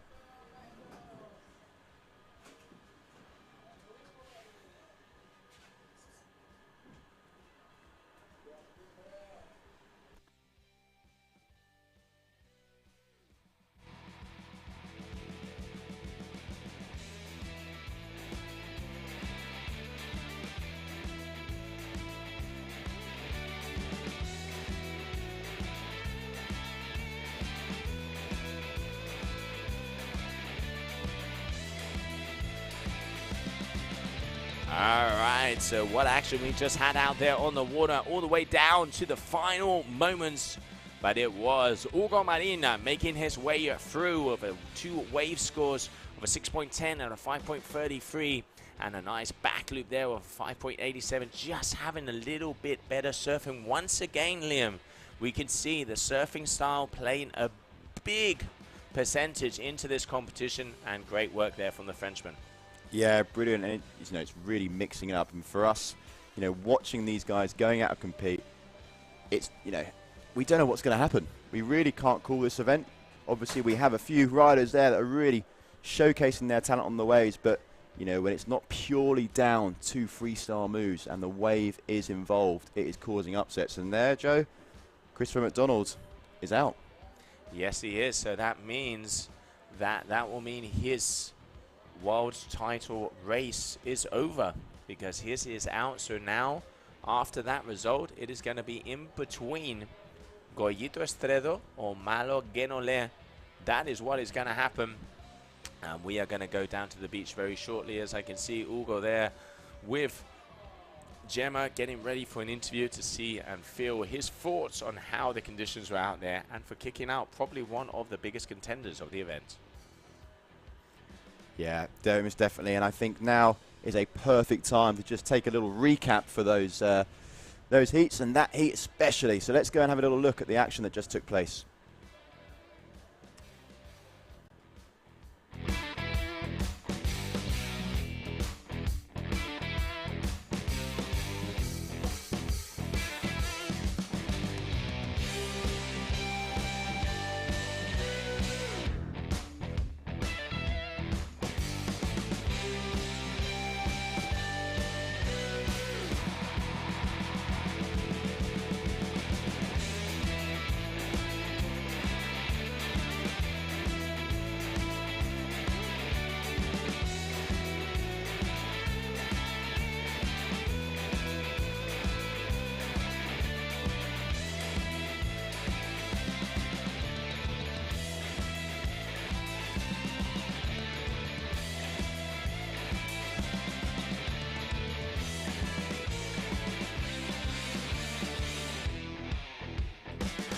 Welcome back, everybody. There we see the final images of that last heat as we go back onto the action out there on the water.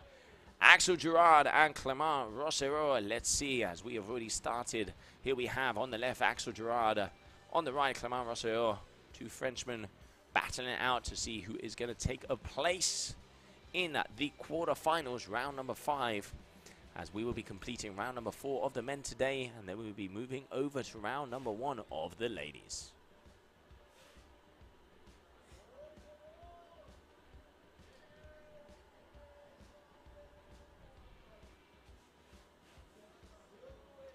here we can see Axel just going down a little bit of a wave ride. Clement already having a couple of waves to start off with. You can see both of the athletes making their way out.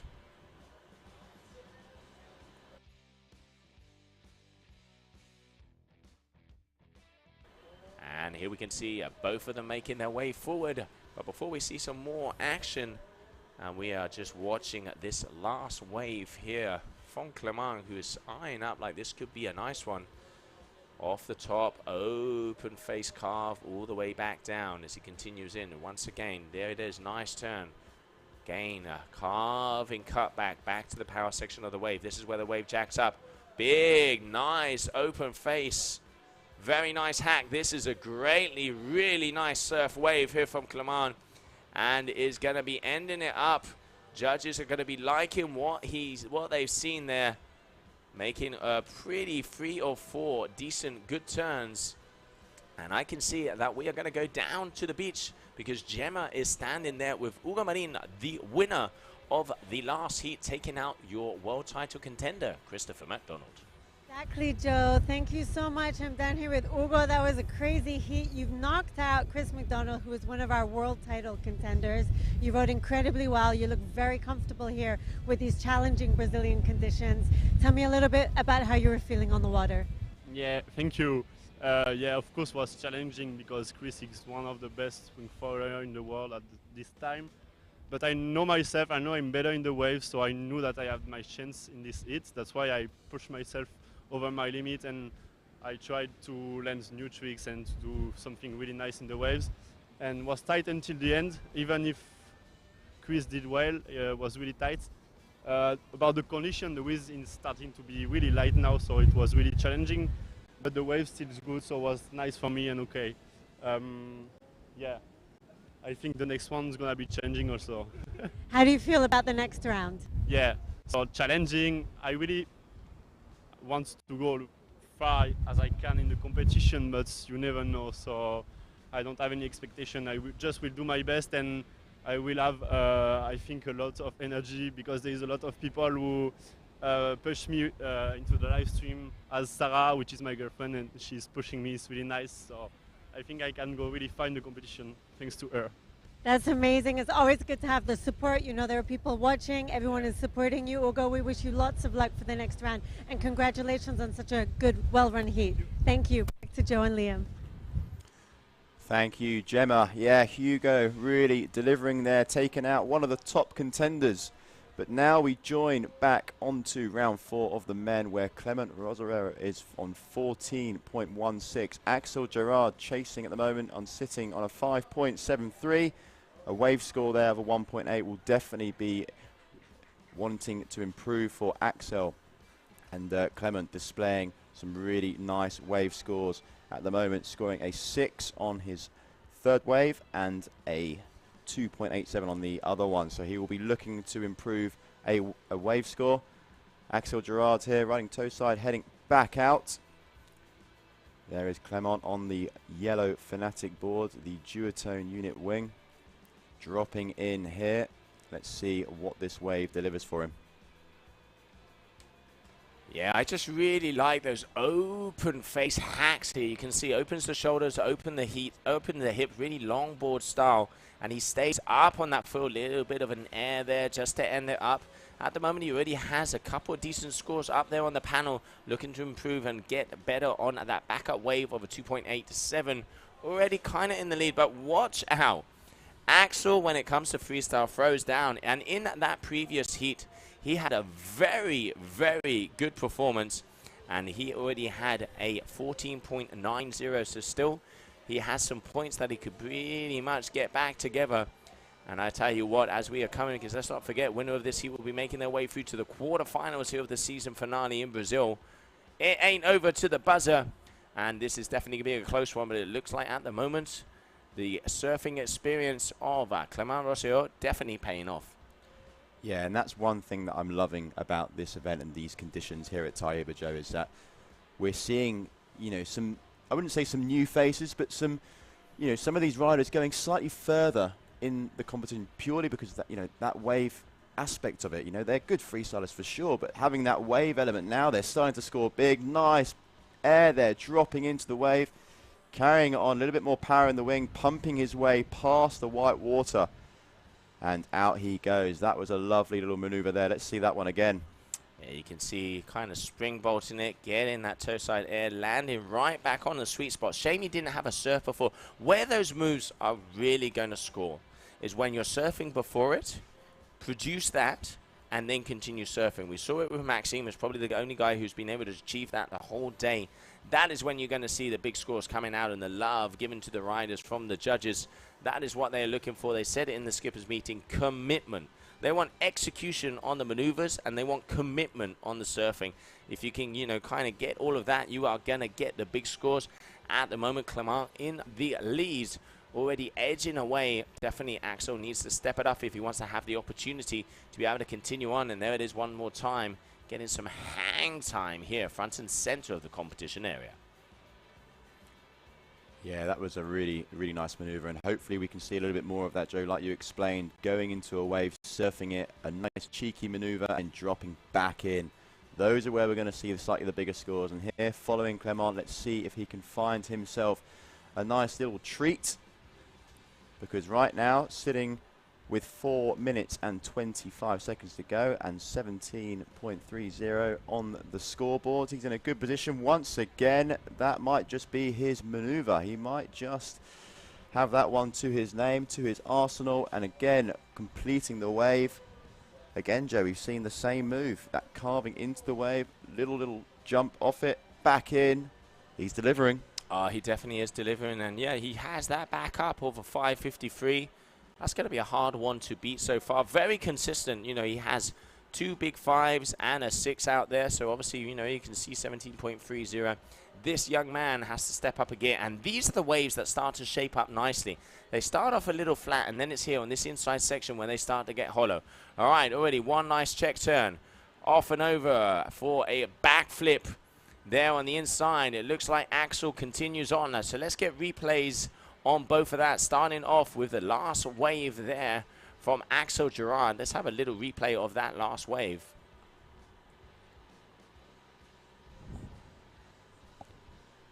Clement's nice backflip there, and hopefully in a second we will have another chance to see Axel's wave, but we join Clement again.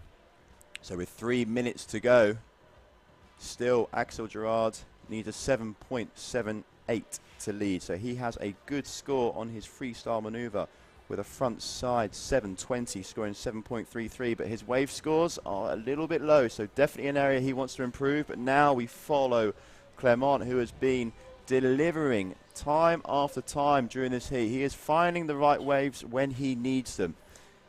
Yeah, definitely you can see the surfing experience there, taking from the right ones, being able to kind of get those open face turns back to the sweet spot, then be able to push that full as hard as possible when he goes into the vertical position. It does see, as we said, that the tide as it is going out, we have low tide over here at 6 o'clock in the afternoon. It is just coming up on 2:30. So get into that middle tide. Come on, go big or go home. Up and over, backflip off of the inside kicker. Once again, he is trying to improve on that 5.97. Was going a little bit slow, so probably not going to improve on that. Waves are starting to flatten out a bit. We saw more of a shore break. It was gnarlier earlier on in the morning, and now as we come to the afternoon, it's looking like it's even I'm going to say it, a little bit cleaner out there. Yeah, no, earlier some of the waves were eating the riders alive. So now it's definitely a little bit cleaner.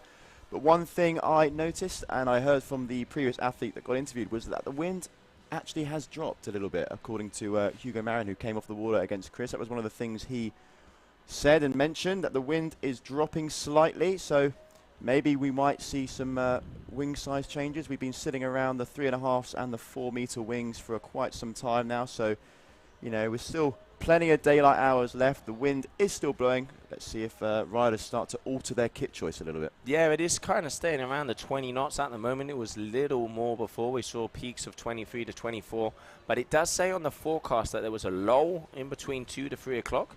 And then as of 3 o'clock, it starts to pick back up towards the afternoon. And normally, when it wakes up super windy out there in the morning, at the afternoon, it kind of comes back. We will see. That's what the forecasts say. But, you know, in the end, never believe the forecast. Just believe what you can see out there in front. But, yeah, definitely the wind has backed off. We're seeing some of the bigger wingfoils come out. And once again, Clément Rosselló all the way out the back. Axel, little too far on the left-hand side, as he needs to get a big move if he wants to be taking this man out, as it looks like the final seconds. This could be a victory run here for the Frenchman. 30 seconds on the clock. Axel needs a 6.84 to lead. And right now, I can't see that happening just yet. He's out on the back left as I look out of the commentary box here, really trying to find something. But I don't think that he will have the time on the clock to do so. Axel Gerard, here he comes. Lining up. Going for a big front flip. Comes out. Does he get back onto the wave? Yes, he might well do. Very interesting to see what the judges will score this. This could most definitely spice things up in the kitchen.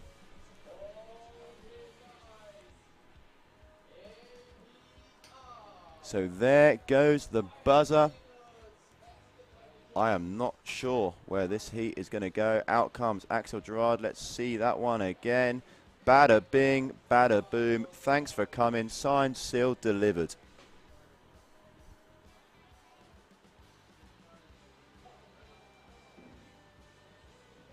And here we have Clément coming in. This may well not be a victory run now. But it will be very, very interesting to see what scores come through. But let's just not be phased. Axel Gerard has already a 7.33 on the scoreboard. So I don't quite think that he will make it through. But you never know until those scores come through. Let's wait and see what the judges decide.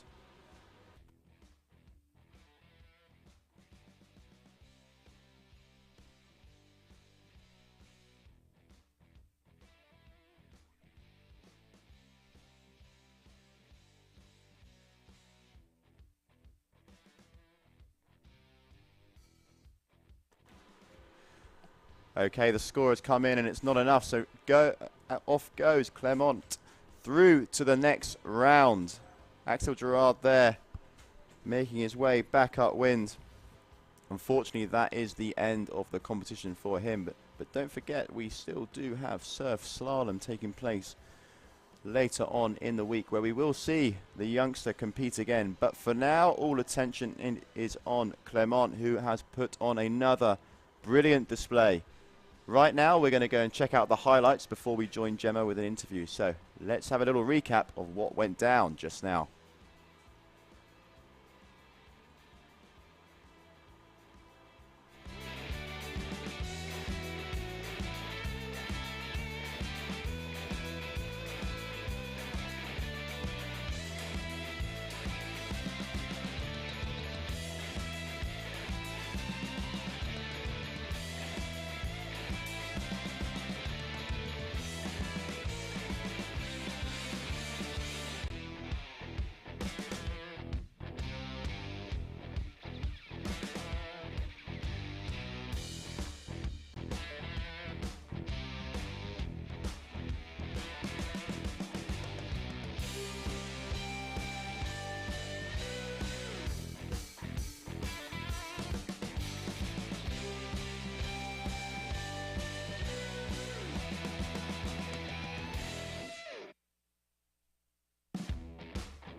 was a very good heat there with young rider Axel.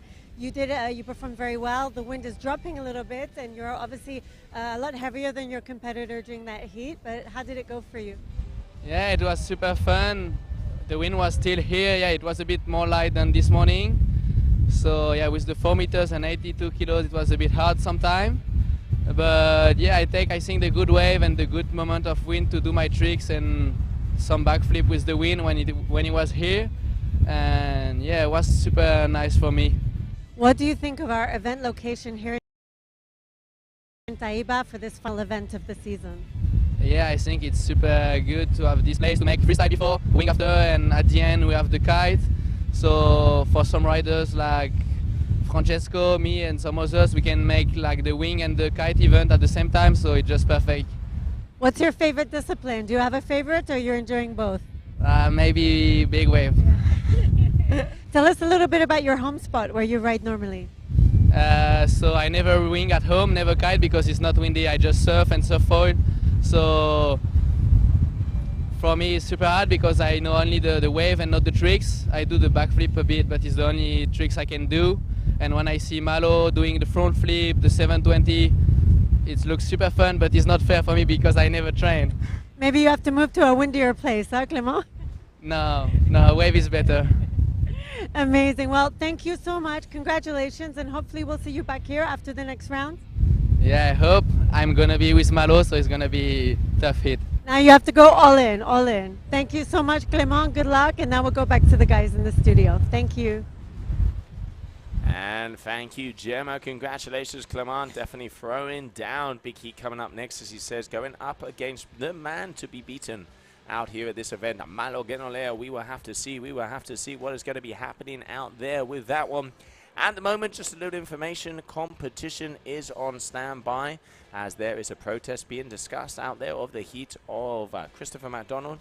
So we are currently on standby, and we will be enjoying a little bit more action as soon as we come back. So we're going to take a short break as we continue on for the final event of the season here of the GWA Wingfoiling World Tour.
And welcome back everybody, as we are starting once again the competition, because pretty much probably one of the most important heats coming up right now.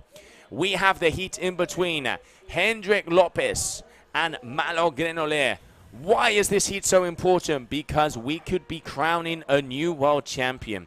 If Malo Grenoller does not win this heat and loses, dropping out of the competition against Hendrik Lopez, Goyito Estredo will be the new surf freestyle world champion. So if you are at your place, if you are watching the stream, grab a cold one, get to the edge of your sofa, stand up, do a dance, because we could be seeing a new world champion coming your way.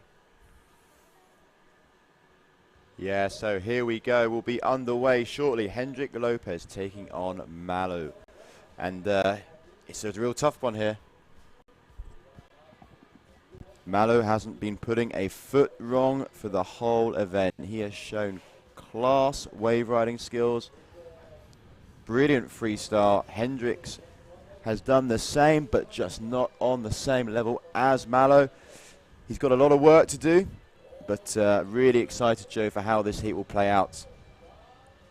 You know what they say, every warrior has his last battle, so you never know. It could be that one because, like you say, Malo Grenoller has been doing pretty much almost double the scores of Hendrix on the overall combination score of his heat.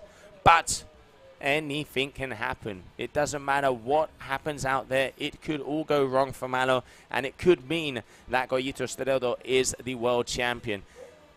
We will have to see how the Taiba conditions are going to play to him, because so far Malo has had the biggest wave score, the biggest move score, the biggest combination heat score.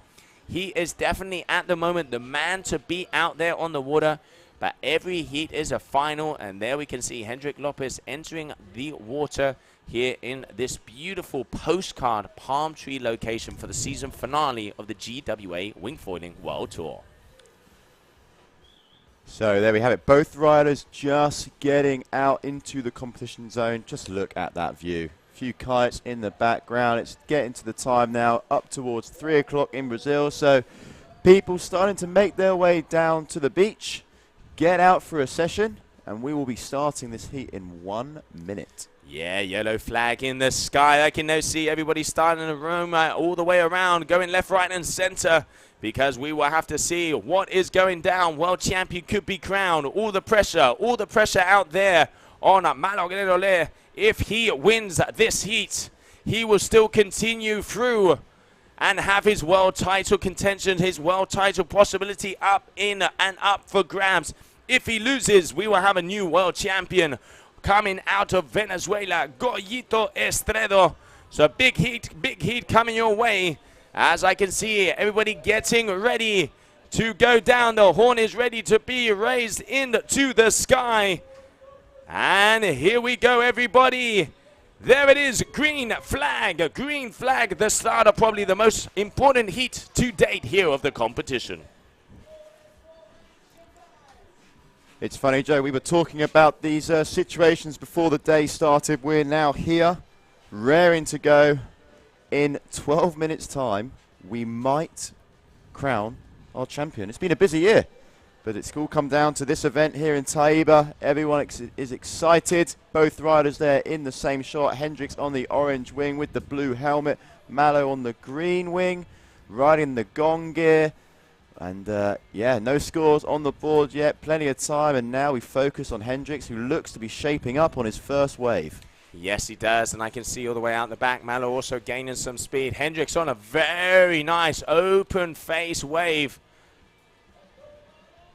Up and over, and I can see out of the corner here. Let's get the replay of that last move from Malo Grenoller. Landing a front side 7. Let's see the replay of that move. Here it comes. Gaining the speed, up and over, tweaks it out a little bit, keeping it safe. Front side 7 there for Malo. Keeping it safe, Joe, but at the start of the heat, it's a score on the board. Building that confidence. I'd like to know what's going through Malo's head right now. You know, does he feel the pressure? Is he playing that sort of Malo, cool, calm, collective character that he always is? You know him better than I do. What do you reckon?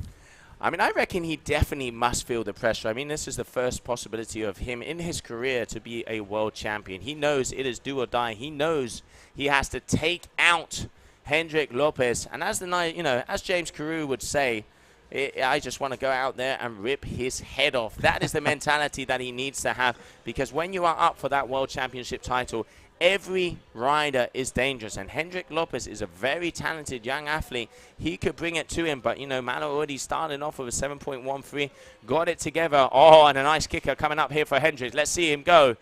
Getting a nice ramp, up and over, front side free, nice and stylish. Yep, that was a nice move there for Hendricks. He's got that one on the scoreboard, but now we drop in with Malo, and just look at that, opening up the chest, carving from one side of the wave to the other. He just knows exactly where to be. Even then, slight hiccup, but the control that he has with his gear, he is not going to get a lock of his hair wet. No, he isn't. You did see he had a little bit of a wobble there.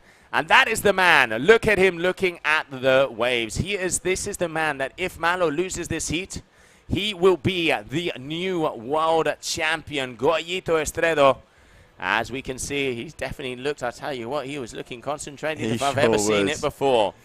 Yeah, he sure was. Watching on, wondering how this is going to play out. He might have an idea in his head, but he's probably keeping his fingers crossed that he will be crowned the champion in around 9 minutes' time. But, Joe, we have 9 minutes of fun. We have 9 minutes of amazing competition. These two athletes head-to-head, both laying it down thick. And right there he is. Wonder what's going through his mind there. Out in front of the scoreboard, Goyito Estredo, the windsurfing guru, now potentially going to get his first Wingfoil World Championship. But first, we focus on Malo and Hendricks, and we now join Malo, who is jumping back on his wave, pumping, trying to get his way together. A little bit iffy, not quite maybe the wave that he's looking for. But, Joe, this just shows how much conditions have changed since when Malo last went on the water. Yes, it does. Just a little Oli pop there, 11.50 already. I am going to say it. Malo is feeling the pressure. He is out in front, but he has had a couple of wobbles, not kind of getting the best surfing we've seen from him yet. He knows he's in the lead. He landed that big freestyle move. Now he's got 2 solid scores up there, so now he can breathe. Yeah. And we are going to have to see, because, I mean, look at that. He is not going to have any more nails after that. And there we can see Dolfinho making his way through, because let's not forget, what a heat, what a heat. Let's go back to the water and look at the action out there. Yeah, it's funny you say that, Joe, about Malo. I definitely think he's feeling it a little bit. You can see a little bit tentative, a little bit wobbly, but I also think it's a mixture of, the conditions changing a little bit, the waves not being as sort of meaty as they were earlier. He's sort of maybe getting a feel for it, but for sure, it's got to be on his mind. Oh, yeah, it definitely does. It definitely does. And there we can see as that drone's coming away, all the way on the left-hand side, it looked like Malo was just about to take off on a wave. There he is coming down, opening up, as we say, just opens up those shoulders, follows around with the hips. Very nice, and he just does look fluid. Nice air. If he continues to surf this one, he is going to have some good action out there on the water. Yeah, a little smirk there from Goyito. He knows that Malo just needed a couple of little moves, couple of little runs, just to get in the groove, feel the rhythm, and now looking comfortable on a 15.83. Hendricks, a little bit of work to do, 6 minutes 20 on the clock. It can be anyone's game, but for sure now Malo is starting to feel the rhythm, starting to understand the change of conditions from earlier on in the day. 6 minutes remaining. Malo looking good, in a good position. Come on, Hendricks, let's make it a little bit more interesting. I mean, Hendricks is still there as well. Let's not forget he's got a 4.10 for one of his tricks, and then he's trying to get up on the waves. Early days, early days. We have just gone past that halfway mark. We will have to see what is going to be going down. As we mentioned, if Malo loses, Goyito is world champion. If Malo wins, he lives to fight another day. And as I said it out there, every warrior has his last battle. Hendricks is definitely not going to make his life easy. A very good competitor. We will see, we will see. But Malo definitely looks like he's sinking in, even though he isn't close to some of the big scores we've seen earlier on in the day. Yeah, and we join Hendricks now, looking to get a little bit of a wave score here. It's a little bit flat, this one. Hopefully, as it comes to that section that you've been so brilliantly explaining, Joe, throughout the day, it's starting to shape out, getting a little bit more meaty now, the wave. Hendricks backing out of it, though. Didn't quite fancy that one. Definitely the swell has just dropped off a little bit. The waves aren't as big. They're not sort of peeling from one side to the other for as long. And Mallow there in the background, firing down with speed. He's seen something, and there it is. Joe? Frontside 7. Let's have a look at the replay of that last move from Mallow Grinolea. Up and over, here he goes, up, all the way around, getting that double rotation, 720 frontside. Good move there from Mallow. And there it is, the face. There we can see Goyito Estredo, as he knows at the moment it looks like he might have to fight and continue fighting for this World Championship. But anything can happen because Hendrik Lopez is making his way forward, and it does look like he is getting a little looser out there. Yeah, he's loosening up. Definitely sort of wants to improve on probably all 3 of his scores that he's got up there at the moment. But, you know, 4 minutes, 3 scores to improve on. That is definitely doable. But we join Mallow again, who is sort of, like you said, not his best sort of heat, I would say, from what he's done earlier in the day with a 17.77. He's scored higher, but, you know, he's done everything he needs to do at the position he's in. Yes, he is. He is definitely dotting the I's and crossing the T's. But Hendrik is starting to get his stuff back together, as he is looking for a ramp, I reckon. And he's deciding to take off on this wave. All right, this is opening up to be a nice one. Look at this, crouching down. Nice first hack. Keeps the speed throughout. Off the top again. This is a very good wave there from Hendricks. Little bit of a wobble. Making his way all the way along. Gets the air. Can he keep it together? Yes, keeping the balance. That is a very nice surf wave there from Hendricks. And Goyito having a little laugh and a smile there, as he knows all eyes are on him. But it's that surfing style. He just opens completely up, back around, he is playing it cool. He is playing it safe. But now that he knows he is more there you can see he's starting to apply a little bit more pressure and start to let that foil a little bit looser. Yeah, just a teeny weeny bit looser. But yeah, Mallow here, you know, on this replay. Little touch of the nose there on the board, getting the foil out the water, dropping back into the wave, and just look at that, opening up the arms, riding backside on this wave, wing in the right hand, doing the business.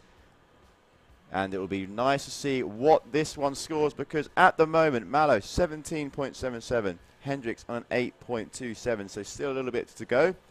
There's around roughly sort of 2 minutes, 20 seconds on the clock, and here we have Goyito Estredo, who's enjoying this heat. A few giggles there with some fellow athletes on the beach, but let's see what Mallow does on this little peeling wave. Yeah, he's already at a 20.23. Goyito, I think he's knowing that unless something big happens, he is still going to be continuing on, meaning that Mallow, as it stands with the last 2 minutes left. All right, going for a very nice frontside 3 on this wave, showing, mixing it up. This is the beauty of this wingfoiling discipline. They are mixing it up. You have the jumps, you have the surfing, they're using the flats, they're using the kickers. This is why it's so exciting. This is why it is one of the fastest up-and-coming water sports out there. And you know what? Probably one of the biggest players out there on the water now. Yeah, that was so stylish, and probably one of the moves of the day there. Let's just catch this one in replay. Here he goes, up, frontside 3, down, really gets a nice sort of slow, sort of like slow-mo in the air there, Joe. It's very sort of skillful how he does that. Doesn't over-rotate, just gets it bang on the money. And Hendricks there pretty much doing the same thing. But, you know, we saw Mallow's beforehand. Super, super clean. But, yeah, still great to see both these athletes shredding. Yeah, absolutely. And Hendricks has a smile out there as well. He has had some good waves and really liking that nose grab that he does. Kind of almost like a seep out all the way into the wave. But yeah, he is comboed out with 30 seconds on the clock. I think it is safe to say it looks like we might be seeing the fight stay alive And I do feel sorry for Goyito, but I'm going to say I'm happy because I want to see this action and the tension getting higher and higher. And I know we want to see a battle out because, you know, when it comes down to a world championship, you want to see the boys throw downs, gloves off, knuckle punches. And it looks like, I reckon, Goyito is going to be sharpening his foil to go into war with Malo. Oh, for sure, Joe. And let's not forget, we're in Brazil. Like, we don't want this to be over. We want to enjoy it. We want the days to commence with plenty of competition. We want to see it go through to the last minute. And right now, we're going to check out the highlights.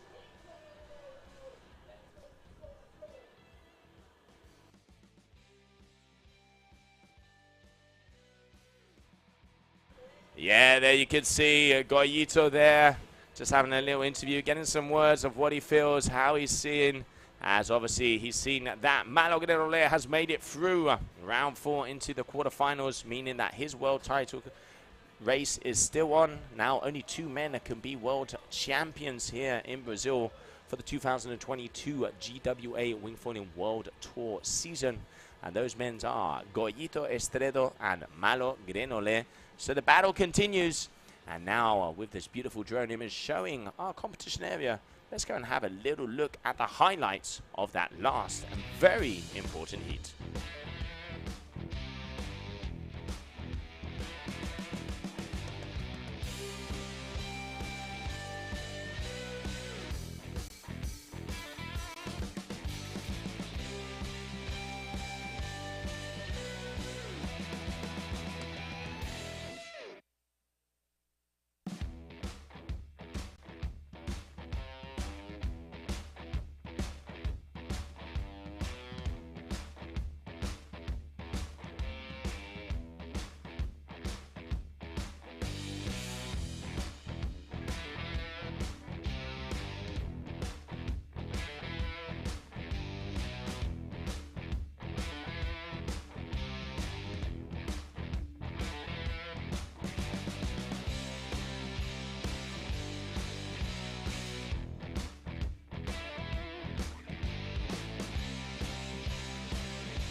And welcome back, everybody. Continuing on with round number 4. Mum put away the china because the boys are coming in the dining room and they are going to be throwing it left, right, and center. The 2 brothers, Julien Moyer up against Camille Moyer, here to see who is going to be continuing on into the quarterfinals of this event. As we continue on the competition, both of these boys, very, very talented young men. And I mean, it doesn't get, you don't know anybody better than your brother. These boys know the ins and outs of each one of these riders. Yeah, for sure. They train together a lot of the time. And yeah, I mean, it's going to be really interesting to see how this one goes out. And right now, while we have the heat winner from the previous heat, Malo with Gemma, let's go and see what he has to say and a little recap from that heat. Okay, thank you so much, Liam. I'm here with Malo. That was a close call. It was a very stressful moment, I think, for you. But you're remaining in competition. You still have a chance at the World Cup, the World Champion title for this season. Were you feeling a little bit of pressure in the beginning during this heat? Yeah, I was a bit under pressure because I broke my wing just before the heat while it was on standby. So it got me really stressed. But then it was okay. I managed to get some good waves, I think. Just enough to pass. It was an amazing heat. You're riding so well. Every round, you're just pushing further and further. You're achieving the highest scores in every heat of the competition so far. What is it? How are you doing it? Have you been training here a while already? You look very comfortable in the conditions. Yeah, I've been training here 3 weeks. My dad's coaching me, so it helped me a lot. And yeah, I love so much those conditions. So yeah, I feel a bit comfortable here. So it's easy for me to have fun and then to perform well. What do you think your chances are, Malo, of becoming our 2022 World Champion? How do you feel about it? I feel pretty excited, but I stay calm and focused. But yeah, pretty excited, and let's go. Amazing job, Malo. We let you get focused, get some rest, and good luck for the next round. Thank you so much. Thank you. Back to you, boys. Thank you, Gemma. Great to see Malo there, and very, very interesting that his wing broke before his heat, but nevertheless, he got the job done, and yeah, through to the next round, still putting the pressure on Galito. But let's join the brothers in action here. It's the war of the boyers, that's for sure. 8 minutes 50 on the clock. Currently, it's Camille in the lead, but it's tight, you know, one score each, all to play for. And like Joe said, you know, these guys, you know, they know each other so well. They train together all the time, traveling around to all the GWA competitions, both part of the RRD team, so always spending time together. Yeah, no, and we could even see there, if I'm not mistaken, it was a little hard to see. We saw that they were all the way over on the left-hand side. It looks like they were changing their wings in between each other. So I presume probably one of the guys had a bigger wing than the other. Maybe one's heavier and they switched it up. I mean, you know, brothers in arms on and off the water, you know, as we saw there from Camille in the interview. I just want to go out and have fun. And that is what we are seeing out there so far. Action out on the water. But it is Camille in the lead, who we will have to see how he is going to perform as he is making his way forward. Yeah, Camille currently sitting in that top position against brother Julian. It's really nice, actually, Joe, that they can do that. You know, they have that relationship where they just go out there, swap wings, and like you said, these guys always have a smile on their face. They just love being on the water, they love competing, and they do it really well. So, very much so. Here now, Camille, 6.33 as we follow him out to the water. Conditions definitely flattened off a little bit, you know, as we start to get a little bit later on in the afternoon. Wind, however, is due to potentially pick up. It normally does that in Brazil anyway. Since I've been here, we've always seen a slight dip in the afternoon, and then around this time, she picks up and she blows. So, now we focus our attention on, I believe, Julian, going back in towards the beach. Oh, my mistake, sorry, Camille. And with 6 minutes and 50 seconds on the clock still, we need some scores on the board because it's still a little tight. Yeah, and I can see, I'm just looking out of my booth and wondering where Julian is, and there he is. Yeah, so black shorts Camille and the pink shorts is Julian, as it looks like they did have a wing change. And what I think Camille is doing is he's waiting for his brother to get back into the competition area to start to go in on this heat. Because obviously, you know, it looks like they did change it up. So here we have Camille dropping in. Open face hack, back, round all the way. Comes down. This one's opening up. A nice little right-hander opening up nicely. But closing out there in front of him. Unfortunately there for Camille, just trying to get another score up on the board. He currently has a 6.33 for the front row. And then we have Julian here. Julian is in that second position so far with a 3.40. Yeah, that 3.40 being a wave score. Camille's score being his freestyle front flip. So two different types of maneuvers performed, two different scores. Still scores to go on the board. We see another one come in a second from Camille from his recent wave ride. But now we follow the man of the moment, Camille, on a slight wave, which is sort of foaming out a little bit. He's trying to get some speed to carry on down, but just flatlining this one. The conditions, Joe, have definitely changed. Yeah, they have. It is definitely lighter out there. We're seeing some of the guys already starting to pump up those bigger wings. We've been seeing 3.5s and 4s during the morning, and I'm seeing some 4.5s and some 5 meters being pumped up, because let's not forget, the idea for today is to complete round number 4 of the men. We are already in heat number 5, so we have 3 more heats after this one to complete round number 4, and in theory that would be it for today's day of competition. We will get confirmation on that very shortly, and then we will be changing over to round number 1 of the women. And there, the eye in the sky, the competition site, and the lovely surroundings of Taiba, Brazil. That's where we are, that's where we have been for the past week, and it's where we'll be hosting next week's events. But for now, all eyes are on the wingfoiling with the current heat, Battle of the Brothers.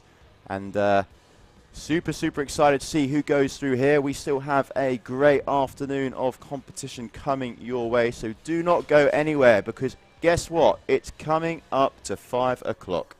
All right, and that's the best part of the day. And yeah, right now, super excited to see who goes through. Here we have a few riders and a few fans and a few family members all chilling out, watching the action as we follow Camille. Yeah, here we have Julien coming in, pushing forward all the way down the line. All right, back flipping onto the wave. Oh, he looked like he went completely over his wing in that one. I wonder if that is still in one piece. It does look like it is. But yeah, getting the speed, going down, popping up and over. But just caught it there on the right-hand corner and goes over the falls.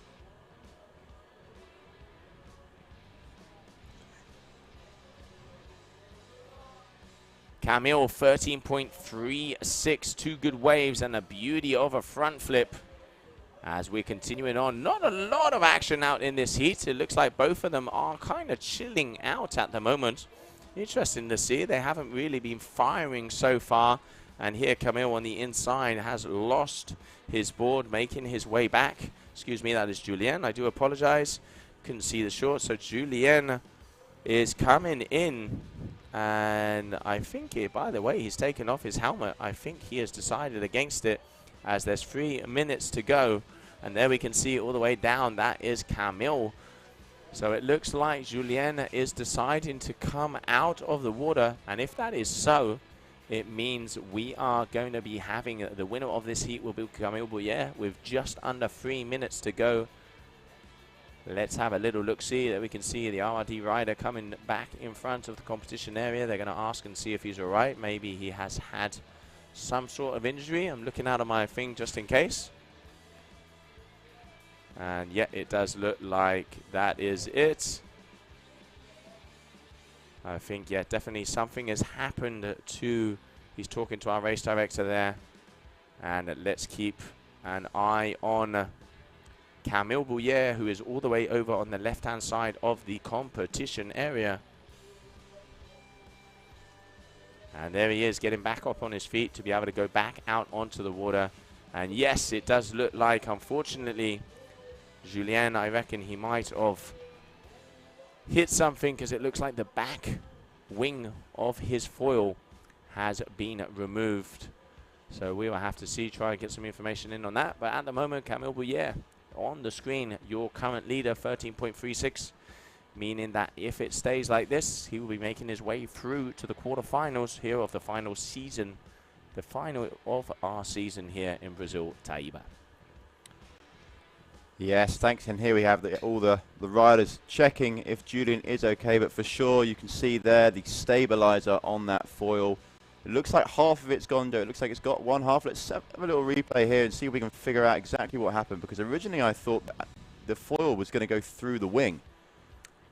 Only had, and you can see there, only had one stabilizer. He only has half of the stabilizer. So I reckon when they were all the way up on the left, having a little chat out on the break, was that something had happened, and then, you know, both of the boys trying to help each other out. But yeah, unfortunately there, a broken stabilizer there for him. And let's continue out with the action on the beach and the action out on the water, as there he is, Camille, making his way forwards. So he is going to be making his way into the quarterfinals of this event. And let's have a little look, see at what is going to be happening out there on the water for him. So Camille is going to be going in the third heat, because at the moment, round 5, we already have Tituan Galea, Hugo Marin, Clement Rosselló, and Malo Grenole. And then the next man is going to be Camille Bouillet, just coming in to the shoreline. What a way to start it off. Unfortunate there for his brother. But this is competition, and there it is. That is going to be the end of the heat as we continue on with the next heat of the round number 4. We will have Bastien Escoffet going up against Kaoli Seadi. But let's have a little look at some of the highlights from that last heat while we have a short break.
Okay, and welcome back everyone tuning in. Let's go and have a little look at the highlights of that past heat when it went down between the two brothers.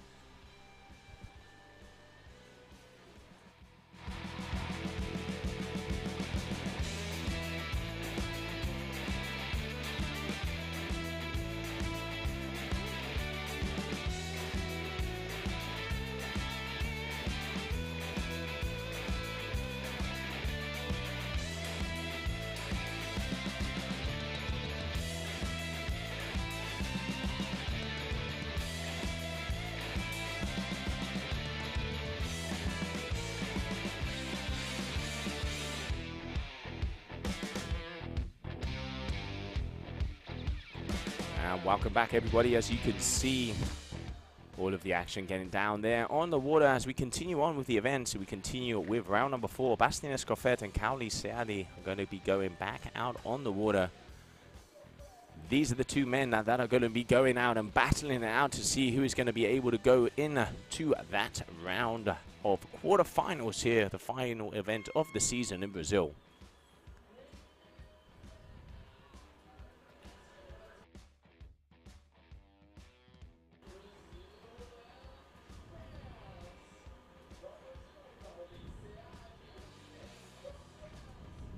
All right, well, there we can see both the athletes making their way out as they start off to see who will be making it through to the quarterfinals.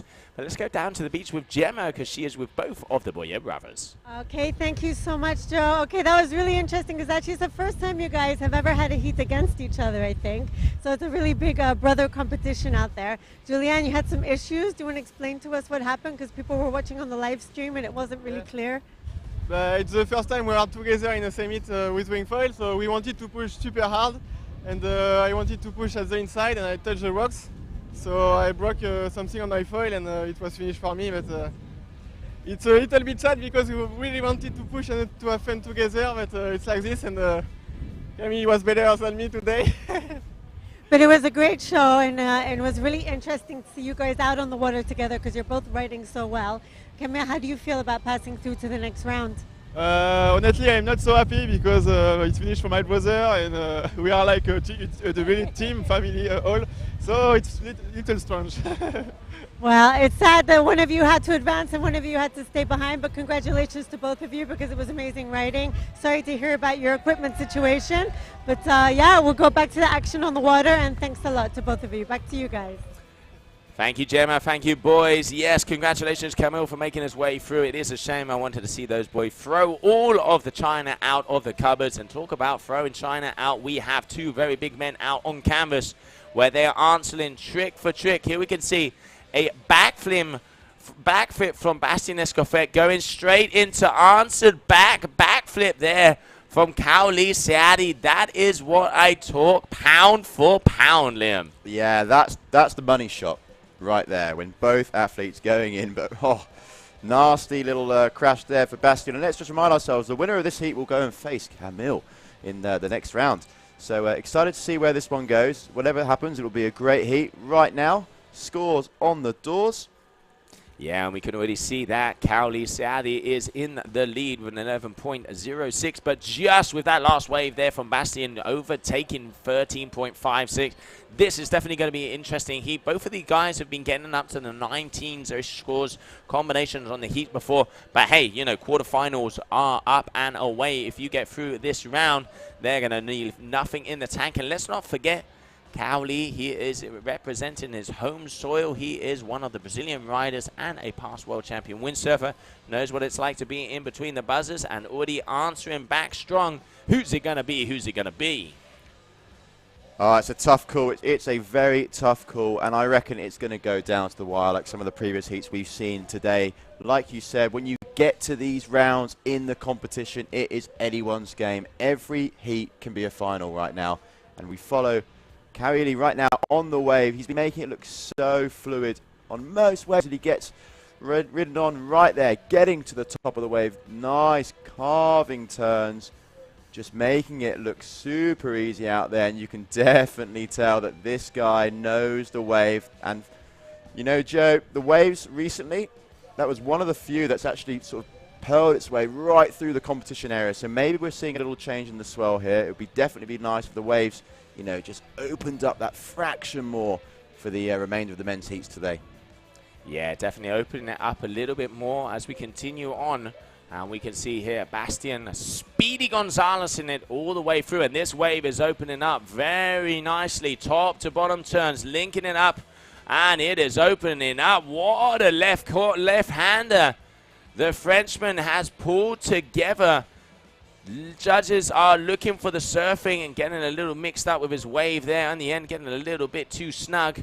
And Kaoli Seadi all the way up the top, letting the foil loose. And you can hear the local crowd getting to their feet as they know it is very close in between these two athletes. As there it is, a good exchange in between both of these boys. 16.39. It definitely looks like the Brazilian is on top at the moment. Yep, for sure. I do enjoy watching him. Let's just catch this replay quickly now.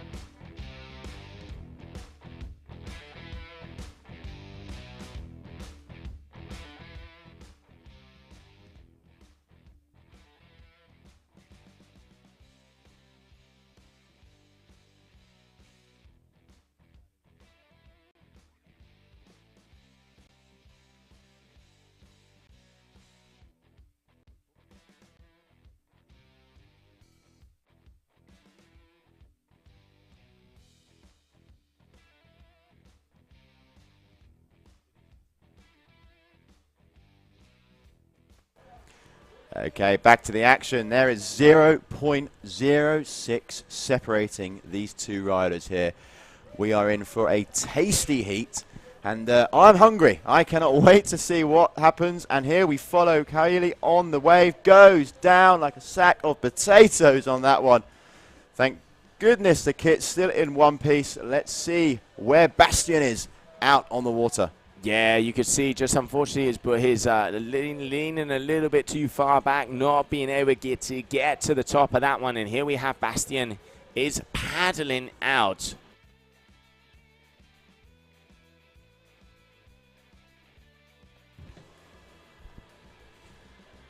And we can see there Cowley just trying to make his way out also, because that short break, it is very hard to navigate through. We've been seeing quite a few of those moves going down. Once you get caught up on the inside, it does take. We've seen athletes, you know, we saw Tituan at the beginning of the day coming out when there was still 2 minutes on the clock. And that was because he said, listen, sometimes it takes you 2 minutes to get past the white water to be able to continue out. So, yeah, obviously, you got to watch out when you're getting closer to that buzzer, because every point counts. Only 0.06 of a point in between these two athletes. Wow, what a close heat to see who will be continuing on into the quarterfinals. Yeah, it's a tight heat, and here we follow Cowley as he makes his way back upwind. Be interesting to see what sort of score he wants to improve here, because let's just have a little look at his scores. He's got a wave score of a 4.93. He's got a wave score of a 5.33, and then a backflip coming in at 6.13. Okay, so good scores. He's scored higher in previous heats, so I reckon with his wave riding skills, he'll definitely be looking to improve that. As for Bastien Escovet, sitting at 27 in the rankings, he's still got a point to prove. It's super tight. It's been 0.06 difference for quite some time now, so I'm sure those scores will get shaken up. Yeah, absolutely. I mean, Cowley, he only kind of does some of the events. Normally, he always does the event over here in Brazil. He does not follow the tour. But, yeah, we can see Bastien there at the moment. He is looking to come up the ranks to see if he can hit that top 20 or top 15 overall after this event. A quarterfinal result would definitely help with that. But at the moment, it is coming down to the final moves, because pretty much freestyle-wise, Bastien has a better move. And then on the waves, they are quite similar in between each other. Just coming under 4 minutes. And this is the one thing that, always impresses me about Bastien. I reckon he ran into something there, because that completely stopped. Yeah, he may have jarred his foil there on some rocks. We're not quite sure, but he definitely went over the top for his board. He's been in that shore dump now for quite some time, and I reckon maybe frustration has taken his place, and maybe he's trying to rush getting out. I think it's a matter of, you know, taking a bit of a chill now, composing himself, because there's 3 minutes, 15 seconds on the clock, and still just 0.06. So there is anyone's game. Yeah, absolutely. And Cowley, what he's going to be doing, he is going to be waiting for a set to come in. He already has a very nice and decent freestyle maneuver with a 6.13 of that backflip. He is in the lead, even though by the skin of his teeth, he still is in the lead. And he's wanted to improve on a 493. Taking off on a smaller wave, but opening up nicely. Nice round the house. Looking back to see if there was something else. Looking that he isn't, so he is going to be moving this all the way down. These are pretty much just check turns, because this wave is not opening up for him. It's now when he hits this sandbank is where we're starting to see it. But adding the flow, adding the style, deciding against it, he knows that he needs to make sure that it is a good wave if he wants to take out the Frenchman, because he is circling out there like a shark. I tell you what, we have a battle on the water. 2 minutes and 15 seconds of intensity coming your way. Excited to see who will take this one. Bastien now got past that shore dump. It will be interesting to see how this wave folds out, because it's one of the bigger ones. Here we go. Sort of flatlining at the moment, though. Just putting in a few check turns. We really do want to see him get a little bit deeper on the wave. You know, put in some sharper turns, but decides to back out of that one. Similar to Cowley, chose to choose another one. Yeah, he does. And here we have Bastien. Oh, it looks like there might be. It definitely is a kicker lining up for him here. He's getting the speed. Up he goes. Front flip. Can he land it? Yes, he does. Can he pump out of it? Landing on his feet. This could be the move that makes the difference. Let's get a replay of that last maneuver there from Escoffet. This could be the move that makes the difference in this heat. You can see him grabbing the power up and over, full dedication all the way around. Lands, keeps the angle, keeps the hold. Doesn't go out of it clean. But that is, there it is. That is the move that has made the difference, because now 7.23. Cowley now needs a 5.48. He has two ways of doing this. He either gets a very nice wave, or he starts to get a bigger and better freestyle move. He has gone all the way out the back, as we can see in front of the judges' tower, to see if he can land another wave. But at the moment, it is Bastien Escoffet who is in first position by 0.54. And Cowley is caught on the inside, meaning that he is not probably going to be able to get out in time. This is devastating, as he needs to be able to get back out if he wants to have a chance. Bastien Escoffet going at him. Can he get it up? 20 seconds. He pretty much has to turn around on the first wave that he sees. I can see something forming out the back. He is going to have to turn around and surf it if he wants to have a chance, as we are in the closing seconds. But there it is, there it is. That is the red flag, meaning that making his way through to the quarterfinals, that man on your screen, Bastien Escoffet, throwing it down all the way with that front flip, making the difference at the end there, Liam. Yeah, I think you saw the sort of relief there. He struggled in the short dump, wasn't sure if he was going to get out. Went and jarred his foil into either the sandbar or some rocks or some sort, but, you know, he delivered when it was needed. A super, super tight heat then. And right now we're going to go and have a look at the highlights from that previous heat.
And there we saw the action of the surfing in between Cowley, Seadi and Bastien Escoffet.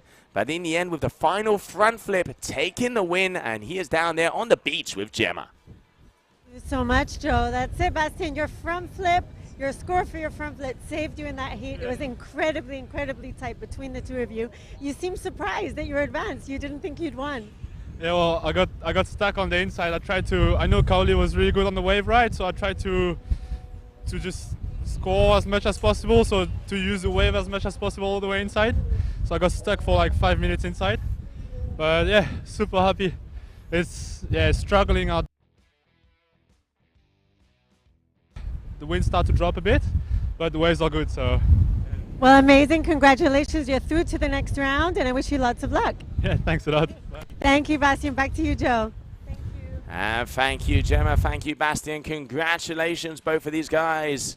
What a way to go out. Cowley, Seadi putting it into the final moment, and it was that front flip, Liam, that made the difference, gave him a little bit of an advantage. Bastien Escoffet into the quarterfinals. Coming up next, two big heavy hitters, the big dogs, Maxime Chablot, Francesco Capuzzo. Yep, the big dogs indeed. This is going to be an exciting heat. I've been looking forward to this one when I saw the two of them lined up against each other. Maxime Chablot's here with the Red Bull F1 wing. This guy has been doing exactly that move on every single heat. He finds the wave, jumps off it, gets the foil out of the water, pockets back into the wave, and that's really what the judges were looking for, like what you explained earlier, Joe. And right now, passing through the whitewash, but that wave looks to be maybe closing in on him. Yeah, you could see it is closing out there. Unfortunately, he just did go straight line that one, so that's definitely not going to be the score. He would be scored kind of like a trick there, and Francesco Capuzzo also on his way out, trying to make something work. But you can see there is definitely a lot of whitewash in between these sections. Maxime getting caught out there. And he is paddling like no tomorrow to make sure that he does not lose his board, as he knows he is in the inside battering zone. Francesco Capuzzo on his way out, keeping an eye out to see what Maxime is doing. Let's not forget 12 minutes of action. And we do have both of the guys throwing down, because whoever gets through quarterfinal, and these are two very experienced competitors. Yeah, and there it is, the drone shot, the money shot, eye in the sky. We follow Maxime as he travels upwind. Capuzzo there on the right-hand side. Let's follow him now and see what he does with the conditions out there on the water, trying to find the wave, it looks like. Making his way, where he go, wing behind the back and off to a runner. May have found quite a nice wave here.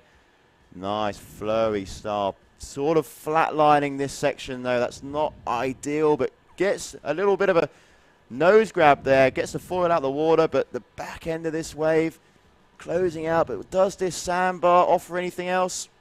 I wouldn't say so, Joe. No, wave selection there wasn't at its best. He is definitely just trying to mix some things up, adding a little grab in there, but not really, not mainly making a difference on the surfing there. Let's not forget, head judge Mallory saying they want to see the commitment, they want to see the selection, and neither of them there on that wave. But still, numbers on the scorecards. And Francesco going head over heels. Let's get a replay of that last move.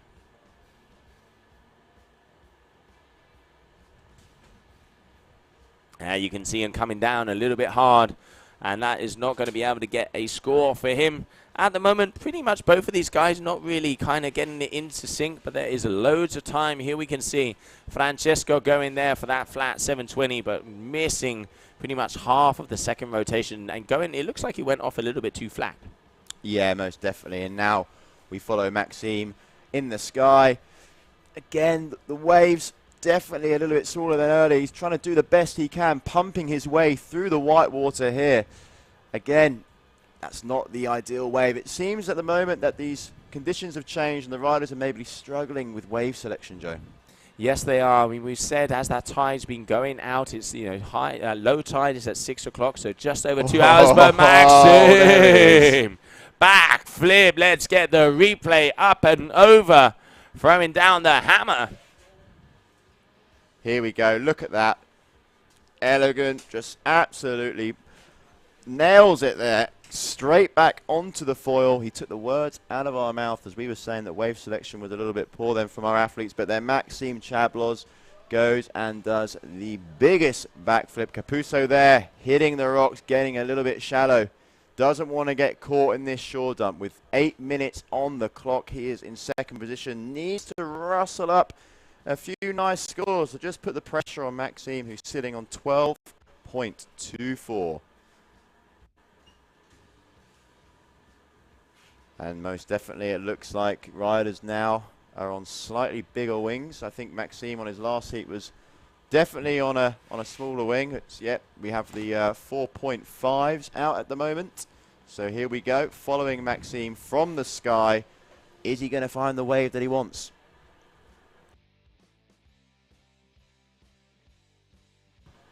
Yeah, we will have to see if he is going to have the stuff. And there we can see the beautiful view of Maxime Chablos riding it out. Look at that, the eye in the sky all the way down to the competition area, cruising and perusing along the bump. And here we can see where it hits that sandbar. You can see the wave getting a little bit more vertical, off, getting the foil out of the water there. That is what we call a close-up here. Maxime Chablos making his way all the way down to the beach. Yep, that's the angle we wanted. We just followed him all the way from start to finish. Just makes it look so easy, don't they? These guys, 6.5 minutes on the clock. Maxime is still in first place. He's winning by 6.33. Francesco needs a 7.20 to advance.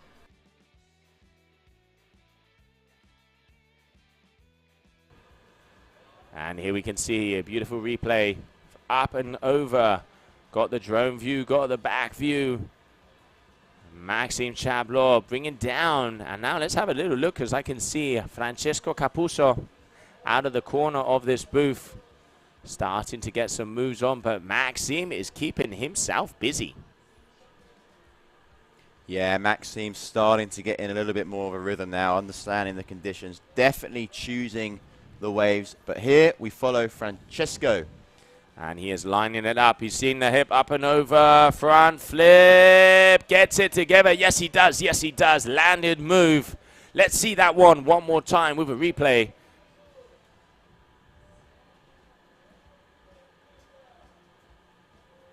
Lines up the kicker perfectly, up and over the top, wraps it around, getting the landing. Good maneuver there from Francesco Capuzzo. That is what I call a front flip. We got a 7.30 for the one from Maxime Chablot. And we're just waiting to see the scores come in here for Francesco Capuzzo, because this is going to start to make it interesting one more time. And here we can see Francesco coming in on a wave. That one, Joe. But before this score comes in, you saw Maxime's front flip. With Francesco's, what do you reckon? I reckon Maxime's was a little bit better. He got a little bit more vertical, and there you can see it on the scoreboards. Just 0.23 of a point difference. But, you know, at this type of the competition, every little decimal will make a difference. And here we can see Maxime one more time. This is where he's going to air. Tweaked out air onto the wave. Now he's going to make it and start to surf. He is kind of his go-to move at the moment when he comes to the wave.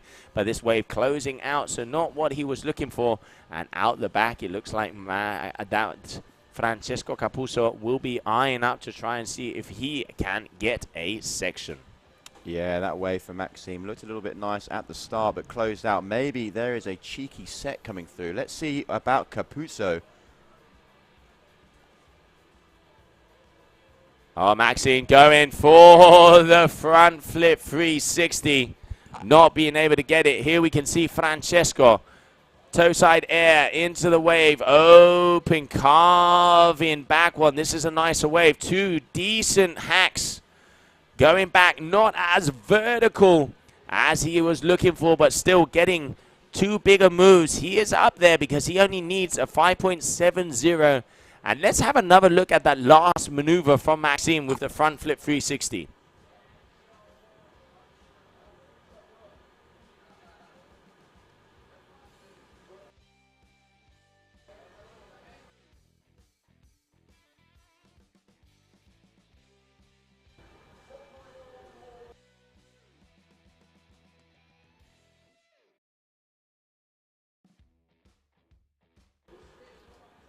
All right, Maxime, here you can see once again that trademark when he does that toe side air into the middle. Both of these guys going down as we continue on, as it is getting very, very close.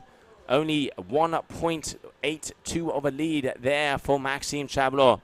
So I reckon Francesco has to go for a surfing wave. He needs to improve to try and get a wave around a 5.0, because on the freestyle side, he already has a high 7. Yeah, I don't think Francesco will be looking to improve his freestyle side. He definitely wants to get those wave scores up. Both of Maxime's wave scores are higher than both of Capuzzo's wave scores. So he definitely needs to advance on those. And here we have him lining it up, getting a nice little air there, dropping into the wave. It's a nice start. Knows the board does go underwater, and there he hits the drink. Nearly with the foil on the wing as well. Luckily, all good. There is a recap of a front flip from Francesco Capuzzo not too long ago, which he rode out with style. All right, so Maxime in the lead. He is cross-handing here. All right, going for the toe side 5. Trying to do a toe side 5 onto the wave, mixing it up out there, the Swissman, but not being able to pull it together. Still in the lead. Francesco now, less than 2 minutes to go. He is already caught up on the inside shore break. He knows how important it is. He knows how much time he's got. A very experienced competitor. He is going to have to shebang and skedaddle and get back out if he wants to have an opportunity to go through to the quarterfinals. Here we have him, the Italian, Francesco Capuzzo. Yeah, pumping, trying to find the gust just to get that board out of the water. These riders are riding boards around the sort of 50 litres mark. So they are sinkers. And, Joe, they need wind to get back up on that foil. And luckily they're here with amazing technique from Francesco. Francesco Capuzzo, 22nd. Francesco Capuzzo, 20 seconds. This is going to be his final chance as he needs a 5.0 to take the lead. Last wave of the heat, final 10 seconds. Will the Italian be able to pull it off? Well, this wave has certainly lined up nicely for him, but again there, just, I don't know if it's enough. He sort of flatlined that last section. Coming out of it, though, past the whitewash, is there going to be anything else on this wave? We will see. It goes down at the end. Maxime on a wave towards the back as well. This will be his final run, but right now I don't think it's going to make a change to the scores. No, it isn't. Just waiting for confirmation on that last score, but I definitely don't think that's going to be around the 5-point area that he's going to need, but we are waiting for the confirmation. As I can see some numbers coming up, and you can look at the look on Francesco's face there. He knows pretty much when you have so much competition experience as he does, you know when it's over, and there it is, making his way through to the next round, to the quarterfinals of this competition. Congratulations is going to be Maxime Chablot, and a round of applause to this man up there coming out on the beach, Francesco Capuzzo, with another good performance by Maxime Chablot, having the upper hand and winning the previous heat. Let's have a little look at the last highlights.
And welcome back, everybody. Welcome back as we continue on. Coming up next, we have these two men, Clement Hamon, who had an absolute banger of a heat in the previous round, and he is up against Goyito Estredo, the man on top of the world at the moment with the most possibilities, because if he lands a top 3 position in this competition, he will be world champion. So let's go and have a look out on the water as we're going to be starting off with round number 4, heat number 8.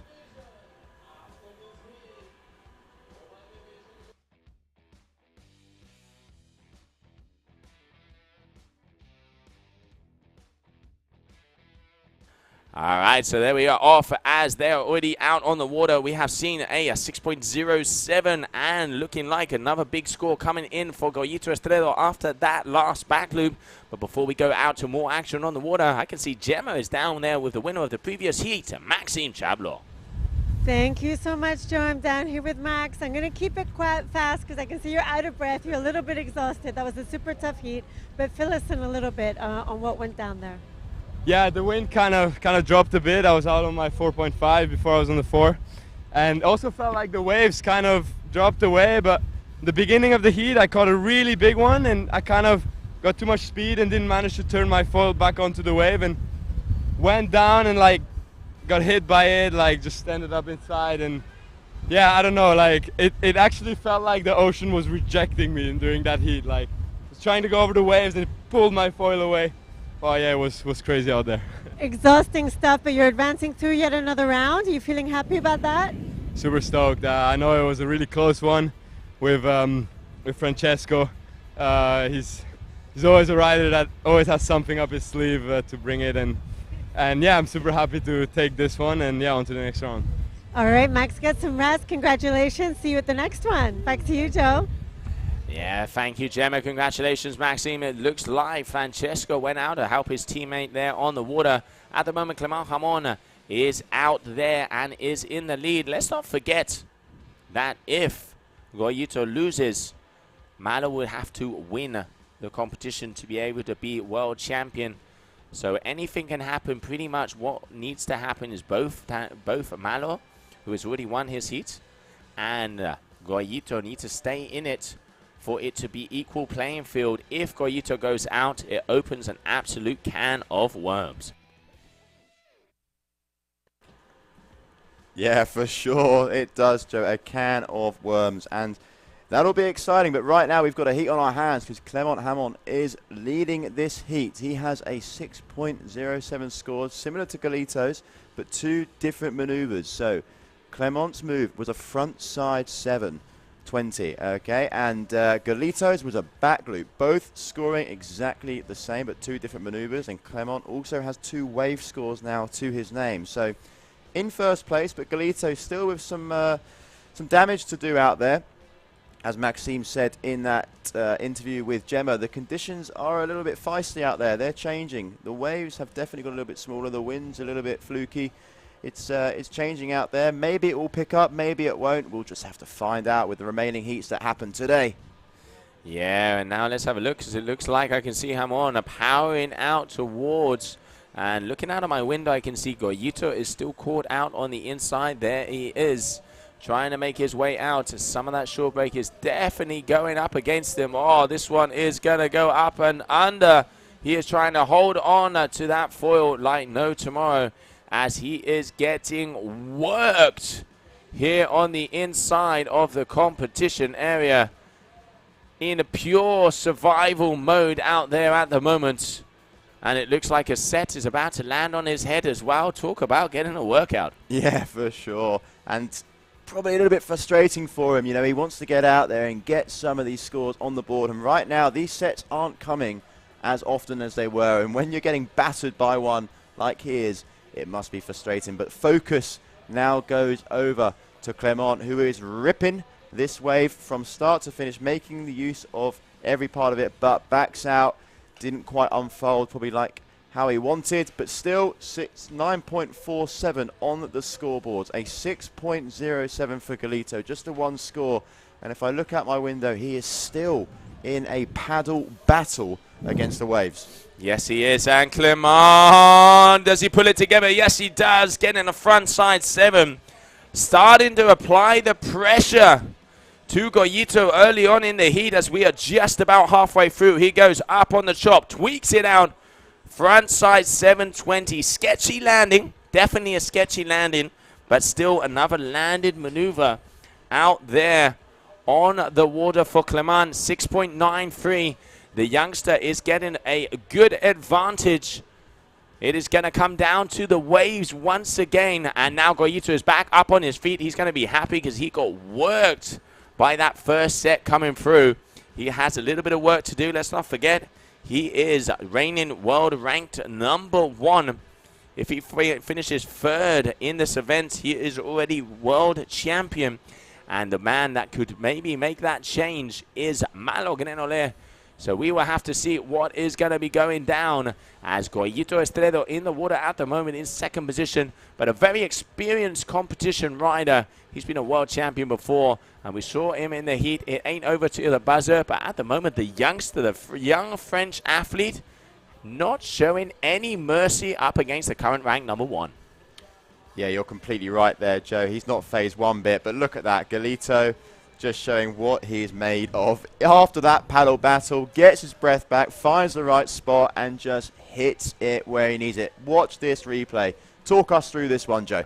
Just look at the power, pure windsurfing style, all the way over, front loop, pretty much textbook, picture perfect. He is definitely going to improve on his freestyle score, so he knows he's got a good one under the belt with that one, and then he is going to go out and see what kind of waves he is going to do, just waiting for that score to come in.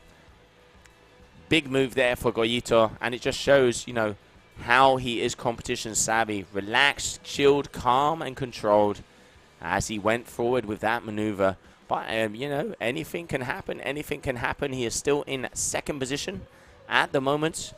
As we continue on, we're just coming up on 4 minutes left of this heat. Yeah, and just waiting for that score to come in. There it is, 6.87, so an increase on the previous 6.07. And now we follow Galito on his first wave of the heat with just 4 minutes left. Not in the ideal position he wants to be in on the score sheet, but, you know, competition is in his middle name, and he's trying to make use and pump his way from start to finish on this wave. It's a score that he'll need on the board. He will get a score, but he'll definitely want to increase. Yeah, he definitely wants to. Not the score that he was looking for in those waves, because we've already seen from Hamon a 3.90 and a 2.40. So it is quite close out there, but the young Frenchman putting it to the current world rank number 1, and a score coming on very shortly. Could be a tight one here, Joe. There's 3 minutes and 15 seconds on the clock. Now, if a big set wasn't to come through for Galito and he was just sort of finding waves like the previous one he found, you know, he might have some work to do. Yeah, but I mean, you know, there's still time. 3 minutes, there's still time for a set to come through. He needs a 3.87. That's an easy score for Goyito. But he needs to have the ocean to throw him a bone, because, I mean, talk about rattle his bones at the beginning of this heat. The ocean went completely against him and was not able to get out, losing precious time. And here Clement opening up on this little outside roller, as he's going to be coming towards the inside, because some of these waves, they start to open up, but this wave is very small. That is not going to be anything too fancy. Goyito, backflip onto the wave. All right, starting it off. He knows he's got the maneuver. Wants to get the surf in to be able to try and get some of the scores. I don't know if that is going to be counted as a wave, because what the Malawi was saying, our head judge, that they have to do at least one turn after the maneuver for it to be counted on the wave. And Goyito losing his wing, and whoa, Clement going up, up and away. Up, up and away. Let's have a little recap. Let's have a replay of that last move, because I can tell you, looking out of the window, Goyito Estredo has lost his wing. There is that backflip, and you can see he has lost his wing on that move.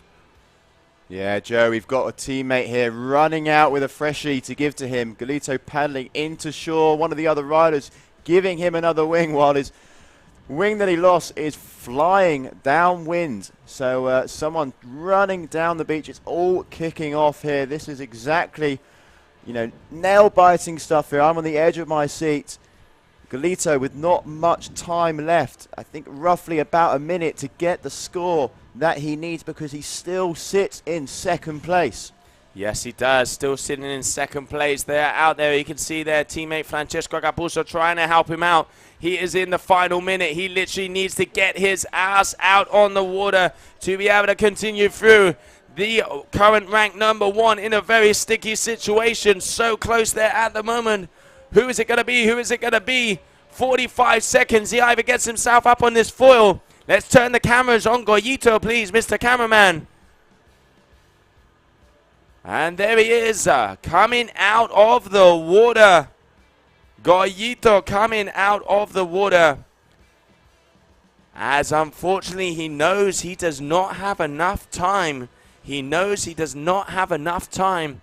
So that has just, ladies and gentlemen, opened up an absolute can of worms, because now Goyito Estredo, the world #1, is going to have to sit and watch what Malo Grenole does to see if he will be able to keep the first position, or if Malo Grenole will take it away from him and become the new world champion.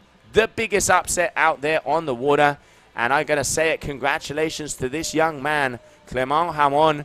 Talk about a smooth operator, taking out world's #1, Goyito Estredo. Let's have a look at the highlights from that last heat.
Okay. And welcome back, everybody. Welcome back. The big upset out there on the water. Goyito Estredo has been kicked out, meaning he is 9th. So now leaving it open for Malo Grenole, because if Malo gets first or second position here in Brazil, he will be the new world champion. And we are going to go down to the instigator, the mixer-upper, Clement Hamon, who has just kicked out the world's ranked #1. Absolutely, Joe. Thanks a lot. I'm down here with Clement. That was an insane heat. It's put a whole mix into the whole equation here in Taiba. Clement, you just knocked out Goyito Estredo, our current leader, from the competition in an amazing heat. How do you feel right now? It's my first time in round 4. Yeah. So yeah, I'm so happy to win this hit. And did you enjoy the conditions that we had out now, Clement? Yeah, the wind is better for me, yeah, because I'm light. So yeah, the wave was here and I can surf. Congratulations, it was an incredible heat. There's a lot more coming up for the next round, so good luck to you. Yeah, thank you. Thank you. Back to Joe and Liam. Thank you, Gemma. Congratulations, Clement, as you have just knocked out the world's #1. What an achievement at such a young age. Goyito Estredo is out of the competition in 9th place, meaning that now Malo Grenole has the opportunity of being world champion, because if Malo gets first or second, and I tell you what, he is definitely the man to beat at the moment, he will be crowned new world champion of the surf freestyle of the GWA Wingfoiling World Tour. And now let's go out onto the waters as we change it up for round number 1 of the ladies. On the left-hand side, Flora Asner. We have Kylie Belouv and Magdalena Spanel. Those are your 3 athletes out there mixing it up. It is time for the ladies to shine.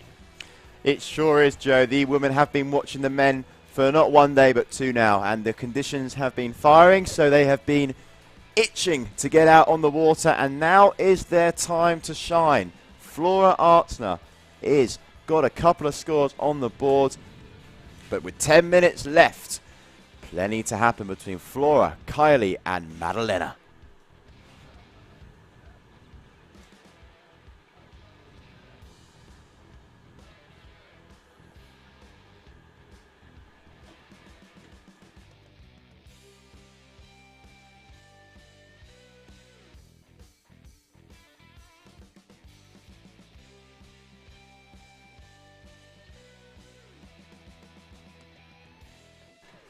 All right, so Flora Asner, we can see here front and center. That is Kylie Belouv coming out of France. And Magdalena Spanel. Those are the 3 athletes. There he is, the man of the moment. Unfortunately, Goyito Estredo. And the face says it all. He is not happy because now he has to wait and watch on the sidelines to see what Malo Grenoble will do during tomorrow, because if Malo gets 1st or 2nd position, he is world champion. If Malo doesn't get 1st or 2nd position, Goyito Estredo is world champion. What a way to end the day, because we now have 4 more heats as we have the women out on the water as we continue on round number 1 of the first freestyle.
Alright, so we return to the women's action. 7 minutes and 20 seconds remaining, and it's Flora Artsner in the lead, followed by Kylie, followed by Madalena. Still plenty of scores to go on the board here. Flora with a 5, a 3.43 and a 3.10 in a combination of 11.53. Kylie needs a 7.39 here and goes down. Oh, swallowing the ocean. Let's see how she comes away from that one. And again, the camera is on. Goyito Estredo.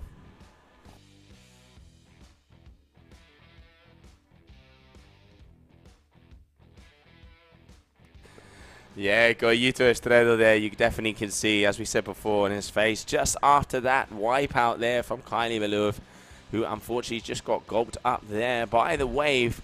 And Flora Asner in the first. Wow, Liam really putting in the work early. She has a frontside 3 of a 5.0 and then 2 decently scored wave rides. Looks like, you know, Flora, a very experienced competitor. She is always at the top of the game and throwing it down nice and early. Let's not forget, Flora Asner, your current ranked number 3 coming into this competition. Kylie ranked number 5. And then Spanel is under, let me just double check this. Spanel, this is the first time she's appeared this year, so yet to have a ranking. So yeah, incredible to see. We will have to see what is going to happen because we have a number 3 and a number 5 in the world.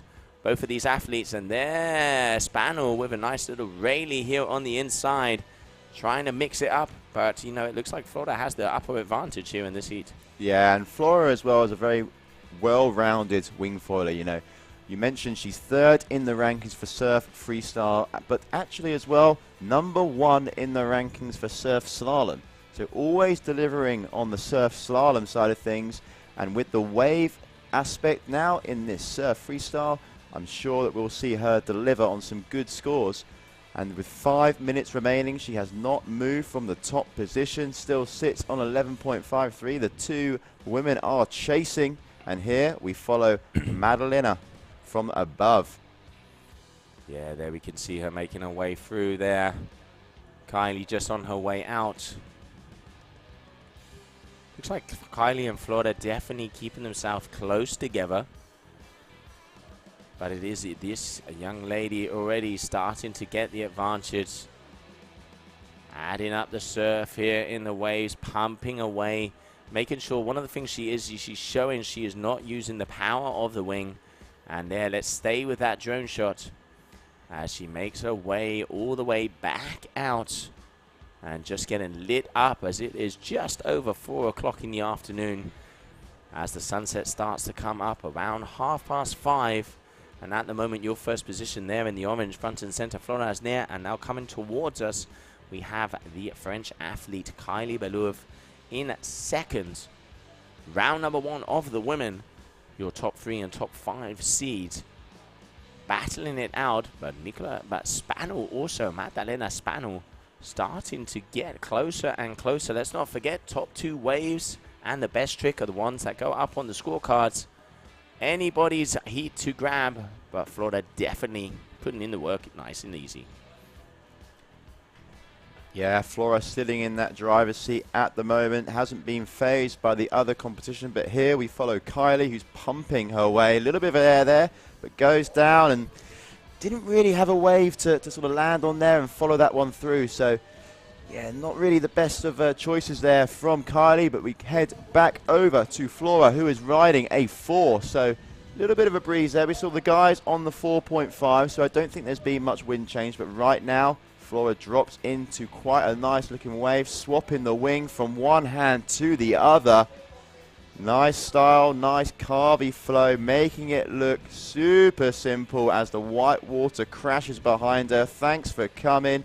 That's how you do it, Joe. That definitely is how you do it, and I'll take a cup of tea with that one, she says, and a cold cerveza gelada to end off the afternoon, because it is getting to be 5 o'clock. Great surfing there from Flora, and I reckon some scores are coming her way. We can see here Flora as well, getting a little bit of airtime as she goes up there. But I spoke to her yesterday, actually, while the men were out, and she was mentioning that the conditions here, you know, they are challenging. You can see there on her right leg, if we go back onto Flora, she actually got cut by her foil, Joe. And, yeah, they have some battle wounds in preparation for this event. Well, you know, if you want to go through the battle, you've got to be prepared to take a few scars, because that is what it takes to take the win. And at the moment, 14.93 Flora, 6.50 for that last surf wave. Big score. Yeah, for sure. Do not limit your challenges. Challenge your limits. And here we go on Flora. Really finding the groove. Pretty comfortable in first position here. 14.93, way ahead. But like I said, 1 minute 45 still on the clock. She's having fun out there, Joe. She is definitely having fun out there. You can see her enjoying herself. She knows she is in the driving seat. Would have the golden jersey on, or the leader jersey out there at the moment. First heat of the women out on the water. And let's have a little look at what is coming up. Next up, we will have our seeded number 2, Nia Suarez, Lydian Sanders, and Sofia Machetti. And then we have Oran Cerise, Bowman van der Linden, and Rocio Reijert. And finally, we will have in the last heat of the day, heat number 4, world champion Paula Novotna, Roberta Sulini, and Tina Flanagan from Canada. Tina Flanagan. That is what is going to be going down for the final 4 heats of the day. Last minutes out, but it is that lady there from the eye in the sky, Flora Asner, putting on a solid performance and setting the bar high already with a 6.5 wave, a 5.0 on a freestyle move, 16.63. Good way to start off your first day of competition, day number 2 here in Taiba. Yeah, she can go to bed happy later and sleep well, because that's a great score to get on the board. But Joe, I'm really interested to see how Nia Suarez does in this competition. She has come off a defeat to Paula Novotná, where the world title was just snatched away from her. So unfortunately, she cannot grab the title in the surf freestyle at Taiba. It's Paula's title, but she sure will want to end the competition on a high and go into 2023 with all guns firing.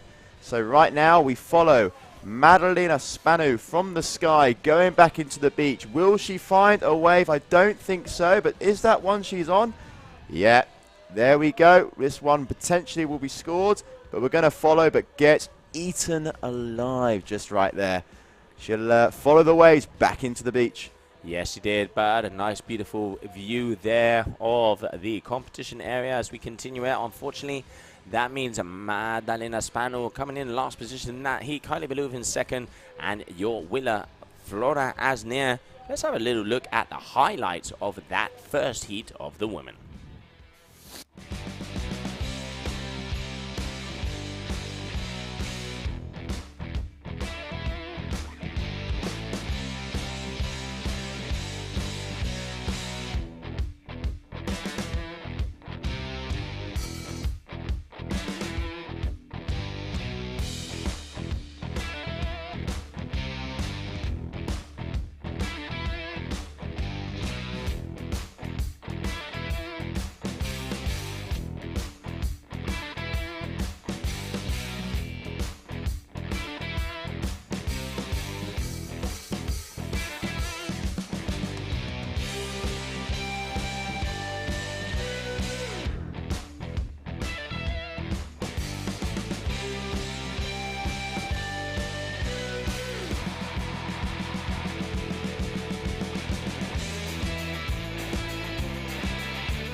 And welcome back, everybody, where we just saw there Flora Asnier taking the win here on the first heat of the women's surf freestyle down in the beautiful town of Taiba on the north coast of Brazil. Conditions have got a little lighter out there at the moment, and we can see as coming up next there we have Nia Suarez, Liliane Sanders, and Sofia Marchetti, excuse me, from Italy, the three athletes going out on the water next. And we are just waiting to get Flora down with Gemma onto the beach, where we will hear a few words from here. And yeah, Flora is a marine biologist who took a year off from her career to follow the Wingfoiling World Tour and finds herself with a chance to become world champion in the surf slalom and be on the podium of the surf freestyle. What a change of mixing your life up, going from that to being out here, battling it out with the world's best, and out there on the water now, we have probably one of the most talented young ladies, Nia Suarez, who is currently coming into this event in second position, but Paula Novotná did enough in Tarifa to already take the World Championship title. But we are definitely going to be seeing big things from this young lady. Next season, let's not forget, she only started wingfoiling last year with her debut in Tarifa in 2021. A very, very talented individual. Nia Suarez gets the first score on the board with a 5.77. Very, very interested to see how the event for her plays out. In the water as well, we have Sofia and Liliane Sanders. So there we go, another replay of what Nia can deliver. And that was her score of a 5.77 there. Another nice maneuver there. And following back onto Nia, who finds herself on a wave with Lydiane in the background, both ladies riding the waves, getting up with the motion of the ocean. 10 minutes, 30 seconds left on the clock. Round number 1, heat number 2 of the women's surf freestyle. All right, well, there you can see both of the athletes making their way back out. As there we can see Sofia pushing her way forward. Nia Suardias just about to come down on a wave all the way out into the front section here of the beach. And managing to keep it together. Well, we are going to be going down to the beach with Gemma as Flora Asner has just won her first heat. All right, Joe, thank you so much. I'm down here with Flora. Flora, you got a good score there. You advanced through that heat. I think the conditions were quite tough. Yeah, I mean, it was really nice to be on the water with these waves. It's just I trained before in different kind of waves. I find it more difficult this heat to find the good one. Okay. So, yeah, it was nice, but I hope on the next heat I'm gonna have bigger waves. Because it was, yeah, just like I was trying to find the biggest one, but I didn't get so big, so let's see. Anyway, I'm happy. You still won that heat with a very good advantage on your score. Flora, can you tell us a little bit? We know that you're a marine biologist by trade and that you're taking some time now to compete on the tour. How do you combine those two things? Last year I was combining both. So I was consultant, I was working on marine protected areas. And it was really nice, but it was tough to do both in the same time because it takes a lot of time to work. And even if I love my work, I decided to do a break and to enjoy as much as I can this new adventure that I find really exciting. Well, we're delighted to have you here, and we wish you lots of luck here during this competition, and hopefully we'll see you back after the next round. I hope. Thank you. Thank you, Flora. Back to Joe and Liam. Thank you so much. Thank you, Flora. Thank you, Gemma. Yeah, good to hear her up on top of the world at the moment. And already we have Nia Suardias linking up some moves with a 14.37. And let's not forget that Flora just landed a 16.63. So it looks like the top girls out there on the fleet are already starting to battle it off, even if they're not in the same heat. Nia Suardias definitely making a statement here, as did Flora. Again, using the kickers to her advantage there, getting some nice height there. 14.73 with 7 minutes, 50 seconds to spare. Plenty more available options out there in the minutes to come. Sofia Marchetti still needs to get a few scores on the board. But right now, it's Nia Suardias who leads comfortably in front. Nia, having been here for a few days before the event, getting used to the conditions. Most of the top riders have come out early to Brazil just to get a little bit more of an understanding with what Taiba has on offer with its challenges and the waves that will hopefully be pumping throughout the rest of the competition. Yeah, and there you can see the beautiful views all the way out here of the Taiba competition area. And I tell you what, it is that view that you can just look to the right-hand side. The palm trees are there. You can see people just enjoying the beautiful water sports paradise that we have down there. But at the moment, it is this young lady, Nia Suardias, trying to get her way through at this round number 1. She has already landed a back loop with that 7.27, already landing some of the biggest moves of the freestyle side, but mixing it up with the waves. She is currently very close to beating the top score at the moment, Flora, with a 16.6. Let's see what she produces. Has the backup score of that 3.93, just coming up on halfway through. Let's see who is going to be in this round number 1, the lady with the biggest heat combination score of them all.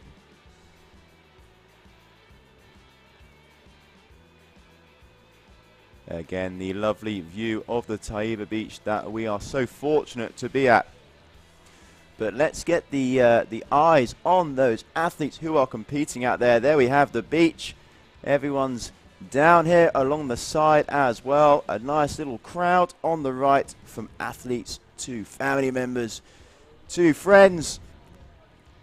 And there we have it. Lydianne Sanders we follow now with the blue and purple wing.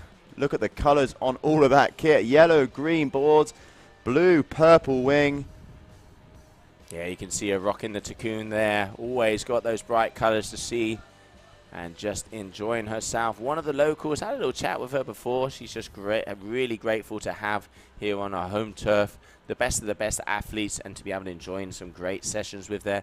A smile on and off the water, and great to see so many local Brazilian athletes fighting it out.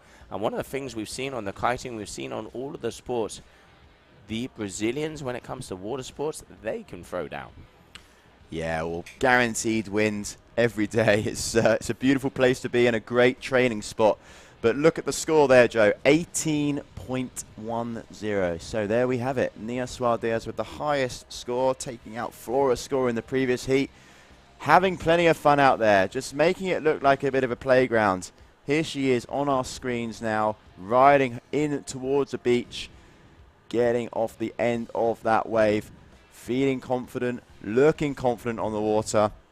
Lydianne Sanders here as well, trying to find the right wave, but wave selection there maybe just wasn't good enough as she heads back out to sea for the last 4 minutes of this heat. And there we can see also the highest combination heat score of the day so far. Nia Suarez, 18.10. Even though she cannot take the World Championship, I know Nia, she is hungry to take this event win home and already looking like she has definitely some of the bigger scores. And whoa, somebody getting swept away there by the inside shore break. Yeah, and there we have Raza speaking to Malo there. Is that Galito next to Malo, Joe? That is Galito next to Malo. I mean, for Malo, it is hard for him not to make a smile. And I can tell you what they're trying to do is they're trying to get that battle photo. The one where it is about who will be the world champ. Who will be the one there. And it's great to see both of the boys smiling. Goyito, you know, obviously, guys like Malo would look up to a guy like that because he has been so many times the world windsurfing champion. And obviously, you know, Malo, his first time at that experience, you know, even though it's been in a different sport, it must be really cool to be able to kind of be out on the water with such a waterman. And at the moment, you know, Malo is showing he is definitely the guy to beat at the moment out there. But we can go back to the women on the water. Nia Suarez on the top and Lydianne Sanders in second position as we just closing in on the final 3 minutes of this heat. Yeah, final 3 minutes of this heat. And here we have a little bit of white water showdown going on in the shore dump. Struggling to get out there. Focus goes back onto Lydianne Sanders. Again, wanting to improve on that 1.53 wave score. Hunting around, finding the swell. Here we see the beach crowd maybe giving a few pointers and a few tips out to those riders. Look at these guys. Having a nice time, enjoying the Brazilian sun, getting a tan on. And back to Lydianne, who wants to improve those wave scores. The 2 and the 1.53. Definitely has time to do so with 2 minutes left on the clock. There in the screens, we see Bowen van der Linden, who will probably be in the next heat. But focus goes back onto Nia. Can she improve on a 19.07? She's not here to mess around, Joe. Oh, she is not. She is definitely wanting to set the bar high and send a message out to the rest of the athletes out there. We can also see Sofia Marchetti appearing for the first time here on the GWA. Starting to mix it up and get it together as we are closing out the final couple of heats of competition, round number 1 of the women. Here we have Sofia out there on the north. She is out on a 4.2 Nova there. And looking like she's decently powered, but it did predict that the wind was supposed to pick up as the afternoon went on. But no, unfortunately, it does look like the wind has dropped off a bit. The girls are starting to get out on 4.2s, 4.5s. And yeah, it looks like we are going to be coming towards the sunset. It is 4:30 in the afternoon. The sunset is in about an hour. And we have 2 more heats of the ladies with this Italian athlete making her way forward, looking out for one of the waves and making her way forward in her first appearance here on the tour. Yeah, coming up to the last half a minute left of this heat. And let's just discuss, Joe, a little bit about the next heat. So heat 3, coming up, we have Oran Seris from France. Now, Oran is a great competitor. She's up there in the top 4. I believe she is number 4 in the surf freestyle ranking. So definitely delivers. We also have Balian van der Linden, who, correct me if I'm wrong, Joe, but was last year's surf freestyle world champion crowned in Tarifa. So 2 big names there. And Rocio Rigert from Argentina will be the 3rd competitor in that heat. So another tasty one to come. But right now, the buzzer has gone for heat number 2 of the women. And we go now to some highlights to catch up on some of that previous action.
And just look at those palm trees. I tell you what, one of those houses I would not mind having. As we can see, some of the kiters just enjoying the shore break. A nice little surfer here as well, coming down on these right-handers. Taiba delivering great conditions for our water sports activities. And here we can see in front of the competition area, we are continuing on as we are going to be going into heat number 3 of round number 1. Let's have a little look at the heat graphic. There they are on the left-hand side. Oran Seris coming out of France. Oran, a very talented rider with a background in gymnastics, 4th overall at the moment. We have Boa van der Linden, who was last year's surf freestyle world champion, sustaining injury, and she is back in action. Also changing it up, riding north, and she is going to be going out. She comes in 7th position on the overall ranking, and they're appearing for the first time. We see Rocio Regert from Argentina. These are the 3 riders going to be battling it out there on the water.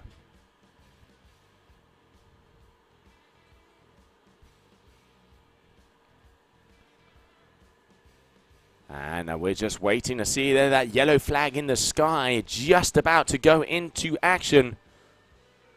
As there it is, green flag for heat number 3, round number 1 here of the women's surf freestyle.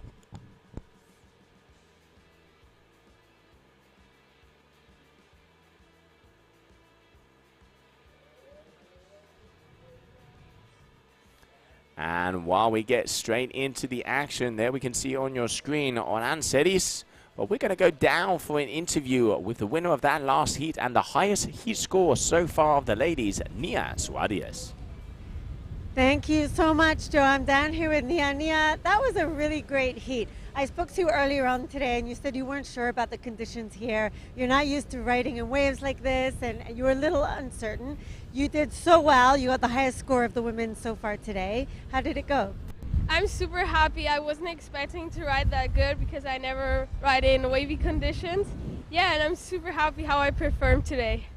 What do you think of this location for the competition here in Taiba?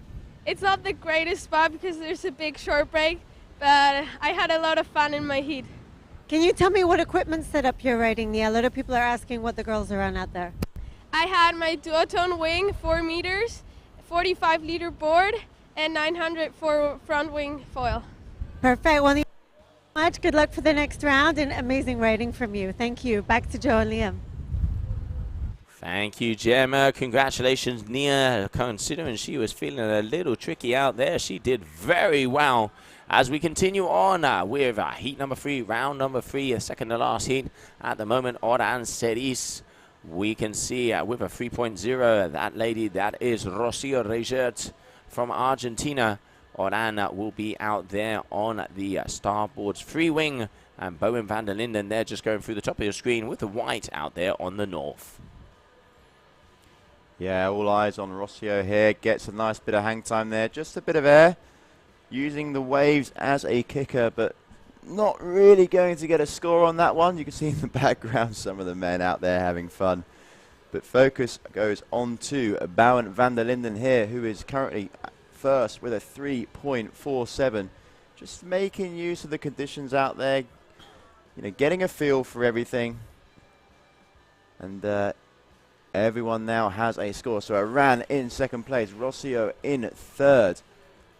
9.5 minutes. Yeah, there we can see Rocio making her way out there on the F1. Wind is, I mean, Liam, definitely the wind has dropped away. The girls now out there on 4.5 meters, and we can even see Bowen van der Linden there on the white north mode, which has that new N-weave woven fiber technology, which makes it even lighter. So you can see some of the girls starting to bring out the light wind machines, as it does look like it is dropping off. It definitely does look like it's dropping off, and it's actually done the opposite of what it was forecasted to. Looking at the forecast this morning, we had that big breeze early on, and then it was meant to drop off a little bit, but we were expecting it to build back up, and just unfortunately today it hasn't done so. But with that said, we are still on with the competition. There is still competable wind out there. And right now we have 2 remaining heats of the day. Round 1, heat 3 of the women is currently in action. Bowen van der Linden with 3 scores on the board. 11.27 takes the lead. Iran Ceris still with just the 1 at a 3. So sits in second place. And the eyes in the skies. Look at that. That is the spot that we are at. And what a beautiful location it is. There we can see Oran following out all the way to the back. But oh! Someone's been training. Wow! That I did not expect. That I told you it's the gymnastics. I mean, she is used to being upside down all the way and over.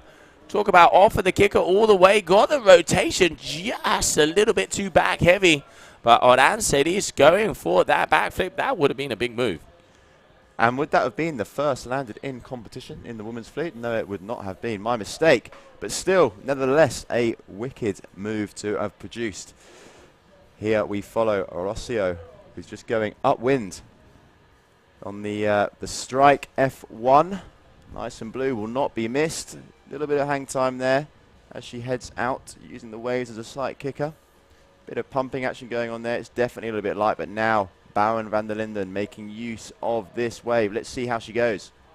Yeah, there we can see all the way along, all the way down, and making her way across the competition area. And here we can see the eye in the sky. Oran Ceris making her way back, but Bowen van der Linden is definitely up there at the moment. Let's not forget the highest combination score was from Nia in that last heat, where she got a 19.07. Bo already up there with a 14.29. Let's see, because obviously Bo, a past world champion, going to be interesting to see where she's at. And here we have a beautiful view of a nice little left-hander here for the French athlete. Yeah, but unfortunately there, just gets caught up with the tip of that wave. I want to see her attempt that maneuver again. I want to see her land it this time. But yeah, the wind is definitely a little bit fluky out there. Let's have a little replay of this wave. Just gets onto the top of it. Nice cruising, but sort of flatlining a little bit. Putting a couple of turns in, but this is where she sort of gets caught up a little bit. The wave just catches up on her, catches that back end of the board. Feet come off, and in the drink she goes. Yes, she does. And down, down, down to the bottom of the ocean. And then we can see the vibe there on the beach. And look at the smile on that young man. Malogrenole. He knows he has a possibility of being world champion, first or second, and he takes that one home. While Scoyito Estredo had been kicked out of the competition, the biggest upset out there on the water. Rocio from Argentina representando, pushing away. And here we have Bo also riding this little roller all the way in, but getting caught up there, unfortunately. The girls are not letting up at all, as this is an important heat out there. But let's not forget that there is still not an elimination possibilities out there, because it is in round number 3 is where we start to see people being eliminated. At the moment, whoever loses the bottom 2 of each one of these heats will go into round number 2 of the competition, and the winner will be making their way through into round number 3. This is the second and last heat of the day, with the final heat coming up next. Paula Novotna, Roberta Suyini, and Tima Flanagan from Canada. We will have our world champion of the surf freestyle making her debut here in Brazil. Following bow from the sky here. Let's see if she manages to catch herself on a wave. Let's just have a little look and a little update of the scoreboards at the moment. So first, Bauer and van der Linden on a 14.29. So a nice combination score there. Nice 2 waves, both 4. Sorry, my correction. A wave of 4.73, another one of 4.83. Oran now sits in 3rd. So a slight change up now on the scoreboard in this women's heat. Here we have Rocio. Quite a nice wave here. Let's hope that she can make the most of this one. Flatlining a little bit. The judges will want to see a little bit more. Yeah, maybe just the odd little turn here and there, but those guys are going to be wanting more from our athletes on the water.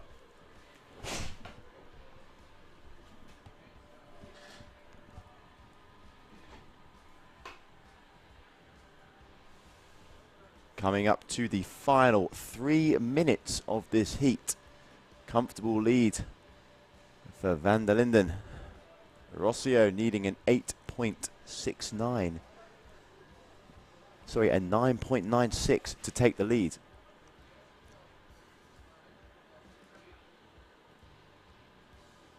And with the updated scores, that now goes to an 8.69. Lovely shot here of the 2 women enjoying some time out there in the final closing stages of heat number 3.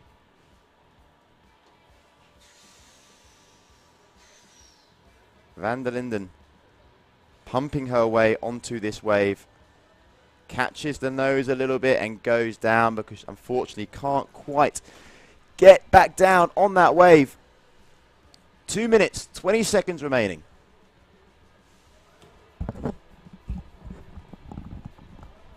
And there we can see some of the athletes getting ready to continue on, as that is, if I'm not mistaken, just waiting to see. That was Paula Novotna out in the back. But let's continue on with the heat in the water, as it is Bowen van der Linden, who is in first position out there so far, 14.29. Rocio Reger with a 7.27. And Oran Seris with a 5.93.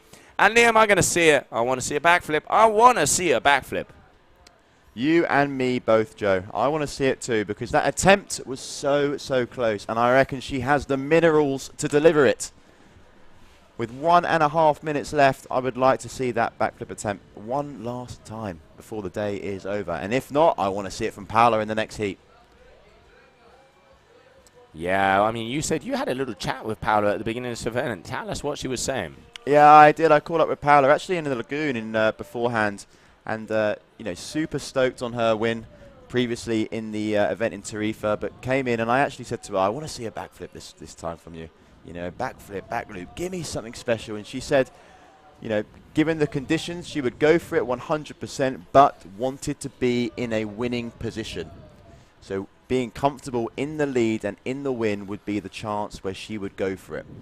Yes, it would. She definitely was looking to be able. She knows it's a move she wants to get. She knows it's a move she wants to get in competition to kind of, you know, get that confidence for next year. She already is round, world champion on the surf freestyle, but she is a competitor at heart, and I know if the right kicker aligns and she knows she's in a good position to be able to, let's say, risk it, she's definitely going to go for that biscuit.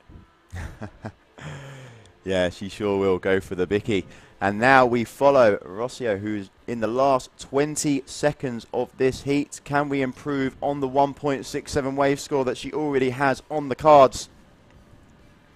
Oh, nice little cut back there, even though the wave isn't making too much. There we can see Boa down the line and hippity hop, hippity hey, just to end that one off. But yes, it is going to be your winner of that heat, front and center on your screen, Bowen van der Linden, looking like she is in good form as she is right up there on the scores. Not as high as Nia, not as high as Flora, but getting above that 12-13 point average. So already starting to get loose, starting to get loosey-goosey, as Mr. Angulo would say. And talking about loosey-goosey, those palm trees are dancing in the wind. And the sunrise, the sunset, and the gold is just going to come over them, because you know what time it is, Liam. It is just about 5 o'clock. It's 5 o'clock, and I am a little bit thirsty, Joe. But with one heat remaining, I will have to wait and earn that drink, because Paula Novotná is up next. Yeah. Enjoying to wait and see that. But right now, we're going to watch the highlights from that previous heat.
Welcome back, everybody, as we approach the final heat of the day. And there are the players, Paula Novotná, Roberta Suini, and Tima Flanagan from Canada, Brazil, and the Czech Republic. What are we going to have out there on the water? There we can see the Brazilian already there, Roberta Suini. That is Paula Novotná, the world champion of this season, as she wrapped that up already on the start. Front side free out there for her. We can see her rocking out the new unit there for a duotone as well. And they are definitely starting to get some of that light wind material, because as you can see, the wind has died off, like you said, Liam, but that sunset is starting to come up. But before we get back into the action on the water, I can see out of the corner of my eye that Gemma is down on the beach with Bowen van der Linden. Thank you so much, Joe. I'm down here with Bowen, advancing through after that heat. How did you find the conditions? It was actually really fun. I was a bit scared about the low tide and the rocks, but in the beginning I took a little less risk, and at the end I was like, I'm just gonna go for it and I'll see what happens. And it was really fun, yeah. Have you been enjoying riding here in Taiba so far? Do you like the location? Yeah, it's really nice. Only to get in is a bit difficult, but once you're out, it's really amazing. I've had a lot of good sessions here, especially since the wind is a bit better the last couple of days, so yeah. How can you define your whole 2022 season with the GWA? How has it been for you, the ups, the downs, the best? Well, it started with a big down. I got injured. I missed the first half of the tour, and this has been my second competition back, and it's been amazing to be back. I've really enjoyed it. How are you feeling now? Are you fully recovered from your injury? Yeah, I feel really recovered. In Tarifa, I was still very insecure by my shoulder, and now I'm feeling full power again. We're so happy to see it. We see it on the water. We see it in your performance, so we're sure you're going to do very well here. I wish you lots of luck. Thank you so much, and we'll see you after the next round. Thank you. Thanks, Bo. Back to Joe and Liam. Thank you, Gemma. And I talk about that as a happy person, a happy Vegemite down there on the beach. Bowen van der Linden, she just smiles left, right, and centre. Paolo Novotny already setting the tone in this last heat of the day. Yeah, smiles all around. And, you know, how can you possibly have a sad face in Brazil? The sun is out, the wind is blowing, you kite and you wing in board shorts and a bikini, and guess what happens at the end of the day? The capullinas come out, the tinnies get opened, and that is about the time of the day that it should be for us right now. But in 9 minutes time we can enjoy ourselves, but for now, right now, the action is on Paolo Novotny, who is making use of this wave but sort of straight lining it. The judges will want to see more. Yeah, and she said it before she went in. If the opportunity arises, if she gets that perfect kicker, we will see her going upside down and going down with that big backflip. She already knows that she has two big scores to beat, because Nia Swadia's 19.07, if my memory serves me right, is the highest combination score of the day. Will the world champ improve over that one? We will soon find out. Already 12.61 as we just under 9 minutes left of this heat. And you know what? It is getting orange golden out there on the water. Yes, Joe, and for you, you need to get yourself out there and update that social media, because you're going to get the golden shot. But for now, right now, Tima Flanagan, Roberta Solini, Paolo Novotny all in action, and it's Paolo that leads with a 12.61. Probably wants to cement her mark with the highest score of the day. I guess she would love to come off the water to beat Nia's score, no? Yeah, absolutely. You can see she looks powered up. I'm trying to look and see if we can see the size. I think that might even be a 5-meter wing out there on the water. We'll try and get some info on that. But there we can see the beautiful eye in the sky as we are approaching that final time of the afternoon, the final heat of the day. And wow, Liam, what an action-packed day it has been. Yeah, from start to finish, it's offered so much for us. I've really enjoyed watching the action from the booth with yourself. And just highlights of the day, Joe, what was your sort of standout moment in the men's and the women's heats? I mean, on the men's, it's definitely got to be that the world championship is up for grabs, that your current leader has to sit on the sidelines and watch. It all comes down to if Malo is first or second. And then on the ladies, that straight off of the bat, we're already seeing them go for those big backflip rotations on the wave, stepping it up. I just want to see more action. But hey, you know, season finale, if you're going to do it, it's definitely going to be down here in Brazil. Yeah, it sure will. I think for me, Clement Rosero really has produced, showing excellent sort of surfy, gliding motion on the wave. Really impressed with his performance and looking forward to seeing him compete. But right now, Paolo Novotny gets a trick in the bag there, looking to improve on the 12.61. Tima still needing to get something on the scorecards. Yeah, just unfortunately her foot just slipped out off the board, and she was not able to continue on. Yeah, you can see just unfortunately missing it there on that frontside free, but still she is in first position with a 5.67 on that freestyle score. But I reckon she has some more, definitely some more weapons up her sleeve. But early round, she kind of wants to go through in first position to go straight to third. At the moment in the driving seat, you know, she is #1 out there coming into this event, Let's find out if she can get the biggest combination heat score as well. But in the end, it isn't about how you start. It is about how you finish. For sure, and open minds lead to open doors. There, nice attempt, but unfortunately going down into the drink. 5.5 minutes remaining in this heat, and then we will be wrapping it up for day 2. Plenty of action on day 3. We will be streaming again from the early hours. Please follow all of our social platforms so you can keep fully up to date with all the action that's going on here in Taiba, Brazil. Yeah, and there we can see, as the eye in the sky gives us an overview of what action is going out there on the water. As it stands, let's have a little look at the numbers. We have in first position Paula Novotná with a 13.47, and landing at that 3 on the way out, we have Roberta Suini from Brazil with a 2.90. And Tima Flanagan, unfortunately, is not out there at the moment, not able to get a score so far, as we just coming underneath 5 minutes. I think, yes, I can see her out there on the water, but just trying to see what is going to be going at the moment. It is only Roberta and Paula, the 2 athletes that are getting some scores up on the scorecard. So it looks like we have a battle of 2, a duet out there to finalize this day number 2.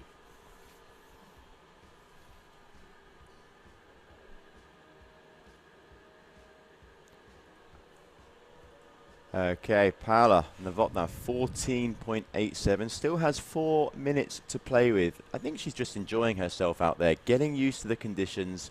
She's been watching the heats for the last 2 days. Plenty of prep. She's been here for a while, training up in Jerry, in Kumbuku, enjoying some of the lagoon time in Taiba, but now she goes and sees the kicker. What can we wait to expect from her? Oh, Joe, I thought she was going to treat us to something special there. I did. I could saw the look in her eyes. I thought she was maybe going to go for it, but no, not going for that backflip that she said she might be seeing out. And it looks like someone out the back there, if I'm not mistaken, just not getting it in. It looks like she is using this time to get used to the waves, because let's not forget, we've said it in the men, this competition is going to be decided by your surfing.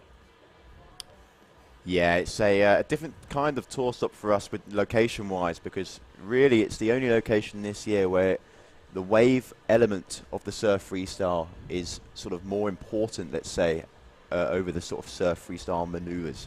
It really is about the wave. And in previous locations this year, that really sometimes hasn't been the case. Lanzarote definitely did have a wave that we can make use of, but here for sure the judges want to see wave riding at its finest. Yeah, they are looking for the commitment. They're looking for those athletes that really throw themselves into the turns. And we've seen that with some of the surfers. Like you said there before, Clément Rosselló getting a very good performance so far, already continuing on in this competition. And we will have to see tomorrow, because it is getting interesting out there on the water.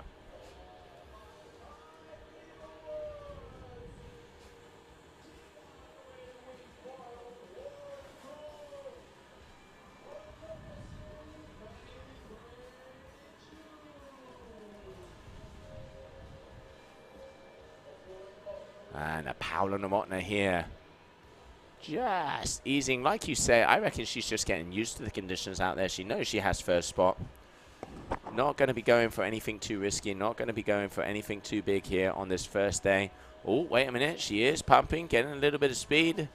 We might be seeing something here. No, obviously not. So here we can see Roberta Suini making her way forward again, because I reckon both of these girls, Paula Novotná, was still continuing all the way back, and here we can see Roberta turning around as we are getting to that final moment, the last 90 seconds, and she is looking like having a very nice outside bomb roller to close off this heat.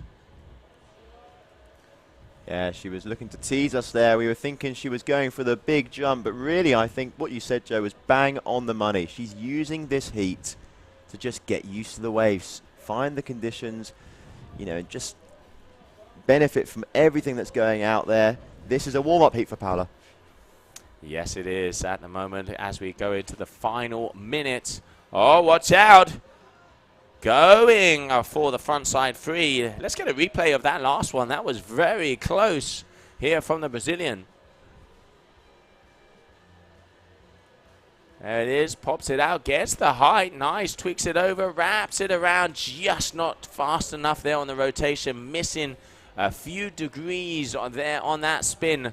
But good to see her going at it as we approach the last 30 seconds here, the final heat of the day. Paola Novotná and Roberta Sciuini making their way to see if they can get a final move. But it is definitely going to be Paola Novotná who is going to be going through in first position, meaning that she has already made her way through into round 3 of the women's surf freestyle. And there it is. There we can see. So that is the final heat of the day, where we're just going to enjoy some highlights of this final action, where we can see everybody getting ready and waiting for the last interview with Paola Novotná down on the beach.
All right, so welcome back, everybody, as we are just seeing the highlights of that last heat out there on the water for the day number 2 here of the GWA Wingfoiling World Tour. And what a day it has been, Liam. Yeah, really enjoyed today. It's been plenty of action. I'm really stoked and can't wait to see what we have in store tomorrow. Yeah, there we can see the beautiful views that we had here at Taiba. I mean, we have had the first upset because Goyito Estredo is out, meaning that Malo Grenole now has to land first or second position, and he could be the new world champion on the surf freestyle. And then we have just seen the ladies out there on the water. And now to close it off, we're going to go down there to the beach. As I can see, Gemma has Paula Novotna, your world champion and heat winner, to close off the day. Thank you so much, Joey. That's it. I'm here with Paula Novotna. You are already our world champion in this discipline. So how does it feel to come into this event with no pressure? You can literally just enjoy it. Yeah, I'm very happy that I already won, but I would like to be on the podium again. I would like to win again, but here we have waves, which is another challenge for me because we had freestyle all year, but now this is 2 waves counting 1 trick, so I'm super excited to do my best with other girls out there. But it actually looked like you were really enjoying your heat. We couldn't even get you out of the water, you know? You were having so much fun, you just kept going back out. Are you enjoying the wave aspect of competition? Yeah, for sure, it's different. Like, I was out because I was here all day waiting for the women's heat, so I went training 2 times as well. It's amazing to ride the waves. I really enjoy riding it, but I'm not as good yet, I think. But I am like trying my best to ride the waves and do some tricks, and let's see tomorrow and the next days. Well, you definitely did well because you won that heat. You advanced directly to round 3, and now you have even less pressure, so congratulations. Thank you so much. All right, guys, so that's it. We're going to wrap up the stream for today, but we will be back tomorrow morning, 9:30 a.m. Skippers meeting, 10 a.m. First possible start, which is 2 p.m. European, Central European time. So be sure to tune into the live stream and join us tomorrow for way more action. Thank you, guys. See you tomorrow.